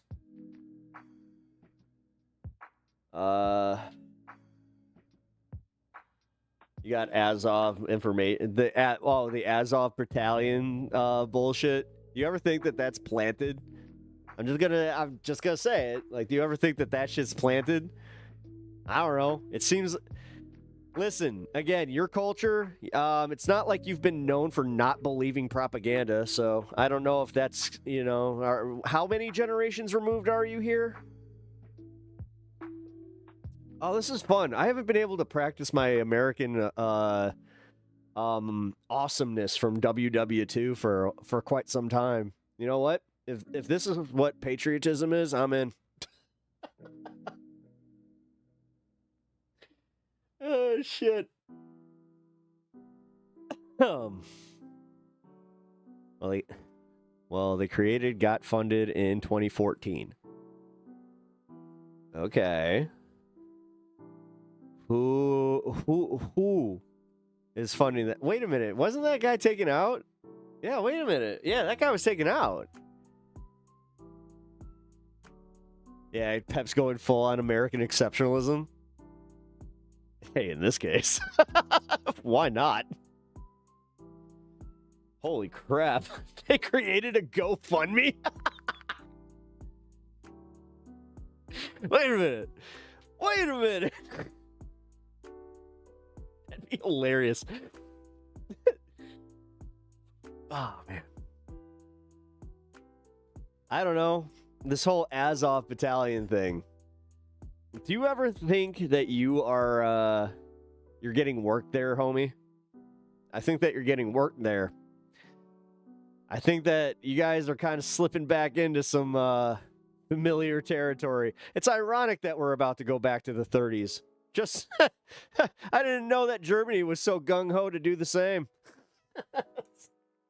You know, that used to scare the crap out of the world, but right now, considering everything, it's kind of weird that you're going to be like, what, the number 7 to everything? Because, like, realistically, it's America, so many other countries, and then, you know, since you guys are Israel's bitch too, you know, got to get through that. You realize the Russians are the ones? Yes. He doesn't. No.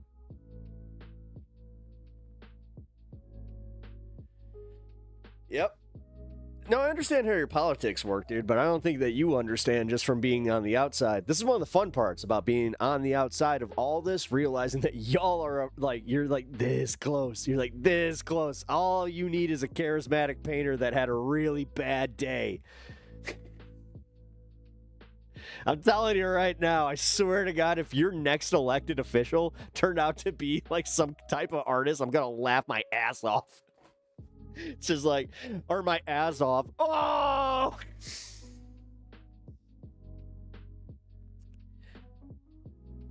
That's what you come here, right? That's how you come here, folks. Oh, fuck. The future's going to be so lit. What context do you mean that in? Do you mean like blinded by the light? You know, type of thing? Yep, lots of sunburns.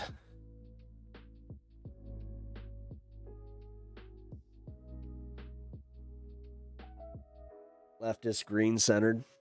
Yeah. But the thing is, what are your leftists? Like, the thing is, you seem, again, you're center-right. I wouldn't even call you center-right, because you're just like, I like gay people.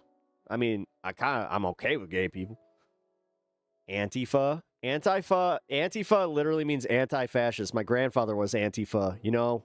He kind of did this thing he was actually in the Pacific Theater, so he didn't really do it against y'all. But I will say this, we were all pretty Antifa here in America during WW2. And since that's where I'm gonna keep this conversation, guess what?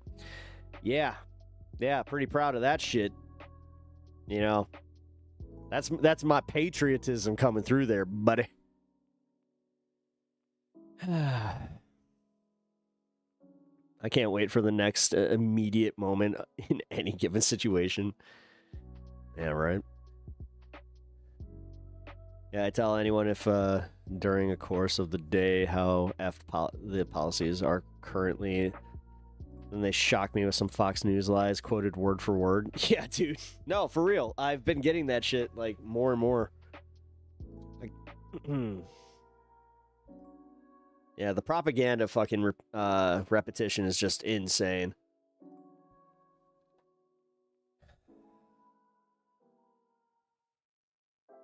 This is funny. Oh, it's genuinely hilarious. I hope that you don't think this is a bit. I am enjoying myself. This is awesome. AFD video, which is propaganda labeled as the Nazis. I don't know what the AFD is. I don't pay that much attention to your politics. I kind of got some shit going on here in America. You know, we call it America. You know, with the me. We emphasize that me because that's what I'm all about here in America. Is me, myself, and I, sir. It's the right-wing party. Oh. Well, I mean, German right-wingers carry a certain connotation, you know? It's almost like they have reasons. It's almost like, you know, almost 40 years of reasons? Wow, when you really break it down in the context of history, they weren't really around that long.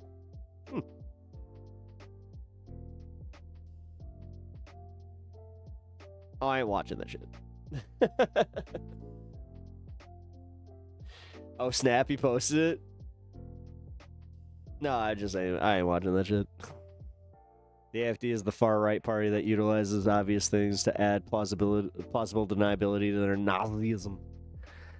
Ah. Oh, wait a minute. You know what's crazy? The fact that this guy... Like, how do the Germans feel about the fact that it took their neighbor to come in and just be like, all right, I'm going to run this shit now. And you're going to listen. Y'all were like, yeah. Yeah. All right. Listen, I come here from Austria. I'm going to tell you exactly how this is going to go. Yeah, Daddy. Come, give it to us. Give us the knowledge. Yeah. That's what you all sound like, right? Now I'm just doing the reductive American thing.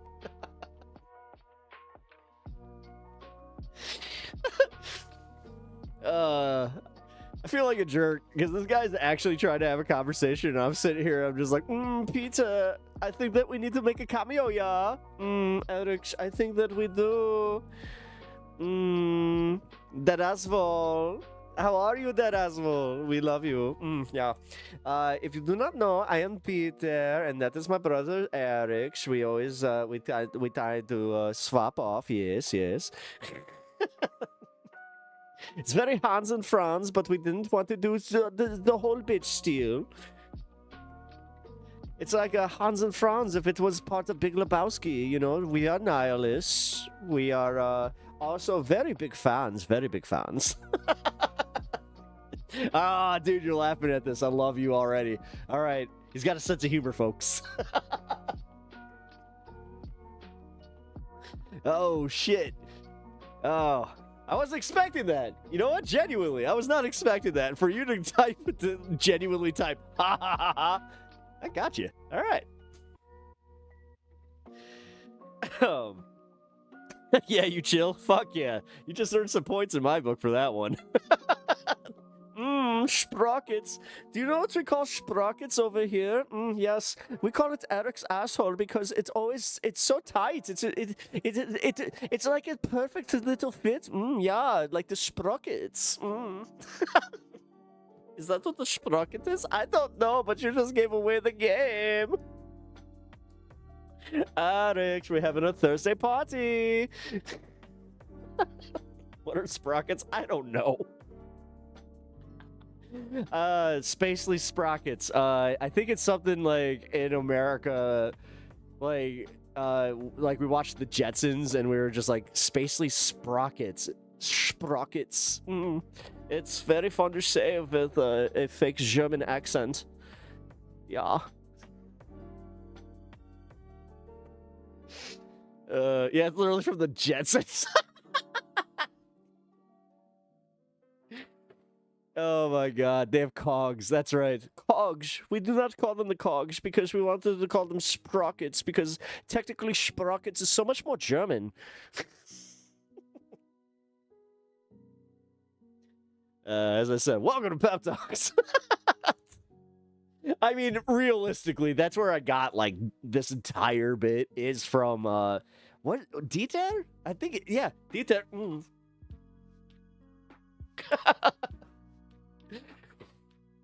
They are springy. Yes, they are springy sprockets. The springy goes into my sprocket, yeah. I do drive an Audi.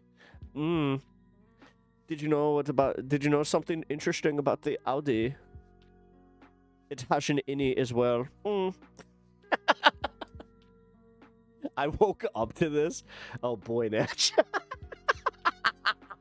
Yes! The fact that you felt... All right, that just made me happy. All right, I'm out of questions. This dude just was like, this guy just, he just did fake German, fake German voice, and he just got me to stop asking the political questions, because this guy's he's a bit of a shilly pants. Yeah. W, fuck yeah. Poop jokes are big in Germany. Scotsman. Wait a minute. So you're telling me that the hit tune from DDR is technically a different type of song over in Germany? I'm a scat man.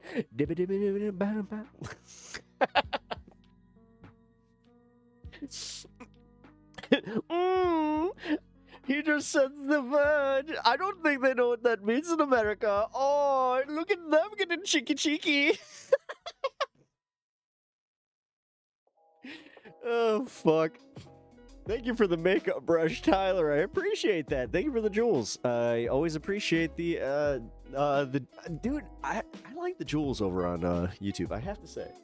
Yeah, I do appreciate the jewels. Also, for anybody following over on Twitch, if you haven't already actually followed my page, consider doing so. Welcome to the show. Wanted a dingy in the middle. Hey, that worked. You just like give me a dinghy. No Schlitz? No, there are no Schlitz because Schlitz is gone forever. I think that's German racism in advanced mode, right?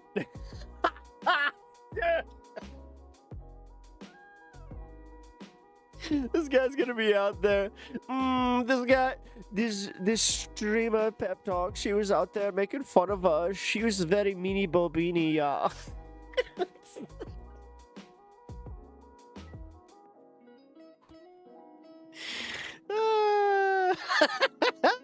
Ah, shit, this one really got me.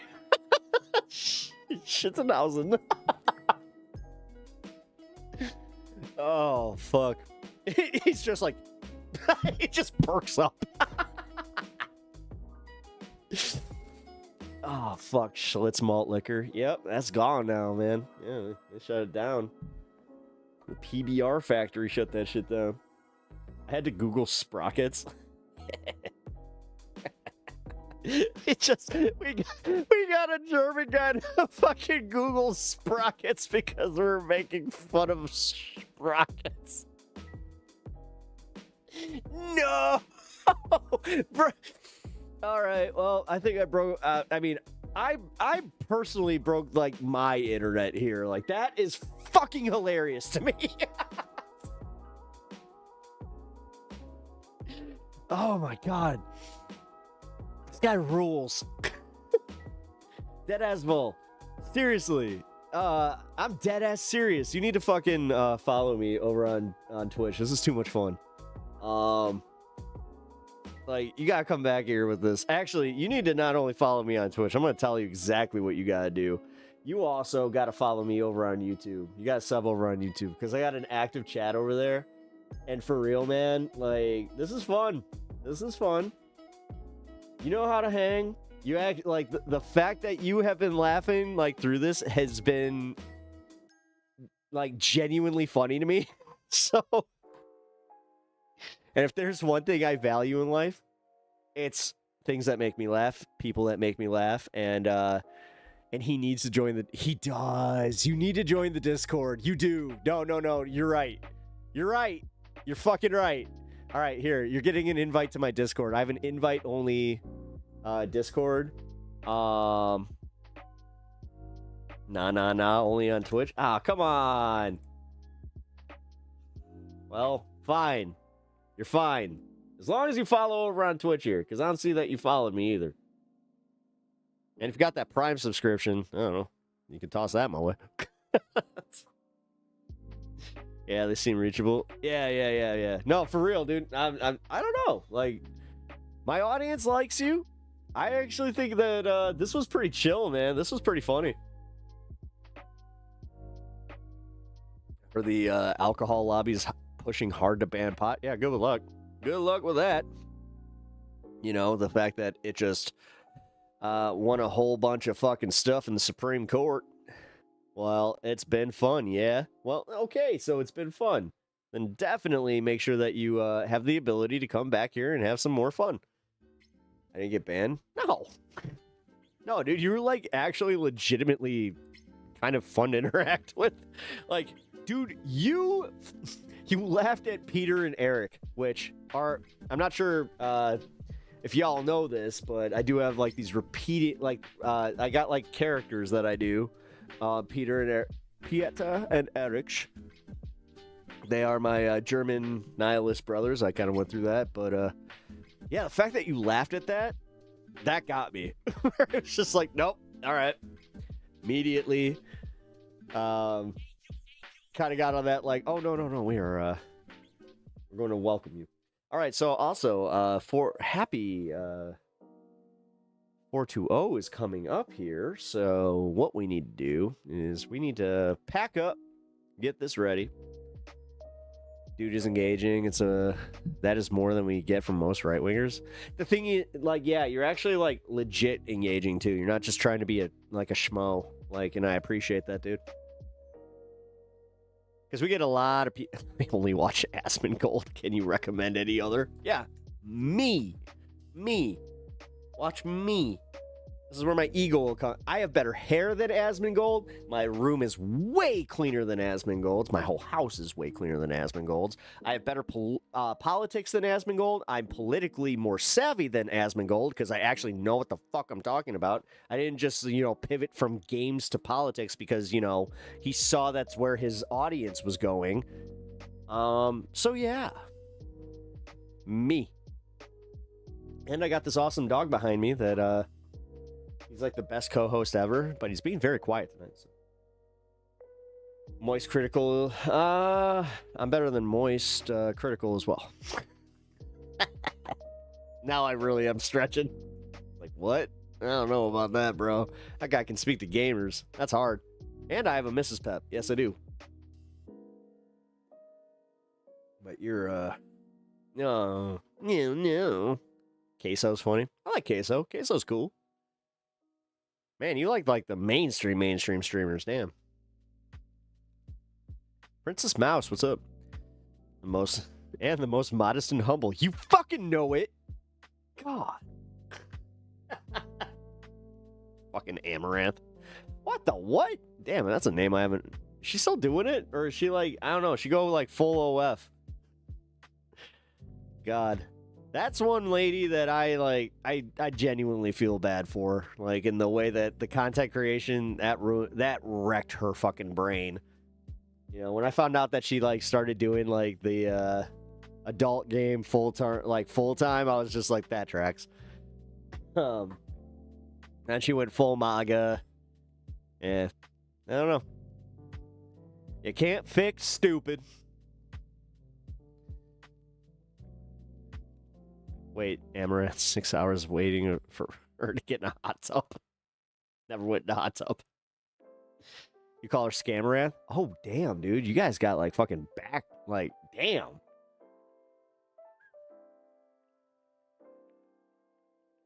It's crazy. Is Pep starting to talk like Trump? Oh, I actually might be. Oh, no. Amaranth. I gotta tell you. She was one of those booby streamers. The boobies were enjoyable. But she went out there and she tried to be more. And let me tell you something about that. That's not how this works. That's not the internet game there, folks. That's not how it works. Do you believe the, I don't even know what you're referring to. What? The stuff, like the fact that they were trying to do it? No, I don't. No, I have a little more experience in Middle Eastern fucking geopolitics than, the Trump administration likes to give us credit for, just by the merit of living through it. So, yeah, they bombed the nuclear facility. That's not how that worked. That happened in July of last year, and that didn't happen. Like, it was actually proven that they did not hit the facility. So I'll just say it. I don't believe it.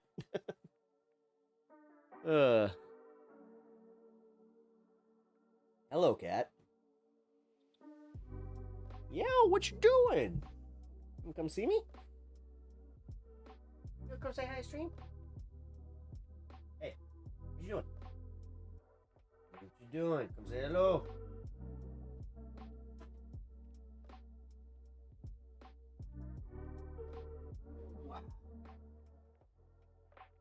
Whoa. I got a key. Yes, I do.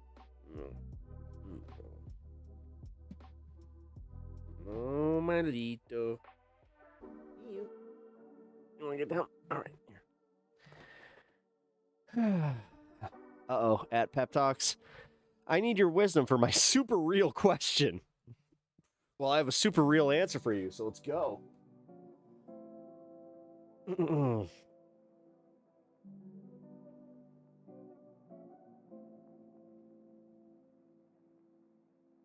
Science has proven that smoking the ganja is more safe than drinking. Yes. Those dum-dums out there thinking like, oh my god, I believe the propaganda.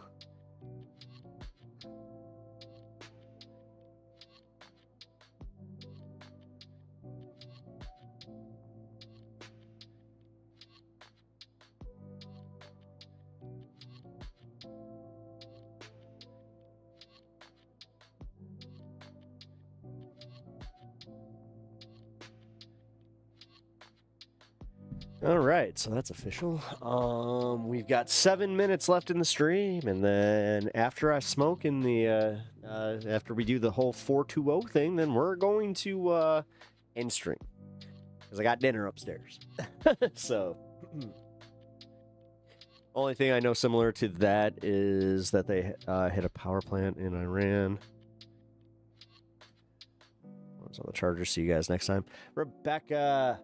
I really appreciate you. I will see you on the next stream. And,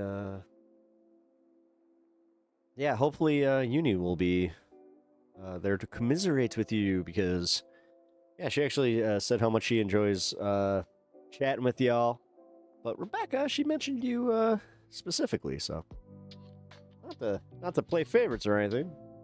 Be honest. Hear about, oh, Jesus. No, we haven't because it's not true.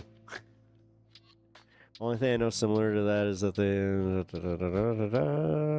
Good night, everyone. Oh, y'all are leaving? I like how I announced that I'm like, you know, going to start rapping stream, and then y'all are just like, I can't deal with a long goodbye. I say goodbye now. Good day to you, sir. Good day.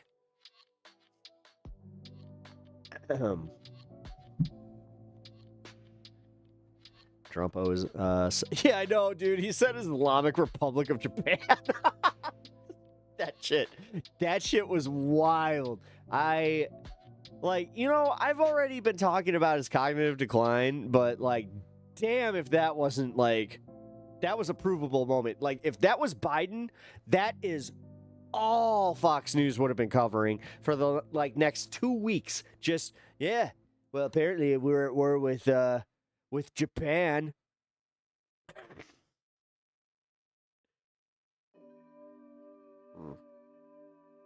Pep, I'm ready for the inevitable next hour. No, actually, sorry guys. No, this one's actually like I got some chicken upstairs that I'm gonna enjoy. No, I had a fun stream tonight, man. Like this was cool. I do have to get better about like not streaming for like hours and hours and hours and hours on certain days specifically because yeah, man, like I do this thing where I kind of neglect some other stuff that I should be doing. So like eating. Hell yeah, Pep, enjoy the dinner. This was a lot of fun. Oh yeah, I've been having a ton of fun. As I said, I ain't going nowhere like just now. I got 4 minutes, man. 4 minutes until we celebrate. As a matter of fact, 4 minutes till we celebrate, and I'm still not packed. My bags ain't packed and ready to go. Uh-oh. Could you be friends with a right-wing person? I am friends with a right-wing person.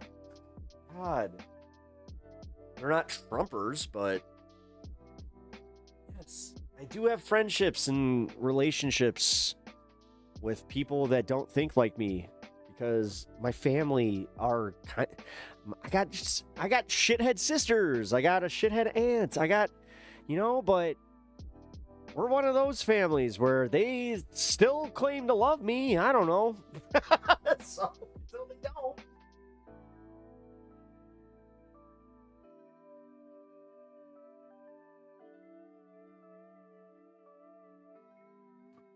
Ugh.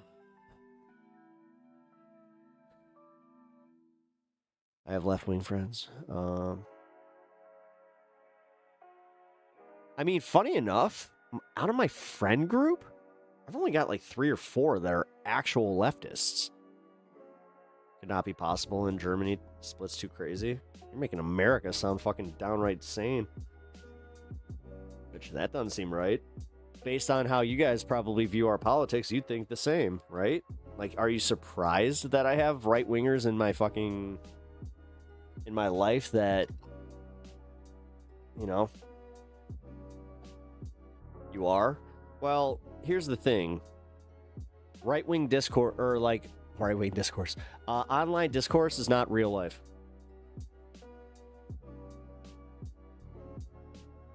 Even I say shit here on this stream that if I was in front of like my family or like some of my friends, I would tone it down.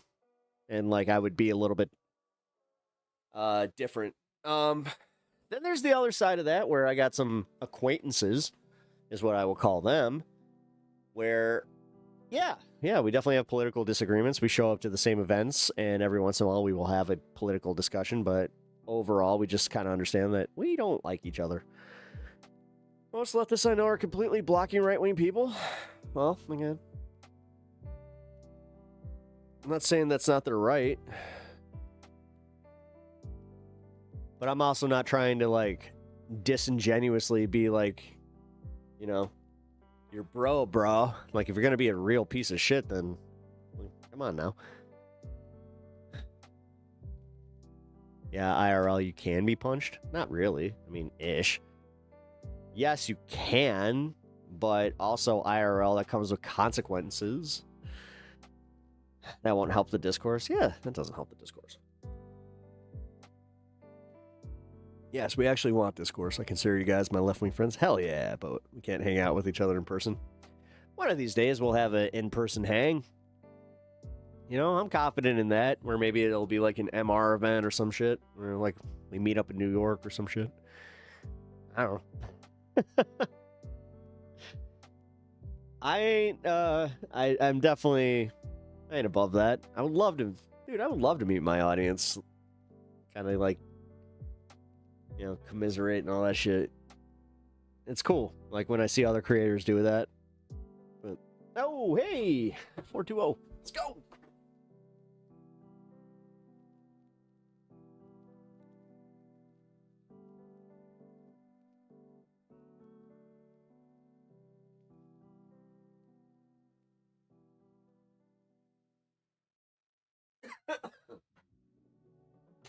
All right, folks, and it's a very big surprise to everyone here. I am actually wrapping up stream. So, I really do appreciate y'all hanging out tonight. Seriously, this was fun. I love my Thursday night streams. If you guys like this vibe, just come hang out on Thursdays. We what was the percentage? That was like a 28er. That was like bordering on the 30.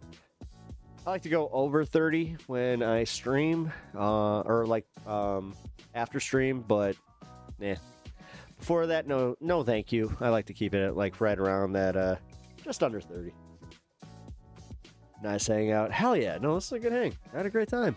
So, with that being said, if you have not already, hit the like button and subscribe to the channel. I do not know what's going on. I know that Dead as Well has already followed me, but you did not sub to me over on YouTube. I don't know why you're so adverse to going over to YouTube, but it really helps me out. I'm trying to get to 3,000 subs. So if it's no skin off your teeth or whatever the fuck they say, then help a bro out.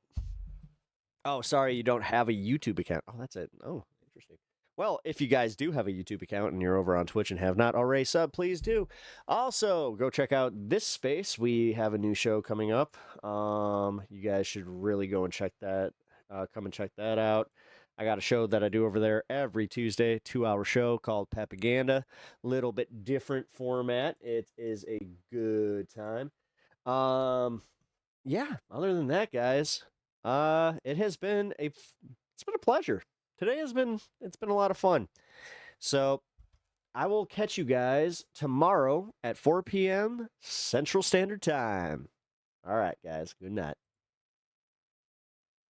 Who the heck is PepTalks? I'm not gay, but I fantasize about Marco Rubio. PepTalks.